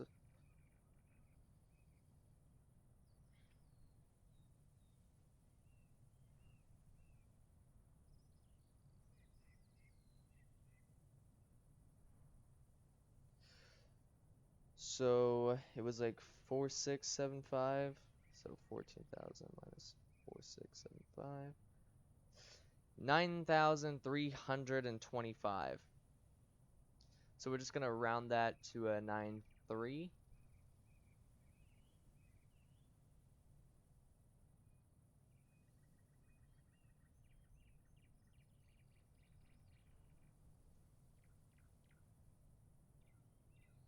So then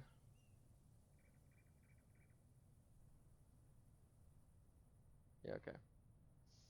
So there's that, and for this, we'll cruise at I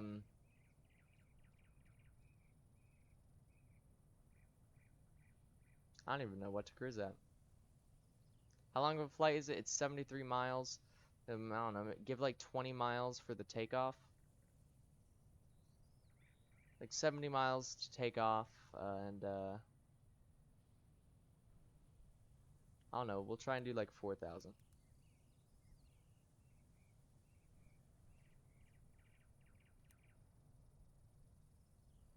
So 9.3 tons of cargo, 4,000 feet, and generate flight.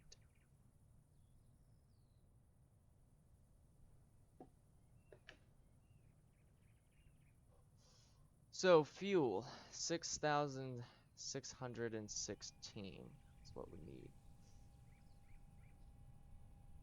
6, 1, 2, 3, 4. I'll do that just because. And then bring down our cargo capacity, or not cargo capacity, but cargo amount to 9,300 pounds. And that's good. If I said, alright. We'll take out the chocks. Did I open up the right side window? Yes, I did.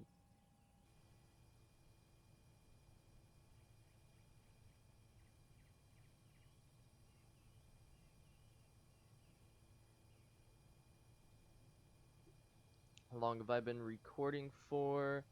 4 hours and 4 minutes. Jesus Christ. Okay, what's my estimated airtime? 20 minutes is my estimated airtime. Got it. Got it. Okay, cargo doors are closed. Let's real quickly set the GNS. So let's delete Deline, and then we're gonna set in C Y V Q.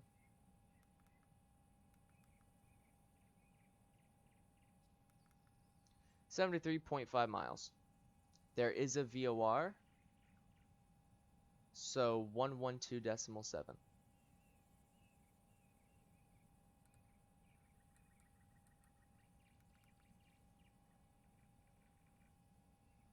I don't know what the range is, but still. So Norman Wells is actually one of the more developed airports of all of these, out of everything, apart from Yellowknife, of course. And what I mean by that, so Deline was like a gravel strip, with very little airport facilities. Here in Fort Good Hope, you can see it is a dirt strip. It's just a dirt strip with, you know, some buildings, a hangar. You know, we've got some planes around here. We've got like a Cessna 172 on floats over there, a J Cub or like an X Cub, and then we got like a Cessna 208. But it's not that big. I mean, the town of Fort Good Hope's pretty big, but well, not relative to most northern remote towns, it's pretty big. But and Tulita's also like a dirt strip, I believe. But Norman Wells is actually like it has a paved runway. It's got a very large airport in general. Like it's it's a rather big airport for given, you know, how remote it is. Now, how accurate that is to the real airport, I have no clue, but according to the scenery I downloaded for it, you know. So, pre-flight, parking brake is set, gear lever is down, fuel booster pump CBs are good, battery is on, battery selector is on ground, lighting is set, passenger signs are on, fuel booster pumps are off, inverters are on, regulator overheat warning is off, generators are on, auxiliary blowers off, ignition switches are off, water injectors are off, property isometer is off, cabin pressurization regulator, we'll set that to 2000. 4,000, sorry. Cabin altimeter is 2992, cabin pressure manual control door is guarded, cabin temperature control is set, AC voltmeter selector, engine instrument, DC voltmeter selector, bus voltage normal, blowers are low, cow flaps are fully open, landing lights are off and retracted, fuel and fluids are good, heater systems are good, cabin heater master is on, de-icers are all off, hydraulic system bypass lever is on, auxiliary hydraulic pump is unguarded and on, hydraulic pressure is good, auxiliary hydraulic pump is off, gyro pilot is off, servos are disconnected, carb levers are cold, wing flap lever is up, mixture is idle cutoff, trim tabs are set, fuel tank selector valves are on. Main, crossfeeds are off, prop master RPM is forward, and standard prop select switch is on auto 3. Throttles are set, fuel and oil pressure warning isolation switches are on, landing gear indicators are 3 greens, avionics are good, transponders are it's meant to be on standby, altimeters are set, beacon light is on, engine start selector number 3, fuel booster pump low. And those are good. Fuel pressure is good. Starting engine 3. 3, 6, 9, 12.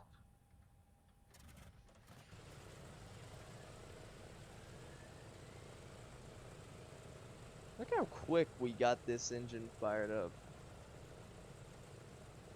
Once you're in the groove of things, it doesn't take that long. And getting from the ground up in the air does not take that long once you've got the run-up complete. Once you've done the run-up, you can get up in the air rather quickly. Just that run-up takes a minute. Alright.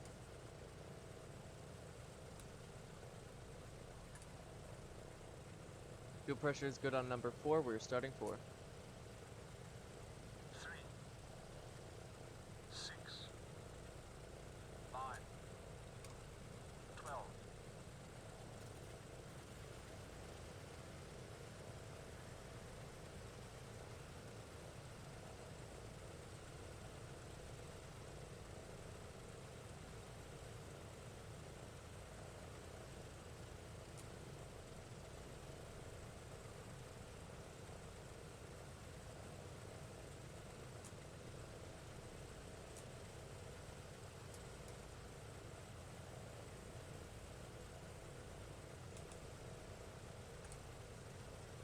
Alright, fuel pressure on 2 is good. Engine start selected 2, starting 2. 3, 6, 9, 12.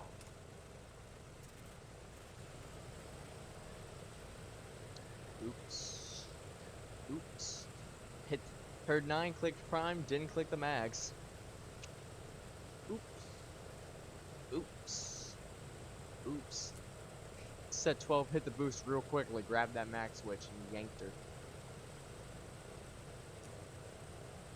I didn't think she'd light up, I really didn't. I'm really surprised she did. And in all terms of reality, it probably shouldn't have.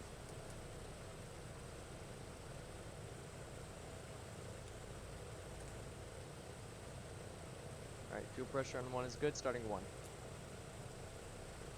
3, 6, 5, 12.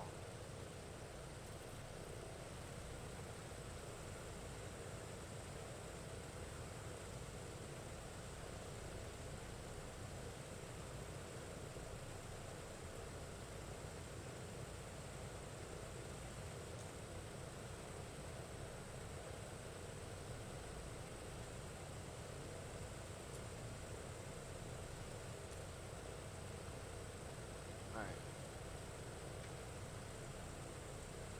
After start checklist, fuel booster pumps are off, engine start selector is off, battery selector plain battery, hydraulic system pressure is good, gust lock is removed, engine instruments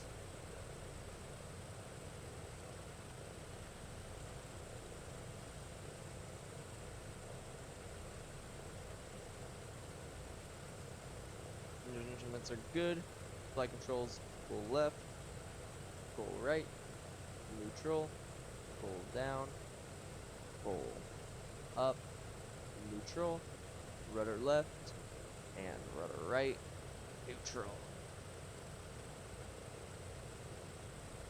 Alright. GPU is removed. Let's bring them stairs up. Let's close up these windows.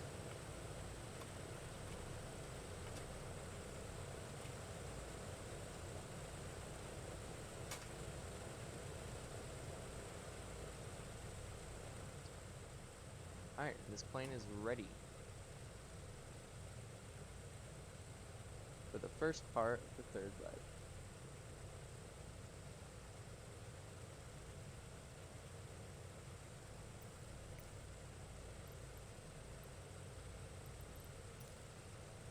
So we're probably going to be taking off the same runway.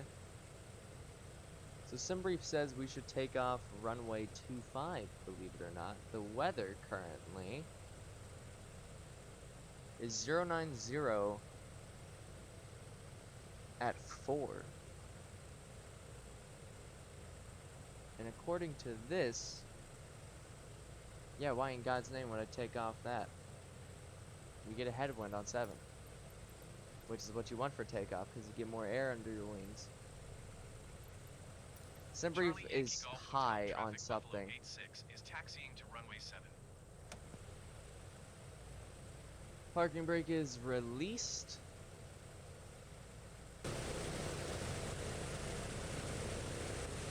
So we're going to be taxiing down to that end of the runway, taking off that way. And we are going to be able to get away with a dry takeoff on this one. The trees, the runway's higher up than the surrounding terrain, so we don't really got to worry about things.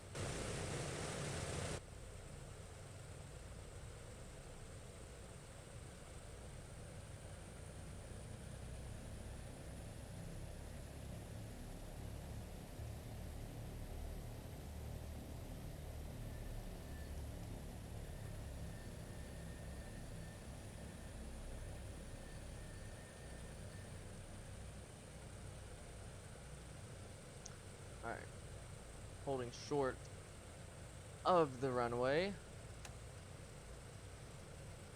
We're going to try and get 1,000 RPMs.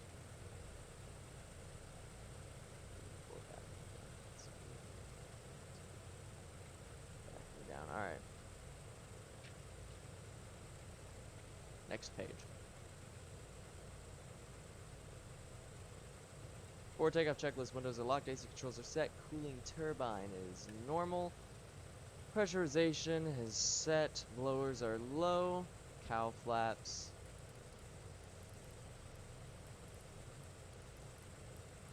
are 4 degrees open, landing lights 1, 2, 3, 4, 5, 6, 7, 8, 9, 10. Extended and on.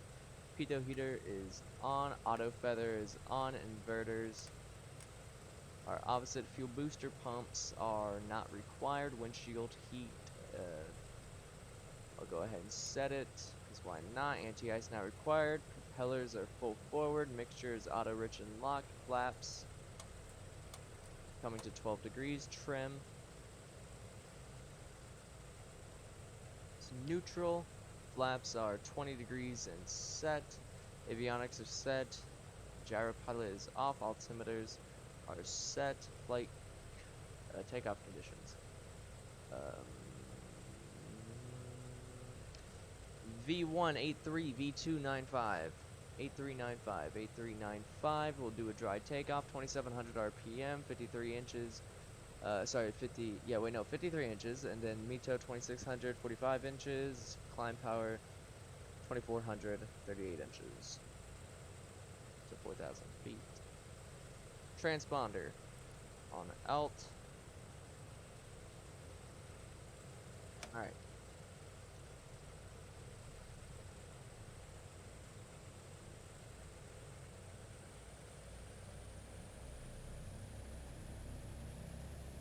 Taxi onto that runway, yeah?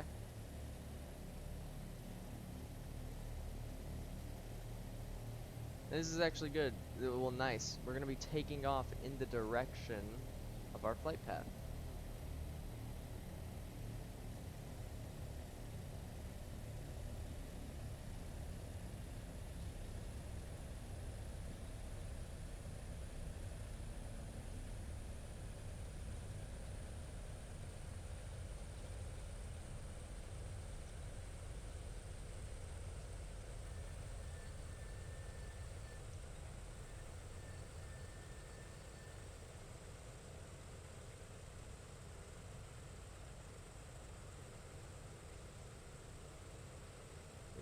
Nothing feathered, nothing feathered.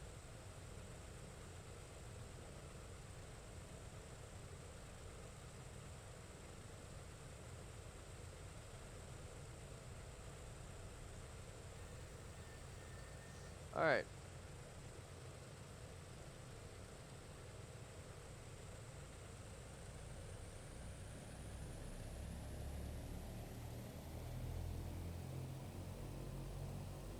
Inches stabilized, setting takeoff power.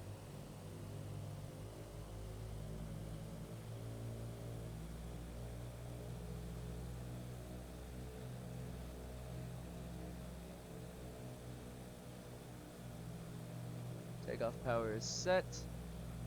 Parking brake released. 83.95, right? Yep.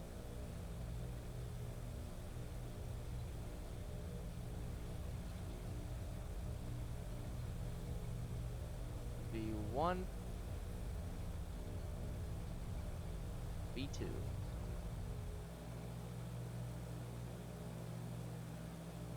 Positive rate.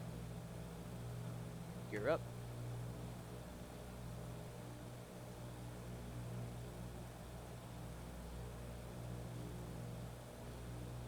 I still didn't do the takeoff thing announcement. Setting Mito power. Edmonton Center, Buffalo 86 is type 1 miles east of Charlie Yankee Get some Golf nose Hotel, down 800 trim feet. there. Flaps Request 15. flight following. Buffalo 86 Edmonton Center. Squawk tree 122. Flaps 10. Squawk Tree 122 Buffalo 86. Buffalo 86 radar. Let's bring up them contact 2 miles flaps. east of Charlie Yankee Golf Hotel, 1,300 feet. Altimeter 29.96. And setting climb power. Roger, Buffalo 86.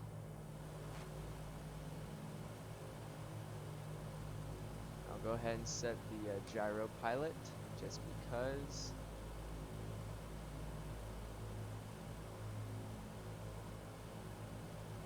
Landing lights are coming off. Auto feathers going off. Gear is going to neutral.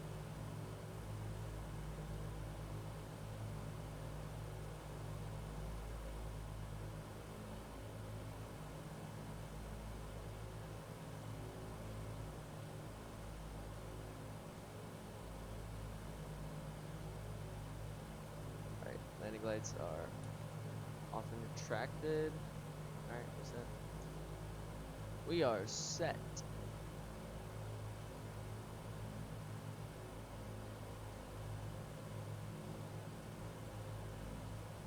Oh, just occurred to me, whatever. Okay, continue. Never mind. Forgot I had that gyro pilot knob set to turn. Thought I was gonna overshoot. No, I did not. So I'm pretty sure we'll be fine at 4,000. You know, I don't think those mountains are gonna, you know, mountain. Be wrong though. Never know.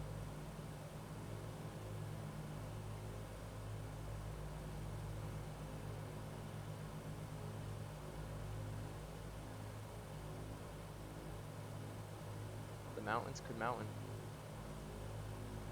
Could have a repeat of that one flight from Whitehorse to Vancouver. I will never forget that flight.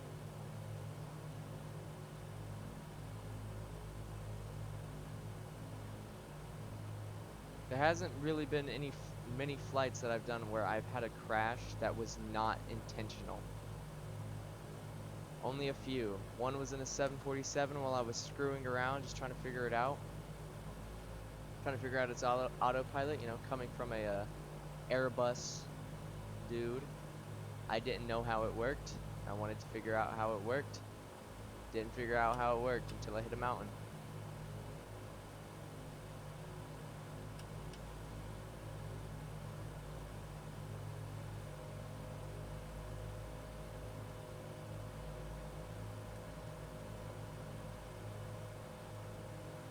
Don't know why you're screaming at me.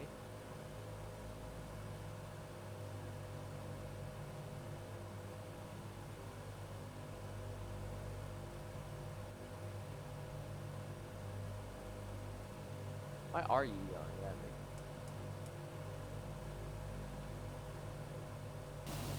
Gear is up, right? Yeah. It's...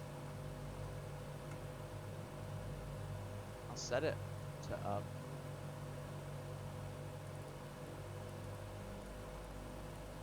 Cow flaps closed. Mixtures are auto lean unlocked. Hydraulic system bypass. It's off. Gear neutral.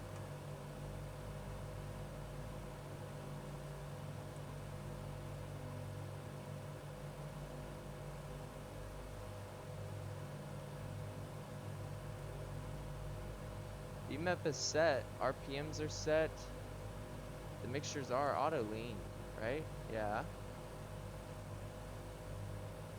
Why is it yelling at me? Flaps, okay.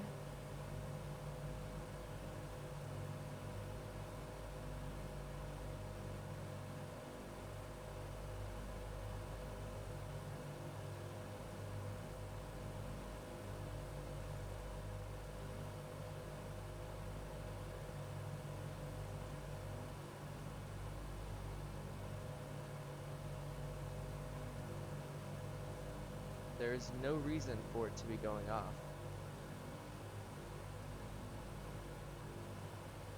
The mixtures are auto lean, the superchargers are high, the gear is, I put it to up, it didn't change a thing, it's like they shouldn't be going off at that, right? 2300 RPM, flaps are up.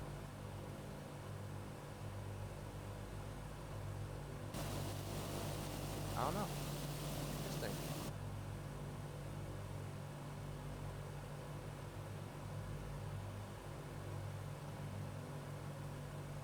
That was very interesting.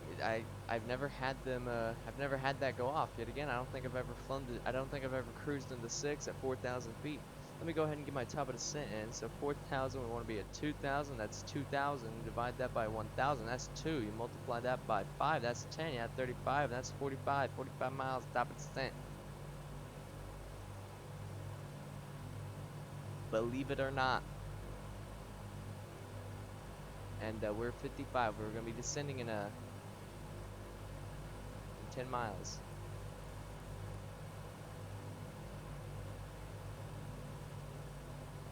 So let me just go over the cruise checks again. So cruise power is set, mixtures are auto lean and locked, cow flaps are closed, CHTs are where we want them. Fuel booster pumps are off. We can turn off the seatbelt signs. Oh my God, flash! I keep forgetting to do that. Windshield heat control is set. Anti-ice is not required. Inverters are same. Hydraulic system bypass is off.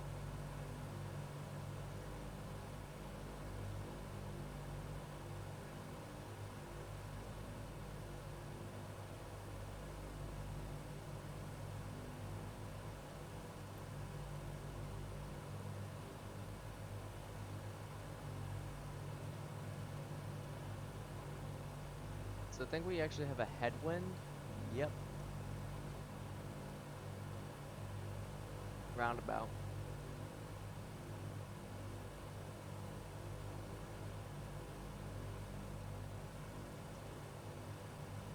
Back to my phone, I guess.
Alright, and we are now technically at top of descent.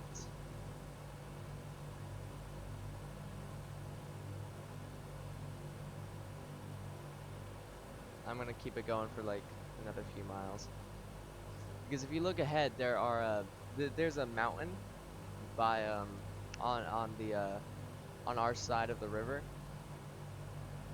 and you can see it right there. And that would block us from getting to Norman Wells if we descended down to 2000. So what we're gonna do is once we're a bit closer, we're gonna break off and fly this way around the mountain and then down along the riverbed, well, riverside, I guess. We're gonna fly along the river to the airport, which is ideal, especially if the if the wind favors us landing on the runway that's heading like this way, because we'll be like lined up with it. We'd be on final once we turned around to follow the river. However, I don't think that's gonna Actually, that might be possible. Or we might have an 11 knot headwind, or we're gonna have a killer crosswind, no matter what runway we land on. One of the two.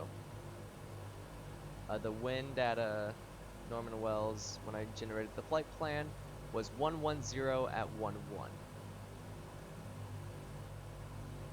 So Simbrief says we should land at runway 10. Which, congrats Simbrief. You have a brain now. See, that makes sense. If we have an 11 knot headwind, if the winds are blowing from 110, you would want to land on a runway like 10. You know, if the winds are you always want to take off into the wind. Land and take off into the wind, because that generates more lift but reduces your ground speed. So essentially, taking off into the wind, your ground speed would be lower, but your airspeed would be faster, so you use up less runway to actually get into the air. And on landing, same thing applies. If you're coming into the wind, your ground speed is slower, but your airspeed is the same.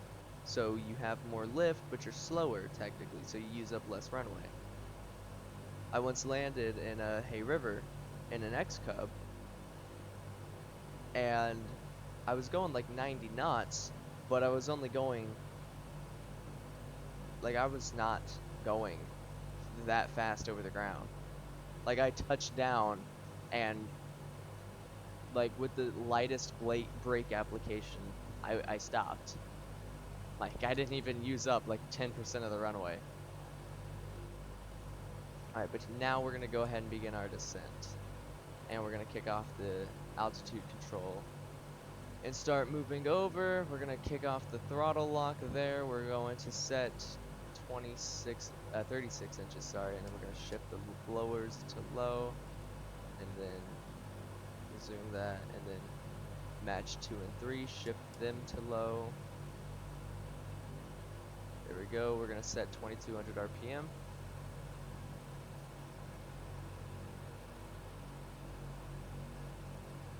So blowers are low, 2200 RPM is set, and 26 inches. Inverters are opposite. All of that's good. Hydraulic system bypass is on.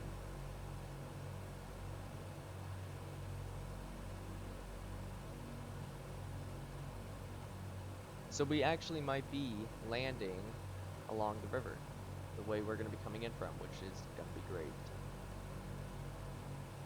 So right now we have a dead set headwind.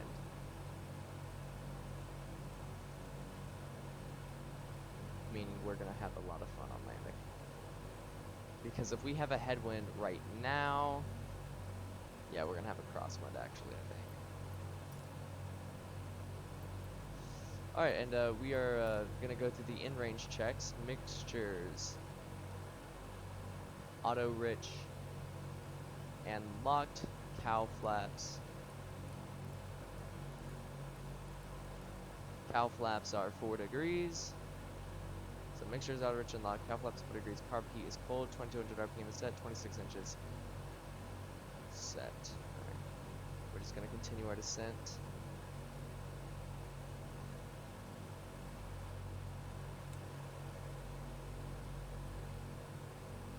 Now that I'm thinking about it, I probably should have began our descent sooner. Although we'll probably be fine.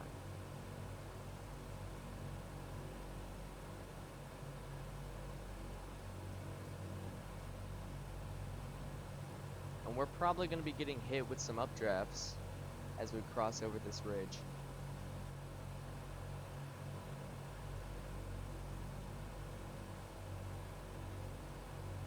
So that's going to be fun. And, yep, feeling a little bit of turbulence as we fly over it. And, yeah.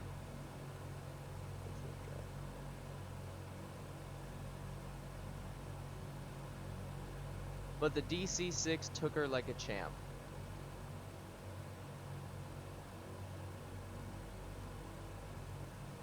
Then we're gonna start our left turn, and we're just gonna follow along the river.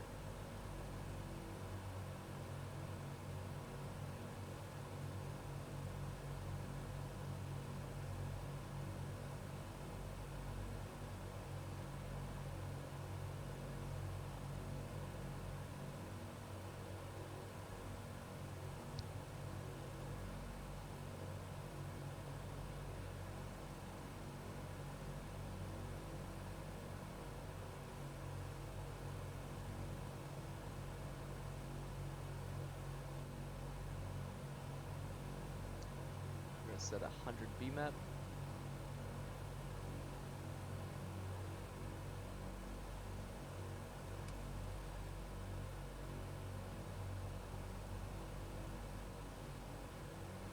And then we're gonna set 90 BMAP just to slow down, to help slow down.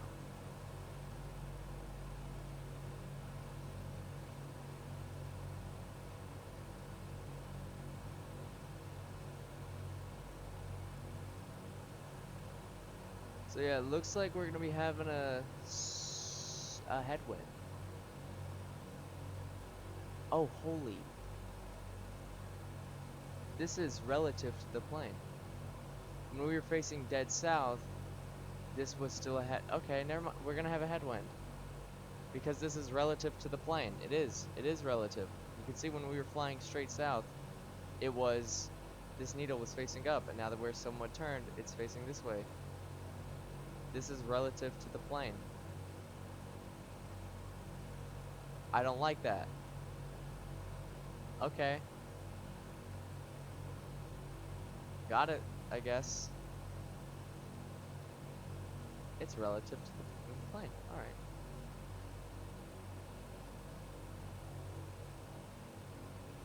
I'm also gonna set this to a loc. Interesting. Preferably on like a 110 heading.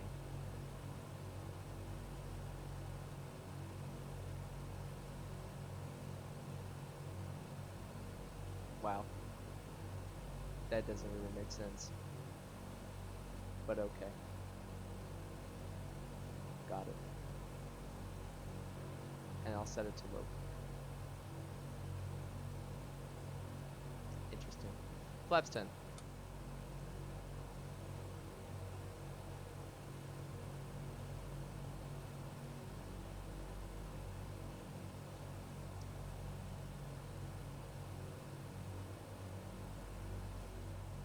At least I'm pretty.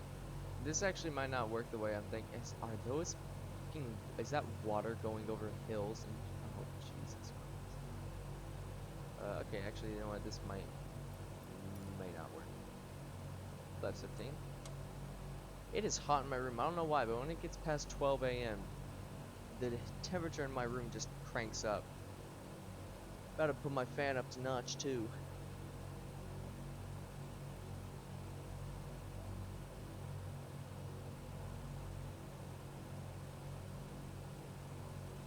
Flaps 20. So I'm actually going to set this back to gyro pilot and give us a right hand turn, because we're flying towards the airport, but we are not flying in line with the runway. So we're gonna get out over the water.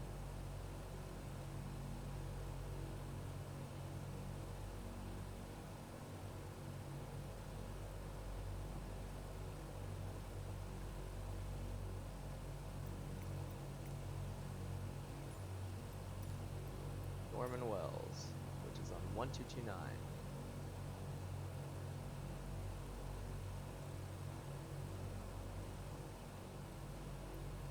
Select runway for landing, runway 10, announce full stop, announce position. Charlie Yankee And Victor, yeah, that's water Quebec, going traffic over Buffalo hills and 8615 islands, or miles, that's northwest islands made 1,000 of water. feet inbound to land runway 10. Oh hey, the weather just changed. Now there's a haze. Interesting. Also, 1,000 feet. I thought I leveled us off at 2,000 feet. I'm a lot lower than I thought I was. Sure, it'll be fine. Why wouldn't it be fine?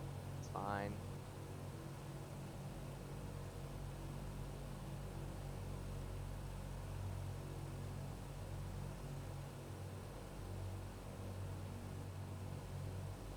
Alright, so V approach 125, V ref 95, 12595. Got it.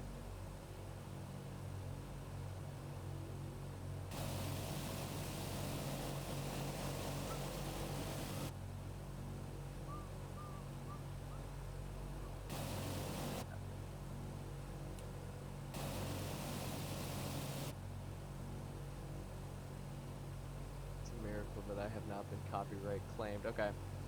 We'll go ahead and set it to localizer. Because I believe we should be relatively in line with the runway. Somewhat-ish. Well, not if you turn like that. Jesus, I set the OBS to a 110 lock. My God.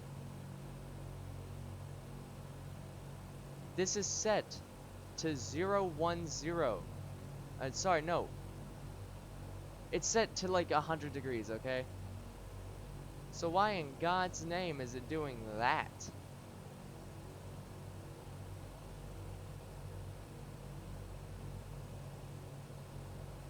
That makes no sense. Absolutely no sense.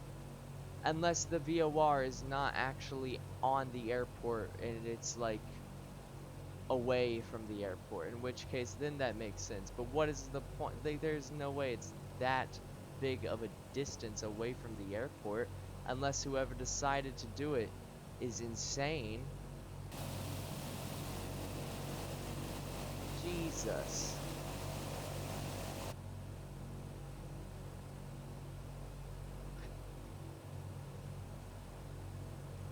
Alright, you know, I'm gonna set that back to GPS, not that it really matters much. Okay, we are 10 miles out. Alright, now we're gonna go into a gradual left turn to the heading we want.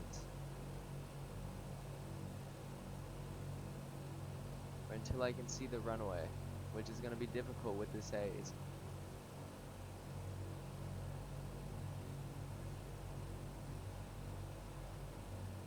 How far away are we? 9.5 miles?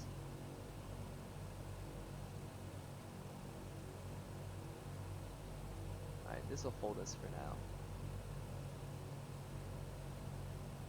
Alright, is it past that little inlet? No. Okay, it's a lot closer actually.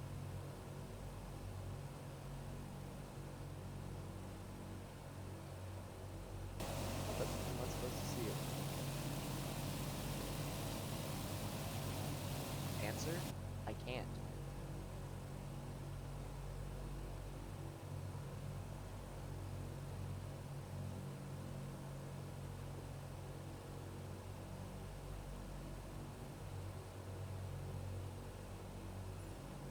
But I believe I'm on final.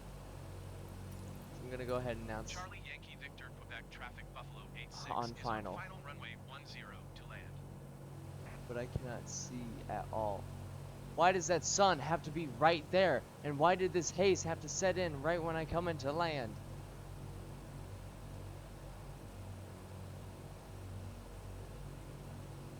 Yes, watch, time to stand. Oh my God, I'm going to turn off your freaking notifications and your whole fitness app if you do not shut.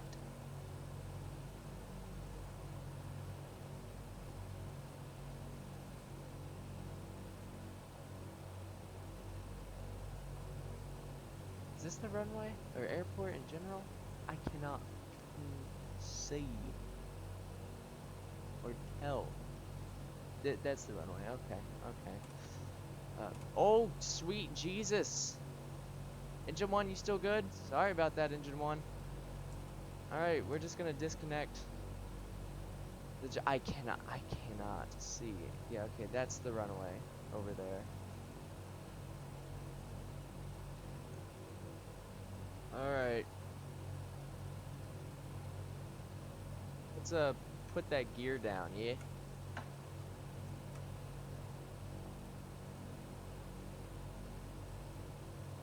Landing lights, 1, 2, 3, 4, 5, 6, 7, 8, 9, 10. Landing lights are extended and on. This is like, that's like the VOR is over 4 miles away from the airport.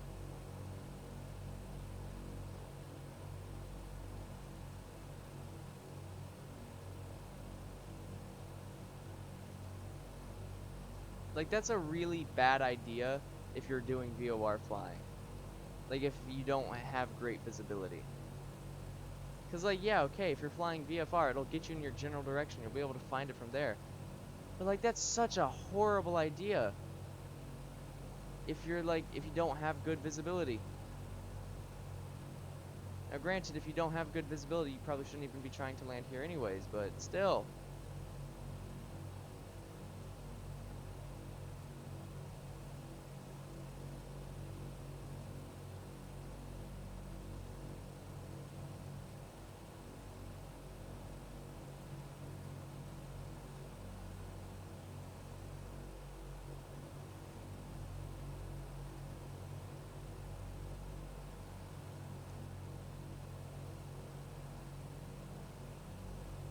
Nose up trim, my god.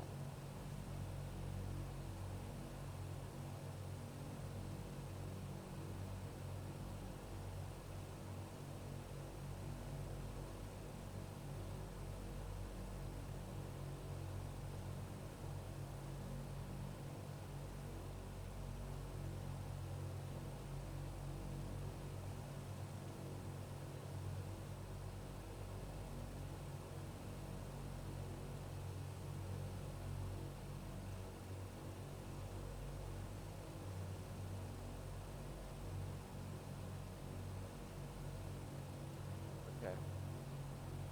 Bring back that power, flaps 30. It's gonna be a very short approach, okay?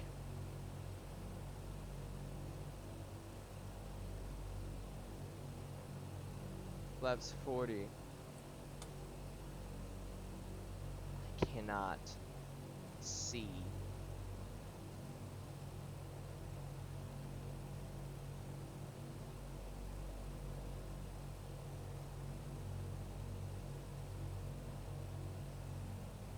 Alright, we're just gonna bring down the flaps. Let's get some nose up trim. So I don't have to put too much pressure on this yoke.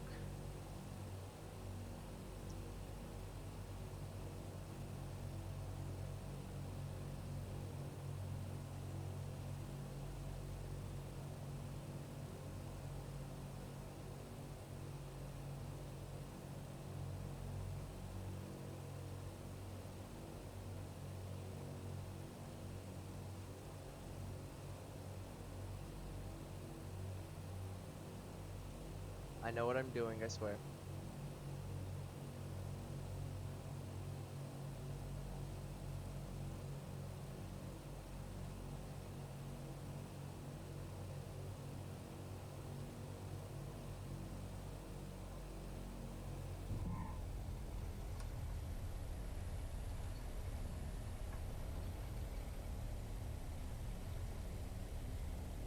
Setting reverse 30.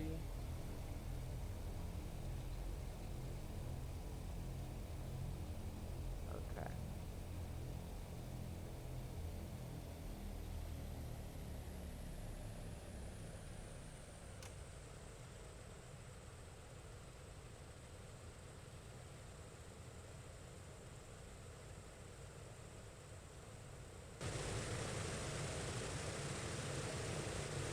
Charlie Yankee Victor Quebec traffic Buffalo 86 is clear of the Parking runway. brake is set.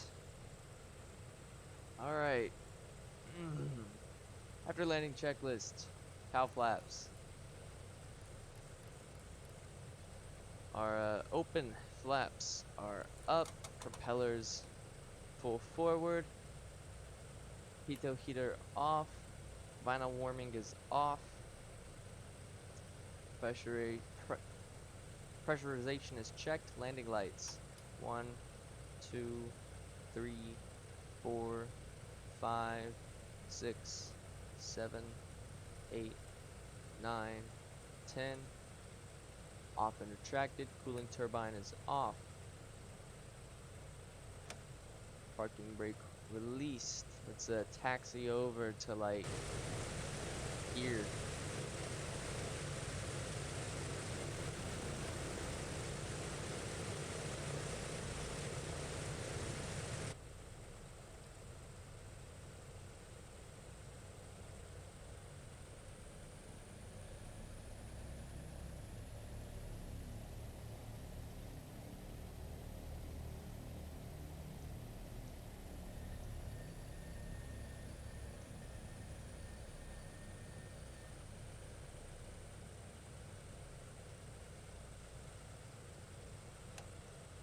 Alright, parking brake is set. Parking checklist. Parking brake is set. Mixture. To idle cutoff.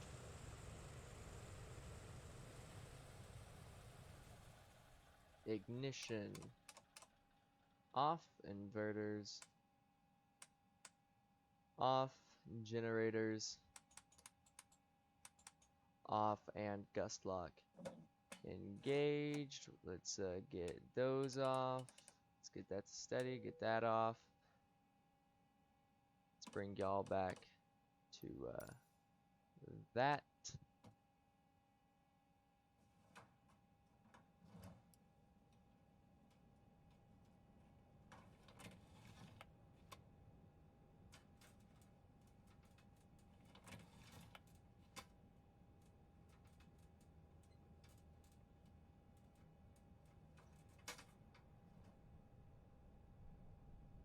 Chucks are in, GPU is in, and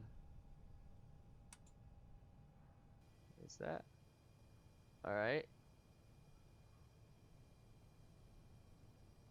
I'll give y'all again an external shot of the aircraft while I set up the fourth leg of the run. It's about 1 in the morning. Jesus Christ. Buffalo Airways 86 from CYVQ to CYFN. Sorry. CYZN. CZFN.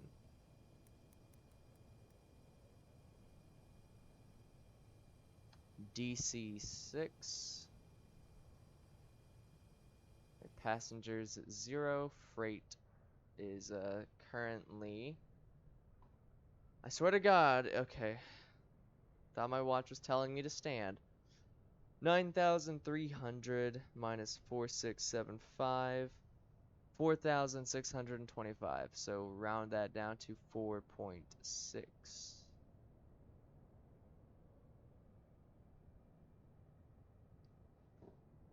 There's our freight for that leg. It is a 38 nautical mile flight.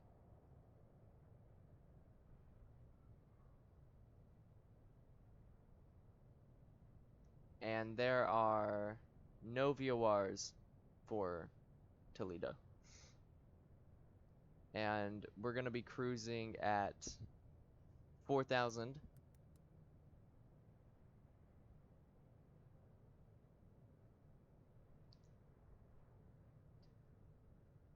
And I know that might not seem right, and you're correct. We won't cruise at 4,000 actually.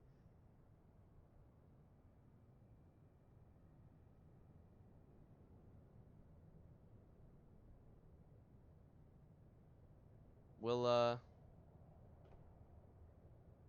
cruise at 3,000. How about that? Generate flight.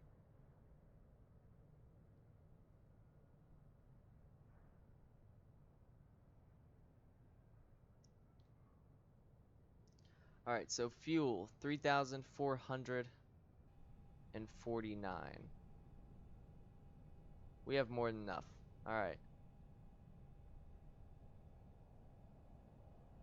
And then cargo, it's 4,600. Interesting. Oh, 4,600. There we go. Very light plane. Matter of fact, we only weigh 62,942 pounds. Let's start closing up them cargo doors and all of that. We'll set the GNS here. Clear that out. C Z F N Tulita CFZN to CYVQ. That is not at all what I set, you actual idiot. Invert flight plan, please. Thank you.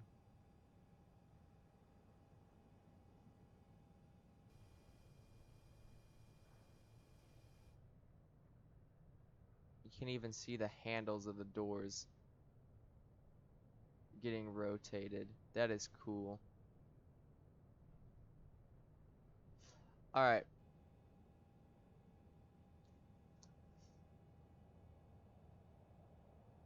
So, before we actually go into takeoff, I'm going to go get me a drink.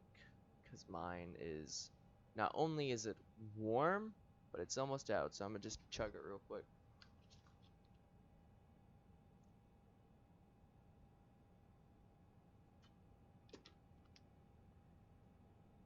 Alright, be right back.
Okay, back, and I have unfortunate news.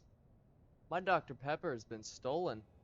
I have like this rack in the kitchen where it just holds drinks and Dr. Pepper.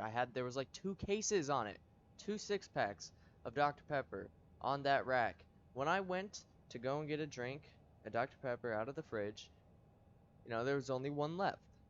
So I got it out and I went to put in another 6-pack. And I look down at the rack and they're gone.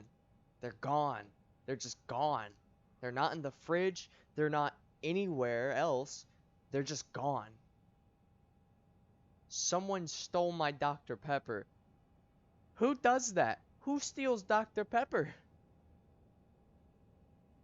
They're just gone. I don't know what to think. It's just gone. There's no reason for it being gone. It's just gone. There were 2 packs, and now they're gone. Okay. Let's do this, yeah? A parking brake. Let's begin the 4th leg of the Mackenzie Valley Run. The final flight with cargo. Parking brake is set. Landing gear lever is down. Circuit breakers are all good. Fuel booster pump circuit breakers are good. Battery is on. Battery selector is on ground. Lighting is set. Passenger signs are all on. Fuel booster pumps are off. Inverter switches are on. Voltage regulator overheat warning is off. Generators are all on. Auxiliary blower is off. Ignition switches are off. Water injectors are off. Prop deicer ammeter is off. Cabin pressurization regulator is set. Cabin altimeter is 2992. Cabin pressure manual control door is guarded. Door warning lights are out. Cabin temperature control is set. Cooling turbine is door warning lights are almost out. Forgot about you. Cooling turbine is not required. DC voltmeter selectors on bus. AC voltmeter selectors on engine instruments. Bus voltage is normal. Blowers are low. Cow flaps are fully open. Landing lights are off and retracted. Fuel and fluids are all good. Heater systems are good. Cabin heater master on. De-icers are all off. Hydraulic system bypass lever is on. Auxiliary hydraulic pump is unguarded and on. Hydraulic pressure is good. Auxiliary hydraulic pump is off. Gyro pilot is off. Servos are disconnected. Carb levers are cold. Wing flap lever is up. Mixtures are idle cutoff. Trim tabs are set. Fuel tank selector valves are main. Cross speeds are off. Prop master RPM is forward. Standard prop selector is on auto 3. Throttles are set. Fuel and oil pressure warning isolation switches are all on. I'm gonna go ahead and just get 3 on there. Landing gear indicator lights 3 green. Pre-start checklist. Avionics are set. Transponder is set, and it'll do that. Well, actually, we'll set them to a 1200. Set the transponder. Oh my god. Oh my god. There we go. Beacon light is on. Engine start selector on number 3. Fuel booster pump on. Can I not hear it anymore?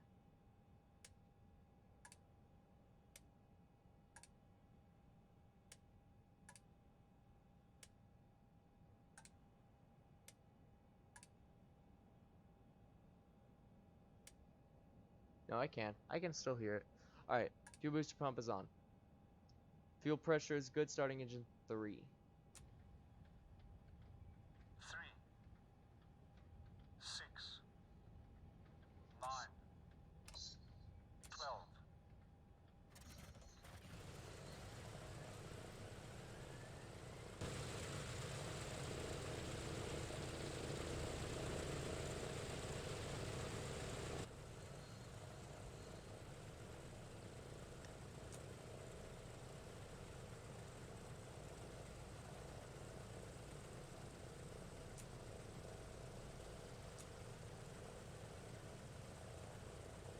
How long have I been recording? Like 5 hours? Yep. Alright.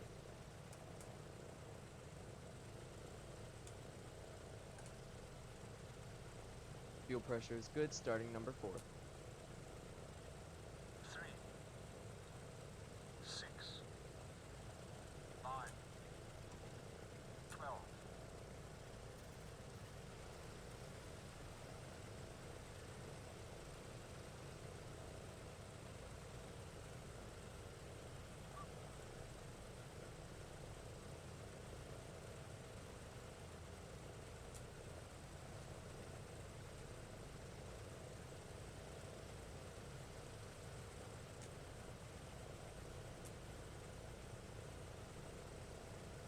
Tomorrow I might do an MD-11 flight just so I can,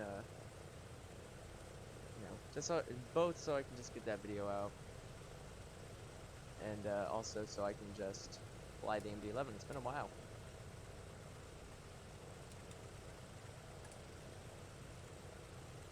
I've flown it since the last video I did on it, but I just haven't flown it a lot.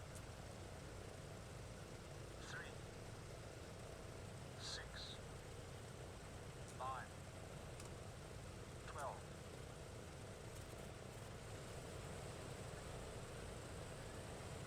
Could do a UPS flight in it. We've been doing we did a lot of FedEx flights in it. I think we did like 2 FedEx flights in it, and then like one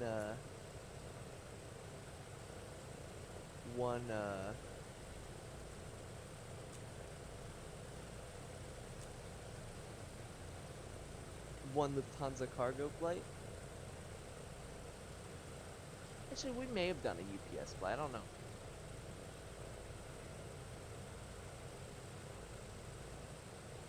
But I don't think we did. I think we did 2 FedEx flights.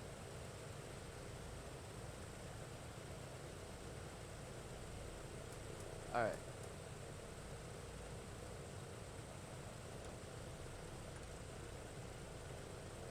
So fuel pressure is all good. Start selector is on 1, starting 1.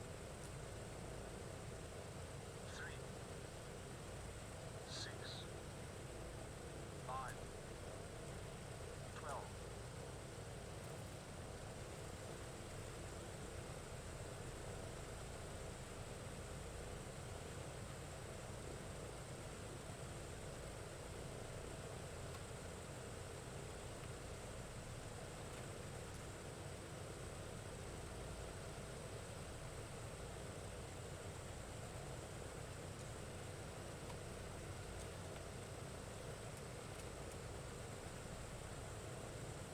Alright. Engine start after start checklist, fuel booster pumps are off, engine start selector off, battery selector, plane battery, cowl flaps are fully open, hydraulic pressure is good, gust lock removed. EMAP is good, fuel pressure is good, oil pressure is good, oil temperatures on 1 and 2, or I mean 3 and 4 are good, and then 1 and 2 is a little cold, but it's getting up there. Carb air is good enough for the current situation. Water pressure is good, so EGTs are good, RPMs are good, manifold pressure is good. We're actually going to bring back number 3 a little bit.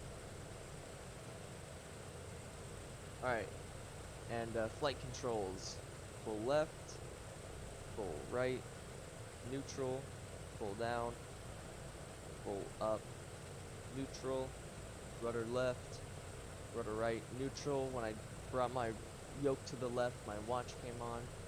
Apparently thought I was trying to look at the time. Little did it know, I'm trying to fly. Bring them stairs up, and then close that door. Let's take a look at that handle rotate. It'll rotate. Holy crap, it rotates. I love that. Such a minor thing, but I love that.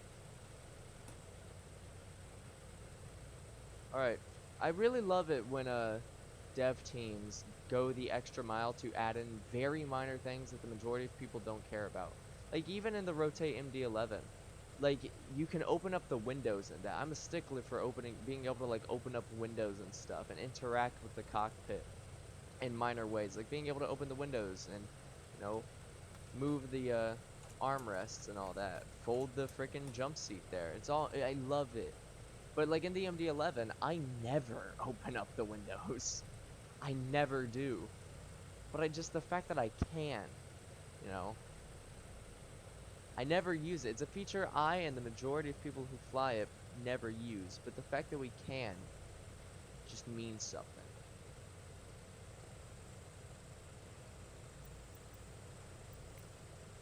Alright, so we're going to be taking off runway 10. So let's announce our taxi. Charlie here. Yankee Victor Quebec traffic Buffalo 86 is taxiing to runway 10.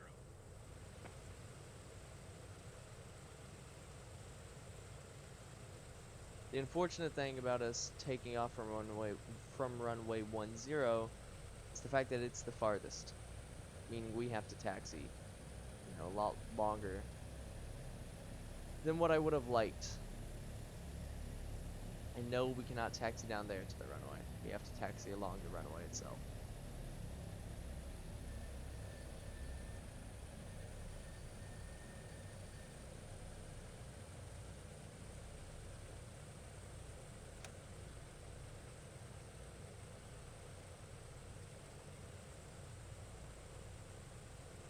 Alright. Before we do our takeoff, I'm just going to wipe down this bottle and then take a sip, because I'm not going to really be able to drink from it for this flight. There we go.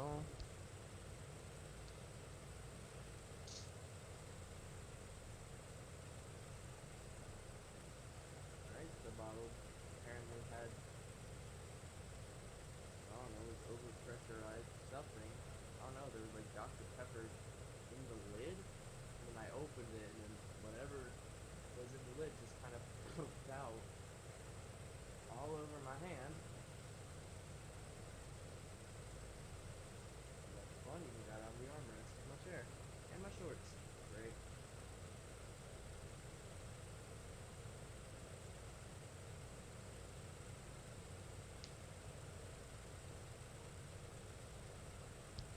Alright, I don't know if that was heard, because my mic was up, but essentially my Dr. Pepper bottle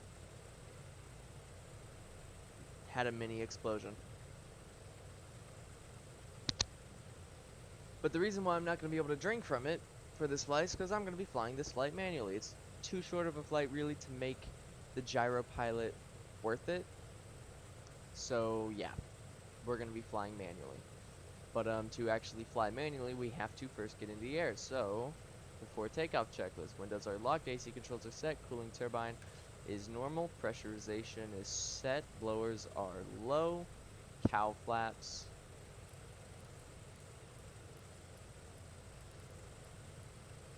are 4 degrees. Landing lights 1, 2, 3, 4, 5, 6, 7, 8, 9, 10.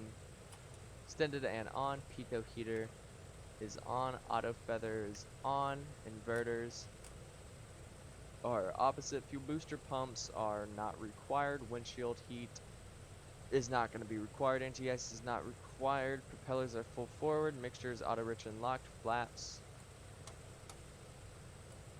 are 20 degrees. Trim set. Avionics are set. CDI is set. Gyro pilot is not going to be required at all. Altimeters are set.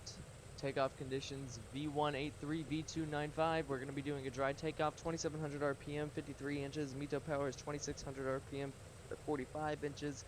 And then climb power is 2400 RPM, 38 inches. Alright, transponder on out. And parking brake is released.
Alright. Set 30 inches.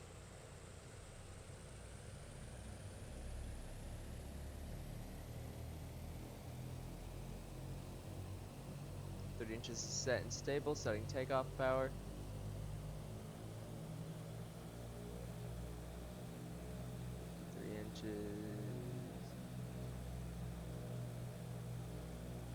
Takeoff power is set. Brakes are released. Let's get forward pressure on that yoke. 8395.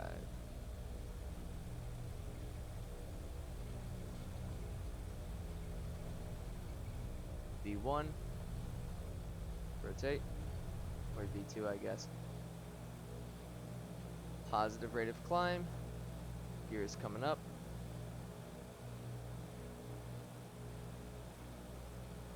Again, I did not announce my takeoff. I'm losing my mind.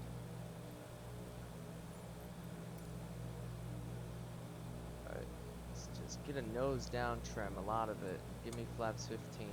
Give me nose down trim, Jesus. Edmonton Center Buffalo 86 is type 1 miles southeast of Charlie Yankee Victor, Quebec 800 Alright, feet. setting METO power. Request flight I'll be following. shot like a rocket out of there. Buffalo 86 Edmonton Center. Squawk 1012. Squawk 1012 Buffalo 86. Buffalo 86 radar Just bring the contact flaps 2 up, miles matter of northwest fact. Charlie Echo Uniform 8 1,300 feet. Landing lights are coming Altimeter off. decimal 8. Auto feathers off. Roger Buffalo 86. gear is neutral.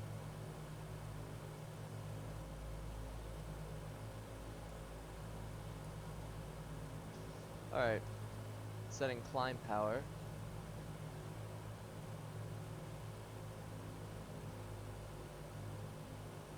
We were already at climb power for the most part. We had the RPM set.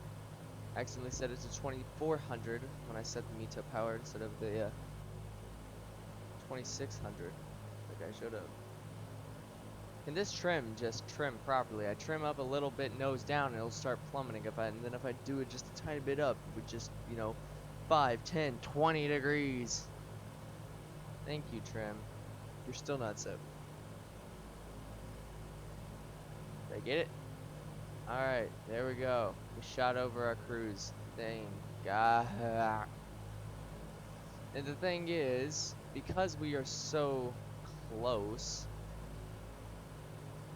we're gonna go ahead and set the descent power. 2200 RPM and then 26 inches of manifold pressure. Keeping the mixtures rich, superchargers on low, and all of that good stuff. Because we are so close in such a short flight.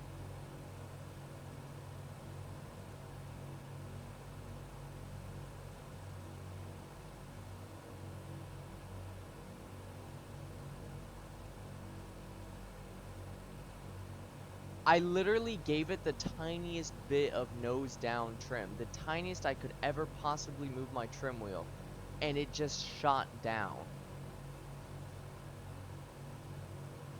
And then I trimmed it up a little bit, and now I'm trimming it down, and I still have to apply forward pressure on the yoke because it's wanting to go up. Why is this trim not making any sense?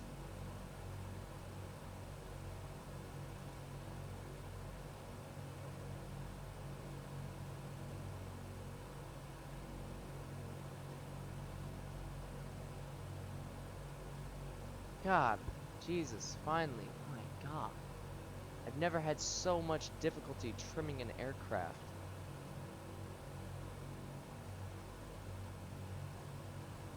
And still not set properly.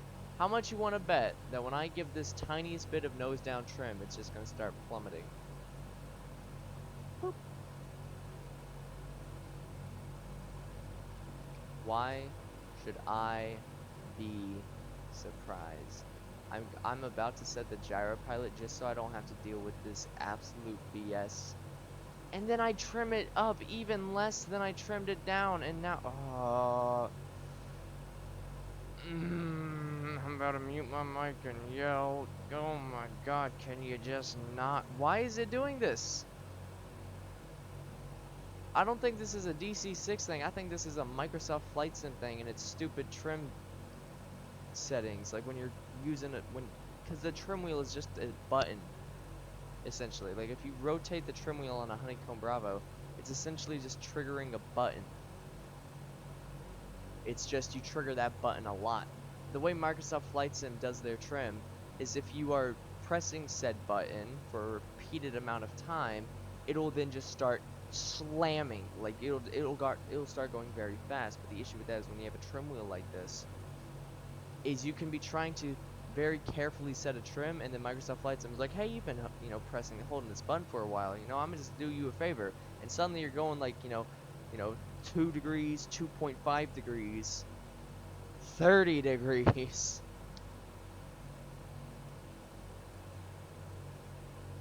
And I think this is the Microsoft Flight Sim thing. Still just wanted to go nose up, just a tiny bit. Tiny bit of nose down trim. Need a bit more. Tiny bit of nose down trim.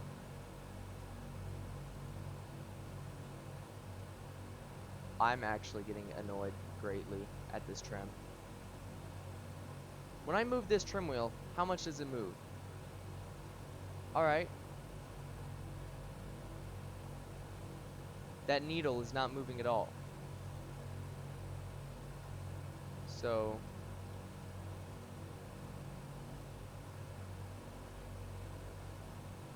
why is this plane right heavy as well?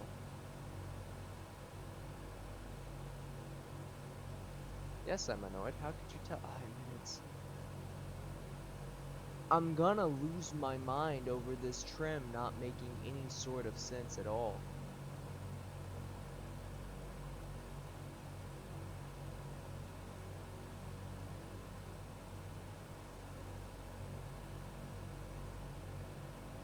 Oh my god. I'm literally moving the trim wheel the tiniest amount. This has to be a Microsoft Flight Sim bug.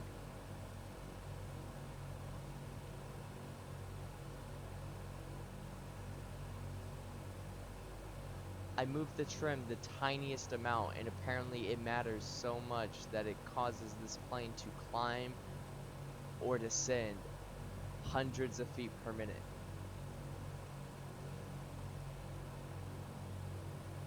Like, it's just obnoxious. I'm just gonna stop messing with the trim wheel. I'm just gonna use the yoke, because honestly, that's gonna save my sanity. You can tell that I'm tired because I'm getting angry or I'm very irritable when I'm tired. So the littlest of things can make me very, very annoyed and or angry. That's somewhat what's happening right now with this goddamn trim wheel. It makes no sense. It makes no sense. Move it literally the tiniest amount, like not even a single degree, not even half a degree. And apparently that half a degree, that 0.1 degree change matters. It causes you to gain hundreds or lose hundreds of feet per minute in your climb or your vertical speed. Like, I've never flown a real aircraft, but there is no way that their trim wheels are that sensitive, especially in something like a DC-6, which is during its time, one of the most renowned and advanced airliners of all time. I find it hard to believe that Douglas would make an aircraft where its trim wheel is that sensitive and or insensitive. Because either the trim wheel is so sensitive that the tiniest amount of movement makes a huge amount of change, or it's so insensitive, like there's so low sensitivity to it that you make a tiny amount of change in the thing and it translates to a lot of change in the trim. Like, to where, like, if you, like, what I mean by that is to where, like, if it's too sensitive, like, if you make too, like, if you have to make just ever so tiny amounts of change to it, and if you accidentally trim it just a tad bit too much, it'll trim a lot more than you actually wanted it to. Or it's so insensitive that the movements you make translate into very large movements in the trim.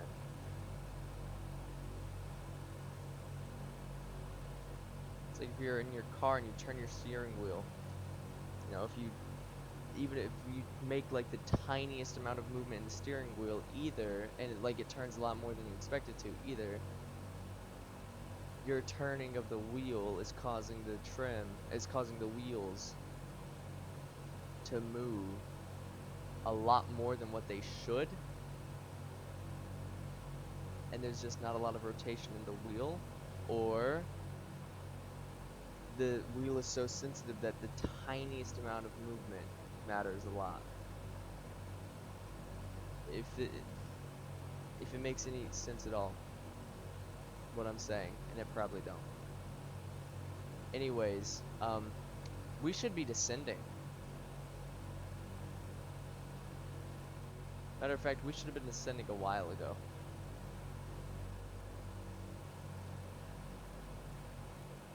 Okay, let me take a look at the wind here.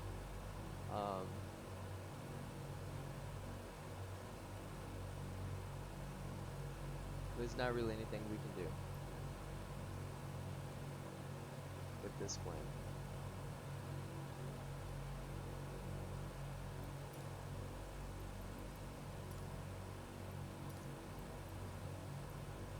gonna land runway 7. Charlie Zulu Foxtrot November, traffic Buffalo 865 miles west, 2,600 feet inbound to land runway 7. Actually, can we do something about this? No. It's not that much wind either. Alright, so we're just gonna bring her in around to the right. We're just gonna kind of do a circle here to lose off some altitude. Could do a slip maneuver. Although doing a forward slip in a big aircraft like this is probably not ideal. Probably not a great idea. Could be wrong. I've never even practiced a slip maneuver. Oh man, I'd be getting a bank angle and a half. That is one issue though. I'm tired. Very tired. So my skills are slowly gonna go and go and go.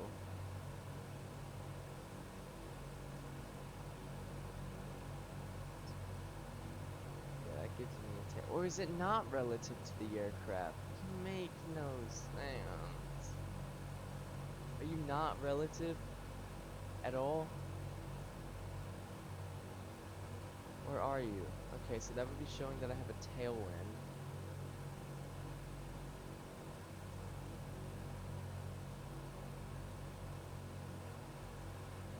I know I'm flying very low.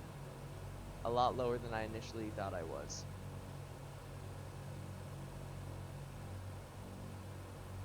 Oh, I'm at less than 100 feet. Oh, why did I mess with the trim at all? It's just, I don't, okay, you know what, maybe it is a PMDG fault. I don't know, but how? It's been flying fine. It's just a matter of a degree and a half, or even half a degree, I don't think would make such a huge impact on the climb of the aircraft. And if it does, it just feels like a badly designed plane. I don't know, maybe it's just normal and I'm just not used to it. And also the fact that I'm a lot more tired than I'm a lot of, oh, and my energy levels are lower than what I would like them to be. It's just causing me to be much more reactive to the aircrafts.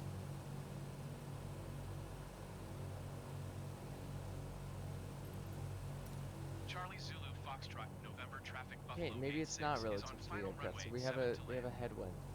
We have a headwind on landing.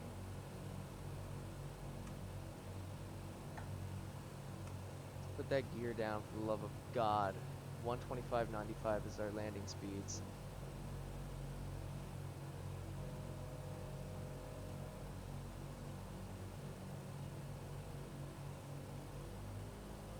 It is set 2400 RPM. Landing lights 1, 2, 3, 4, 5, 6, 7, 8, 9, 10. Landing lights are extended and on.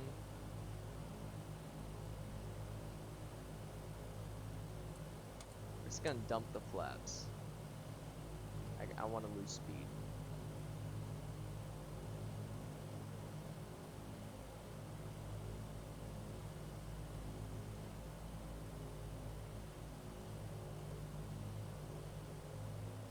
Drop us down quite a bit, so that way I can level off.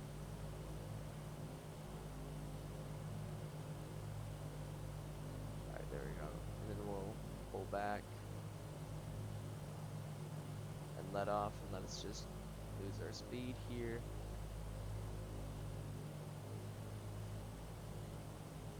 This is the last time I do a valley run to where I'm in the final couple of legs at like 1:30 to 2 in the morning.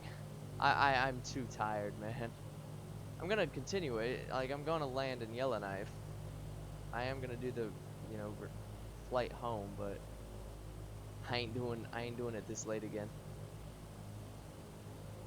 I don't think I'm mentally capable of doing it this late.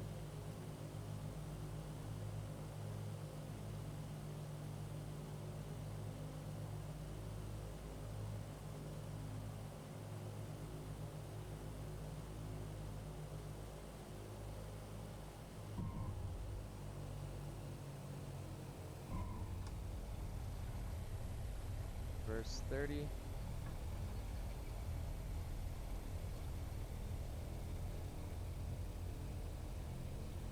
I wish sure we have a headwind, because it did not feel like a headwind.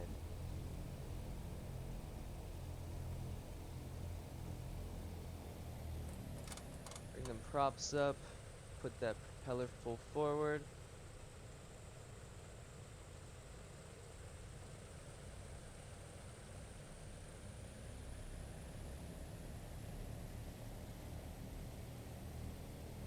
Charlie Zulu Foxtrot, November traffic Buffalo 86 is clear of the runway.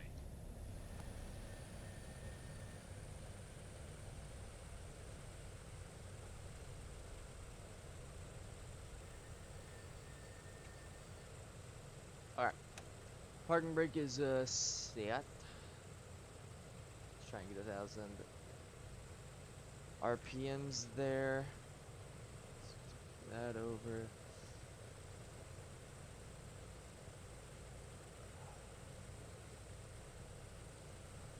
After landing checklist, cow flaps are fully open, flaps are up, propellers are forward, anti-icing is preheated off, and vinyl warming is off. Cabin pressurization is good. Landing lights 1, 2, 3, 4, 5, 6, 7, 8, 9, 10 are off and retracted. And cooling turbine is off. Parking checklist, parking brake is set. Mixtures, idle cutoff.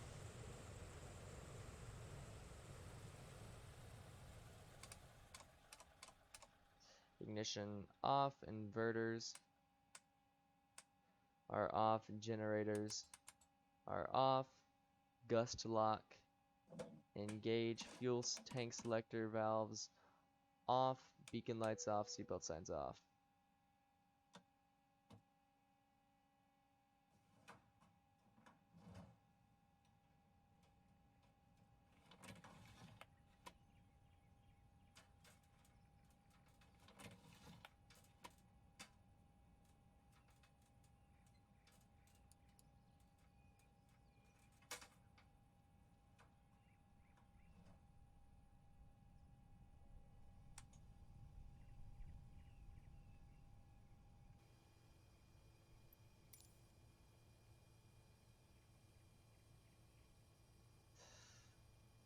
Alright. Been recording for 5.5 hours. It's currently 1:40 in the morning, and I still have like another hour to go for the flight down to Yellowknife. But sim brief, new flight, Buffalo 86 from CZFN to CYZF in the Douglas DC-6. Passengers 0, freight 0, altitude auto, 330 nautical miles, generate flight.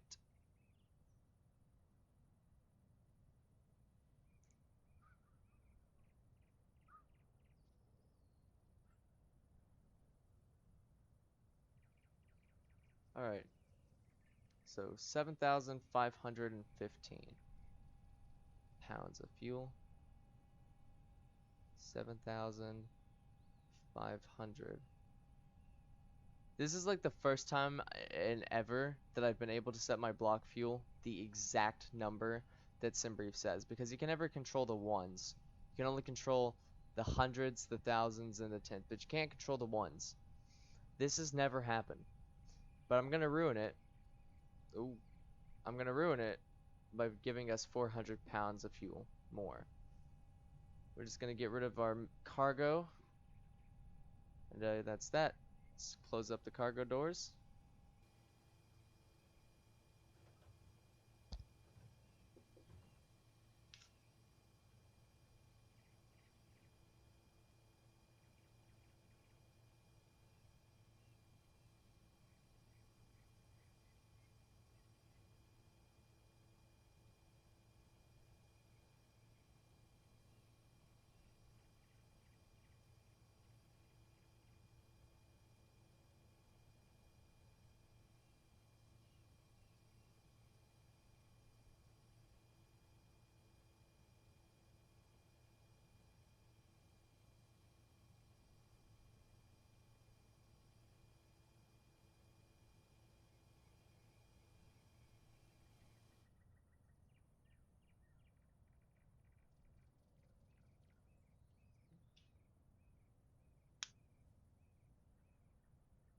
I'm sure that's fine and that won't kill me.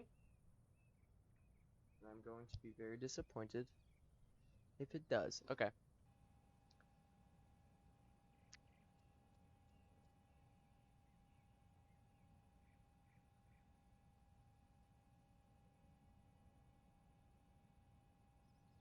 Something used fuel. I know it. It's probably the heaters. If I had to imagine. Although heaters don't work apparently if there's no fuel pressure. So that's interesting. So pre-flight checklist: parking brake is set, gear lever is down, circuit breakers are good, battery is on, battery selector is on ground, lighting is set, passenger signs are on, fuel booster pumps are off, inverter switches are on, voltage regulator overheat warning is off, generators are on, auxiliary blower is off, ignition switches are off, water injectors are off, prop de-icer ammeter is off, cabin pressurization regulator. SimBrief said we are going to be cruising at flight level 230, 23,000 feet. Cabin altimeter set 2992. Cabin pressure manual control door is guarded. Door warning lights, don't worry about it. Cabin temperature control is set. Cooling turbine not required. AC voltmeter selector is normal. Engine instruments. DC voltmeter selector is bus. Bus voltage is normal. Blowers are low. Cowl flaps are fully open. Landing lights are off and retracted. Fuel and fluids are all good. Heater systems are good. Cabin heater masters on. De-icers are all off. Windshield heat is not required. Hydraulic system bypass lever is on. Auxiliary hydraulic pump is off, unguarded and on. Hydraulic pressure is good. Auxiliary hydraulic pump is off and guarded. Gyro pilot is off. Servos are disconnected. Carb levers are cold. Wing flap lever is up. Mixtures are idle. Cutoff. Trim tabs are set. Fuel tank selector valves are on mains. Cross feeds are off. Prop master is full forward. Prop select switch is on auto 3. Throttles are set. Fuel and oil pressure warning isolation switches are on. Landing gear indicator lights 3 green. Alright. Altimeters are set. Transponder is set. And flight plan. I'm going to delete that. And we're going to set C, Y, Z, F, add waypoint. There we go. Alright. Beacon light is on. Fuel booster pump is low. Start select on 3. And the fuel pressure is good. Starting engine 3. 3, 6, 9, 12.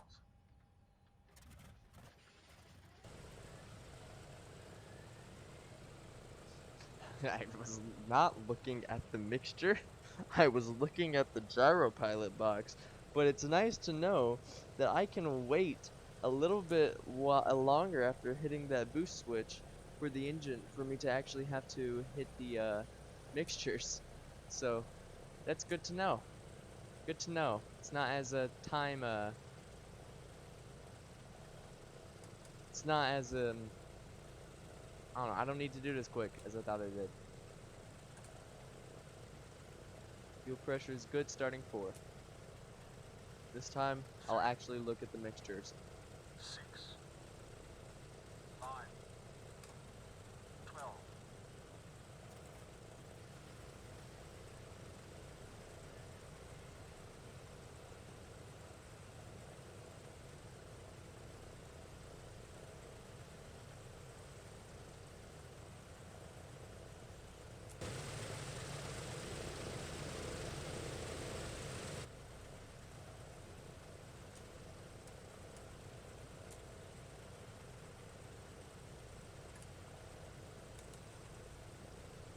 Fuel pressure is good, starting number 2. 3,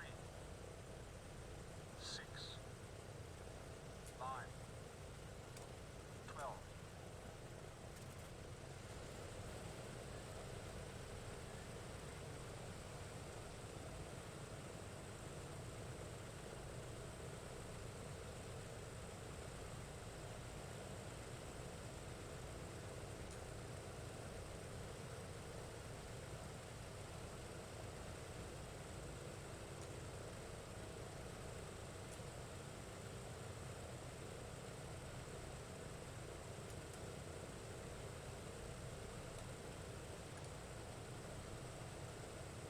Fuel pressure is good, starting number 1. 3, 6, 5, 12.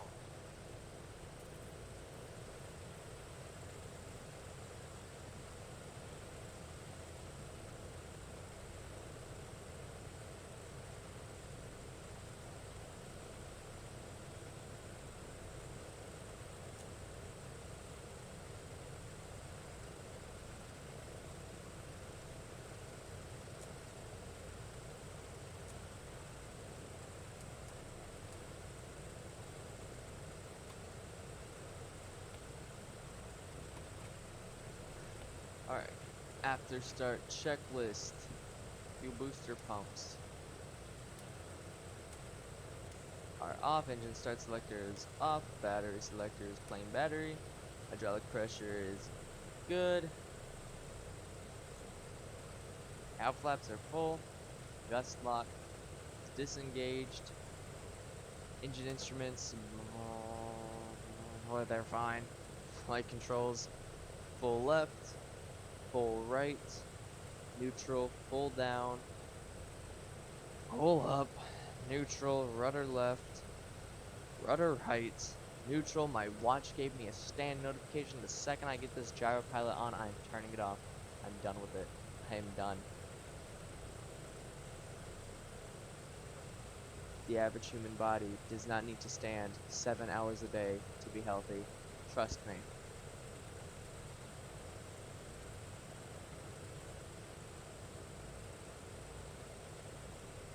Alright. So that's good. Now we just gotta get rid of our GPU and close up the cockpit.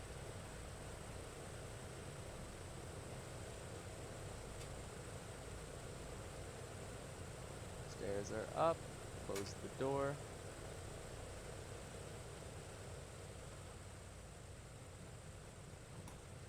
Alright.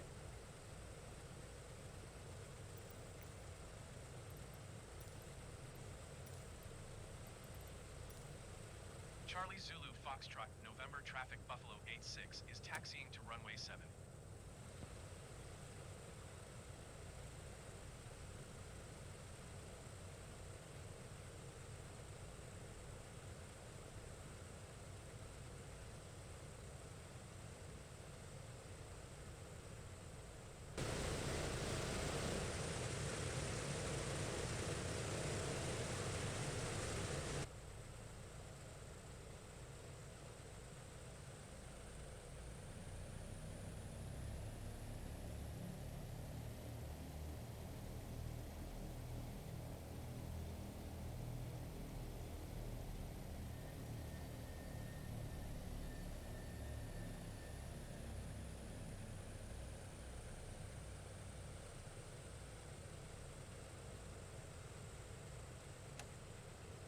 Alright.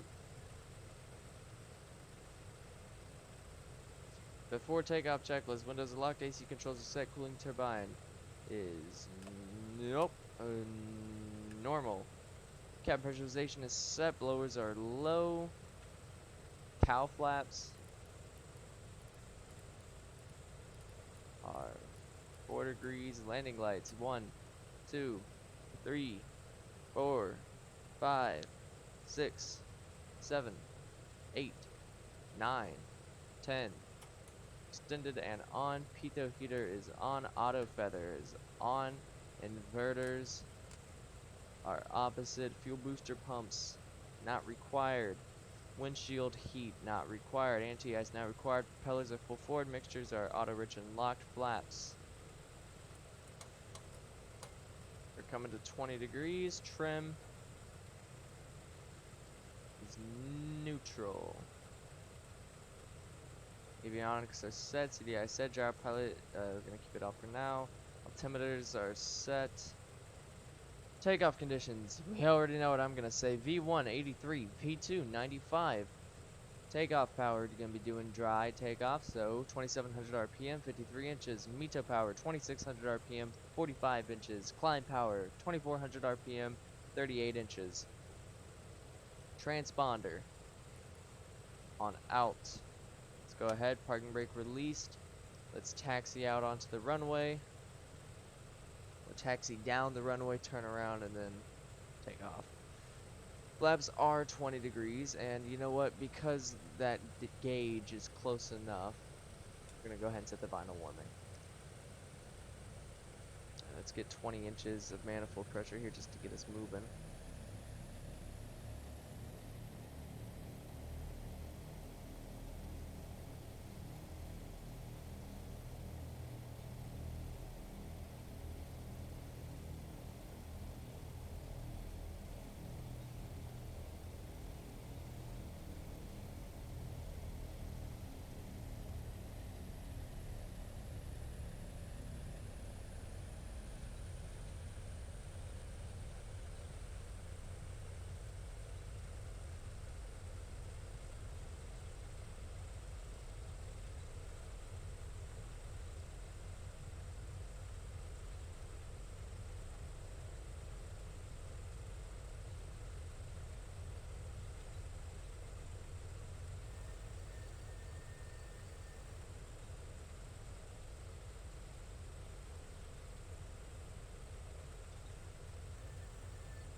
Alright. And here we are. 30 inches.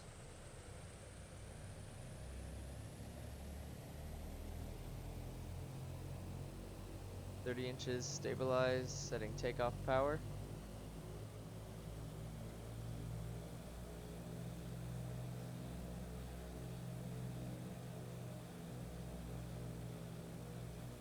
Takeoff power set, brakes released.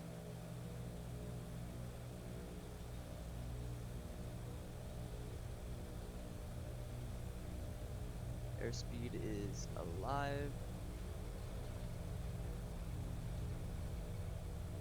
V1 and V2. Just floats right off the runway. Here is coming up.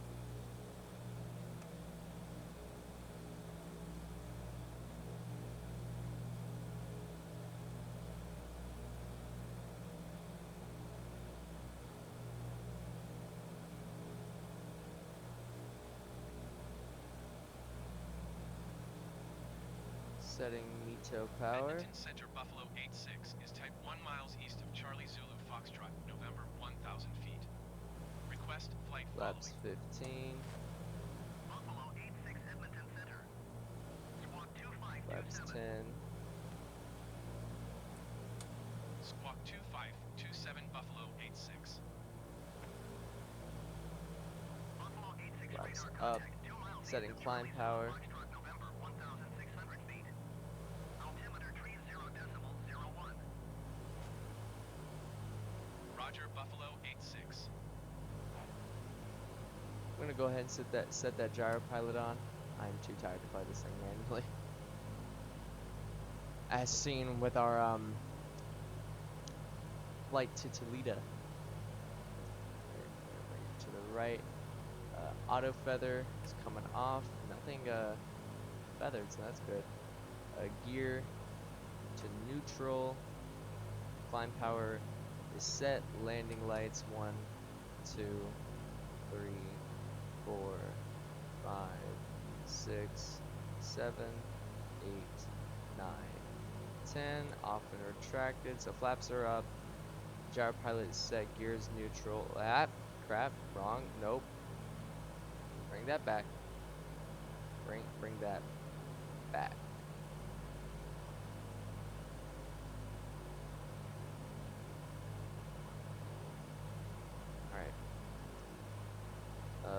Alright, everything is set, as it should.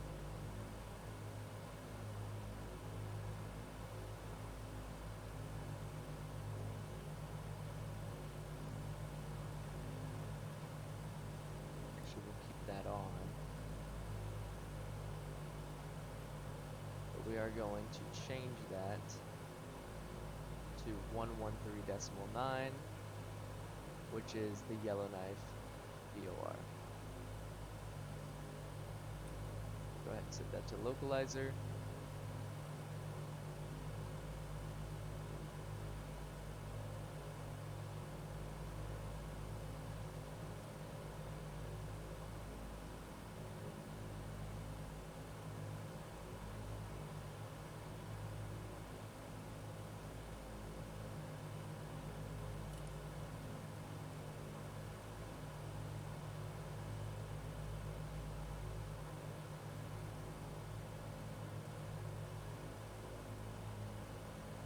Edmonton Center Buffalo 86.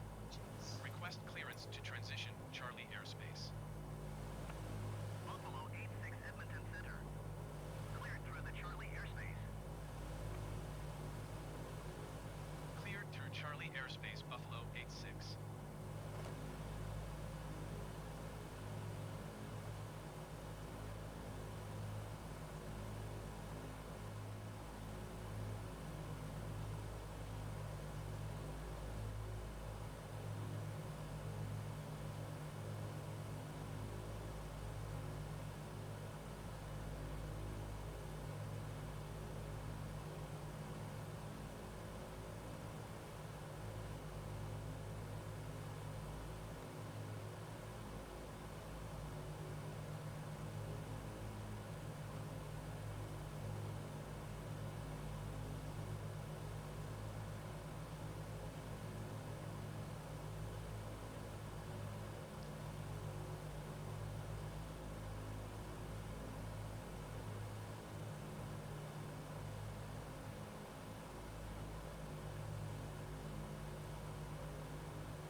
So my watch, so I'm taking a look at my thing. So my watch. Oh, also this says move. This isn't how many calories it wants me to eat. This is how many calories it wants me to burn. Okay. So my watch, the stand thing. Remember when I said earlier, like 10 hours a day or 7 hours a day? Apparently my watch wants me to stand for 12 hours today. 12 hours. 12 hours. There are 24 hours a day. On the average day, I wake up at 6 a.m. every morning, and I go to bed at anywhere from 10 to 12 p.m. So that's anywhere from 16 to 18 hours that I'm awake. So about 8 of those hours actually. So I leave the house at about 6:30. I get home at about 3.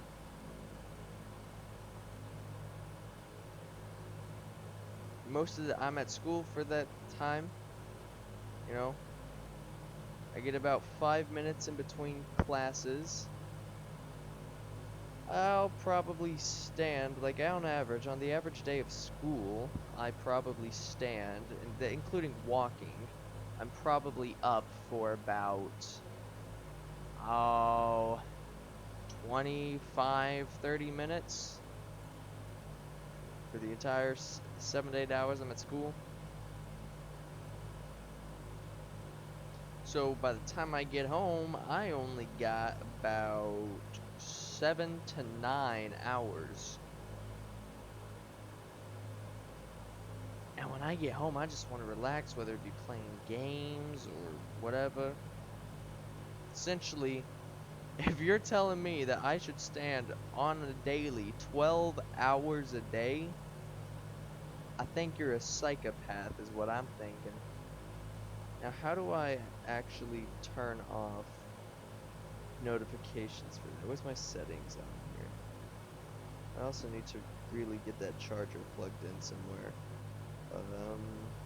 Would it be under general or it's probably under general.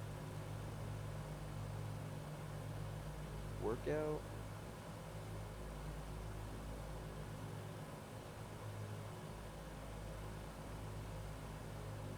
Nope.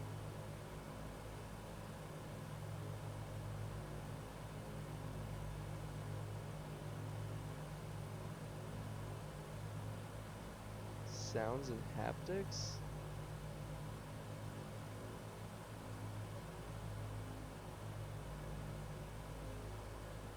Okay, maybe I can't change it from the watch itself, which is stupid, but I should be able to change notifications from my watch, but who knows. Anyways, we're passing 10,000, so we're gonna come up here and set the fuel booster pumps to low.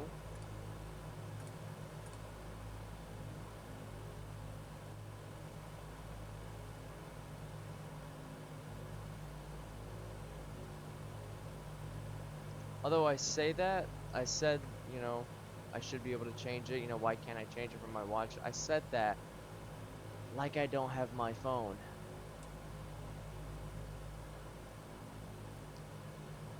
Watch, notifications, activity, stand reminders.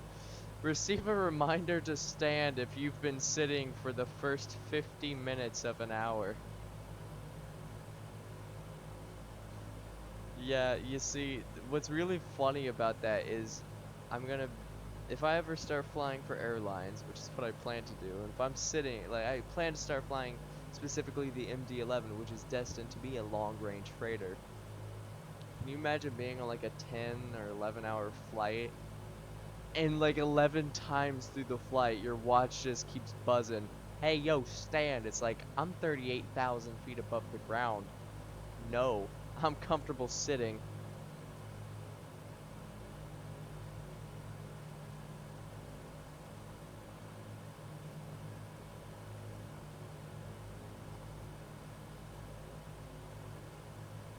Anyways, that's done. That's done and over with.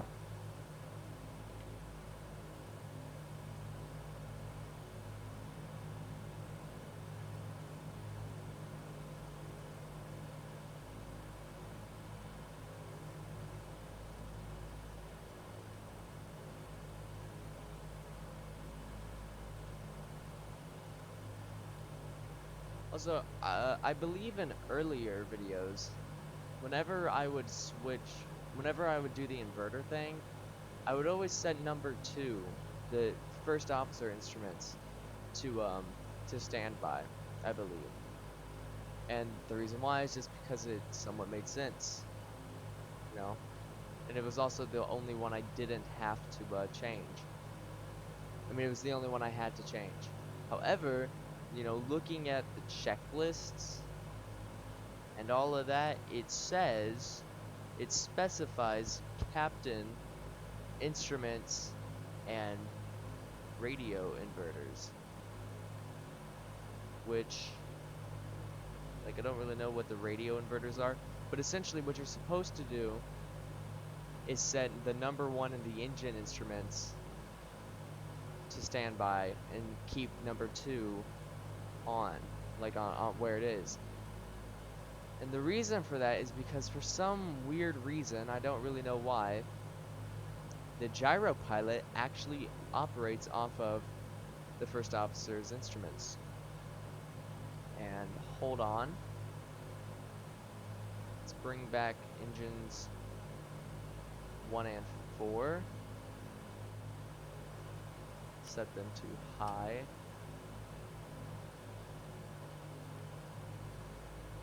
Alright, and then move 2 and 3 back to match. Set them to high. And resume flying power. But the gyro pilot runs off of the first officer's instruments, off of its inverter. So if you switch it off, if you try to switch the first officer instrument to standby, you have to switch it off for a second. And doing so disrupts the gyro pilot. And I actually noticed this a few months ago when I was flying the 6. That whenever, like, occasionally throughout the flight, you know, I'd realize, hey, you know, the plane's not, you know, doing what the gyro pilot's supposed to be doing, and I'd look down. That's because the gyro pilot was off, and like the switch was set to on, but it just wasn't on, so I had to disconnect the gyro pilot and then reconnect it.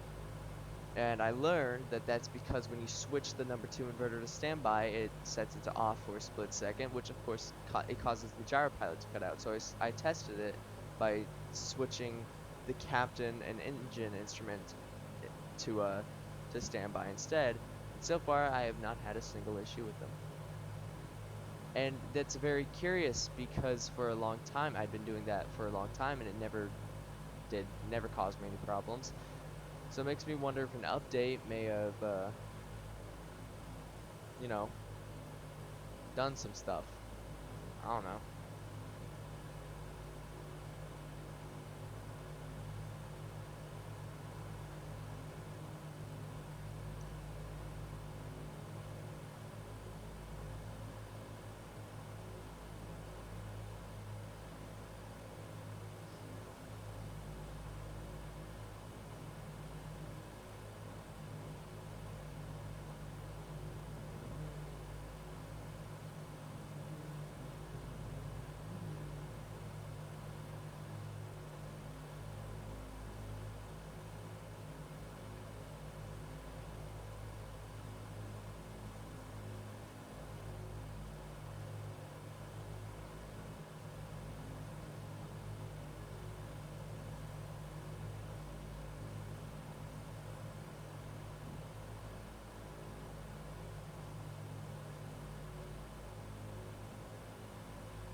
What's the ET? An hour. Oh Going God. to one tree, 2.25 Oh wait. Buffalo Oh wait, no. 86. We're leveling off at Center, 23,000, Buffalo not 86 flight 20,000. level 210. But while passing 20,000 RPM, Buffalo 86 2,500. Continue as planned. I saw we were. I thought we were leveling off at 20,000 for a second. I was about to freak out because we were climbing way fast. But no, we're good. My wrist hurts.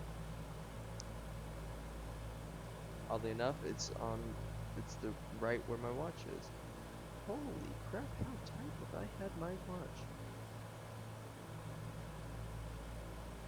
I did not think my watch was that tight, but apparently it was, because wow. Wow. That's a mark and a half, man. That's a mark and a half. Jesus. Yeah, I didn't think it was that tight. It didn't feel that tight.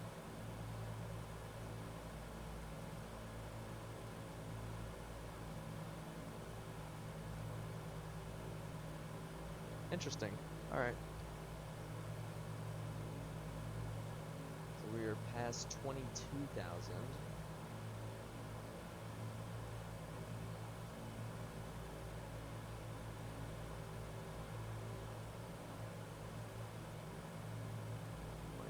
Five, 22.6, a 22.7, 22.8,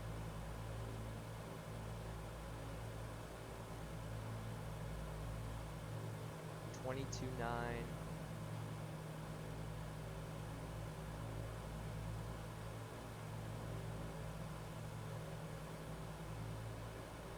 and 23. Okay.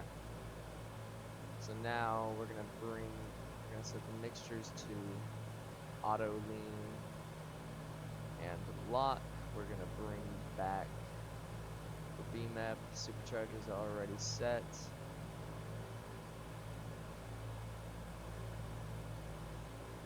Alright, cruise power is set, throttle is locked, cow flaps, we're gonna go ahead and set them to -2.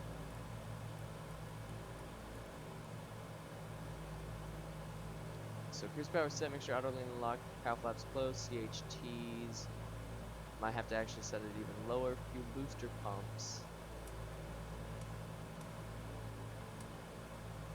are off.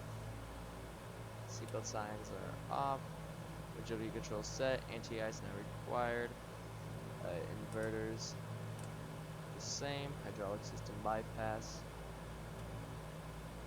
is off. Mixture 2 lean. It's set to auto lean, so. Oh, well, maybe that's why. Forgot about that. Knew I was forgetting something. Let's bring back the RPM. On 300 RPM. Been wondering when that would happen. It's the first time I forgot it in a while. Alright, auto lock.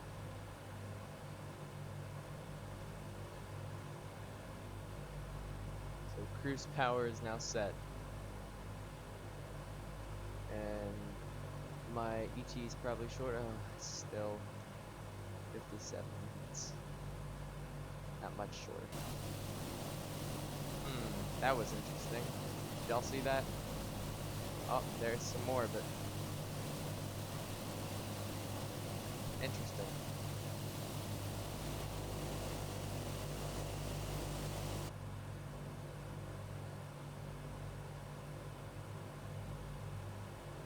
So I'm gonna go ahead and get our top descent in. So 22,000. Oh, sorry, 23,000 minus 2,000 divided by 1,000 times 5 plus 35, 140. Does my watch have a calculator?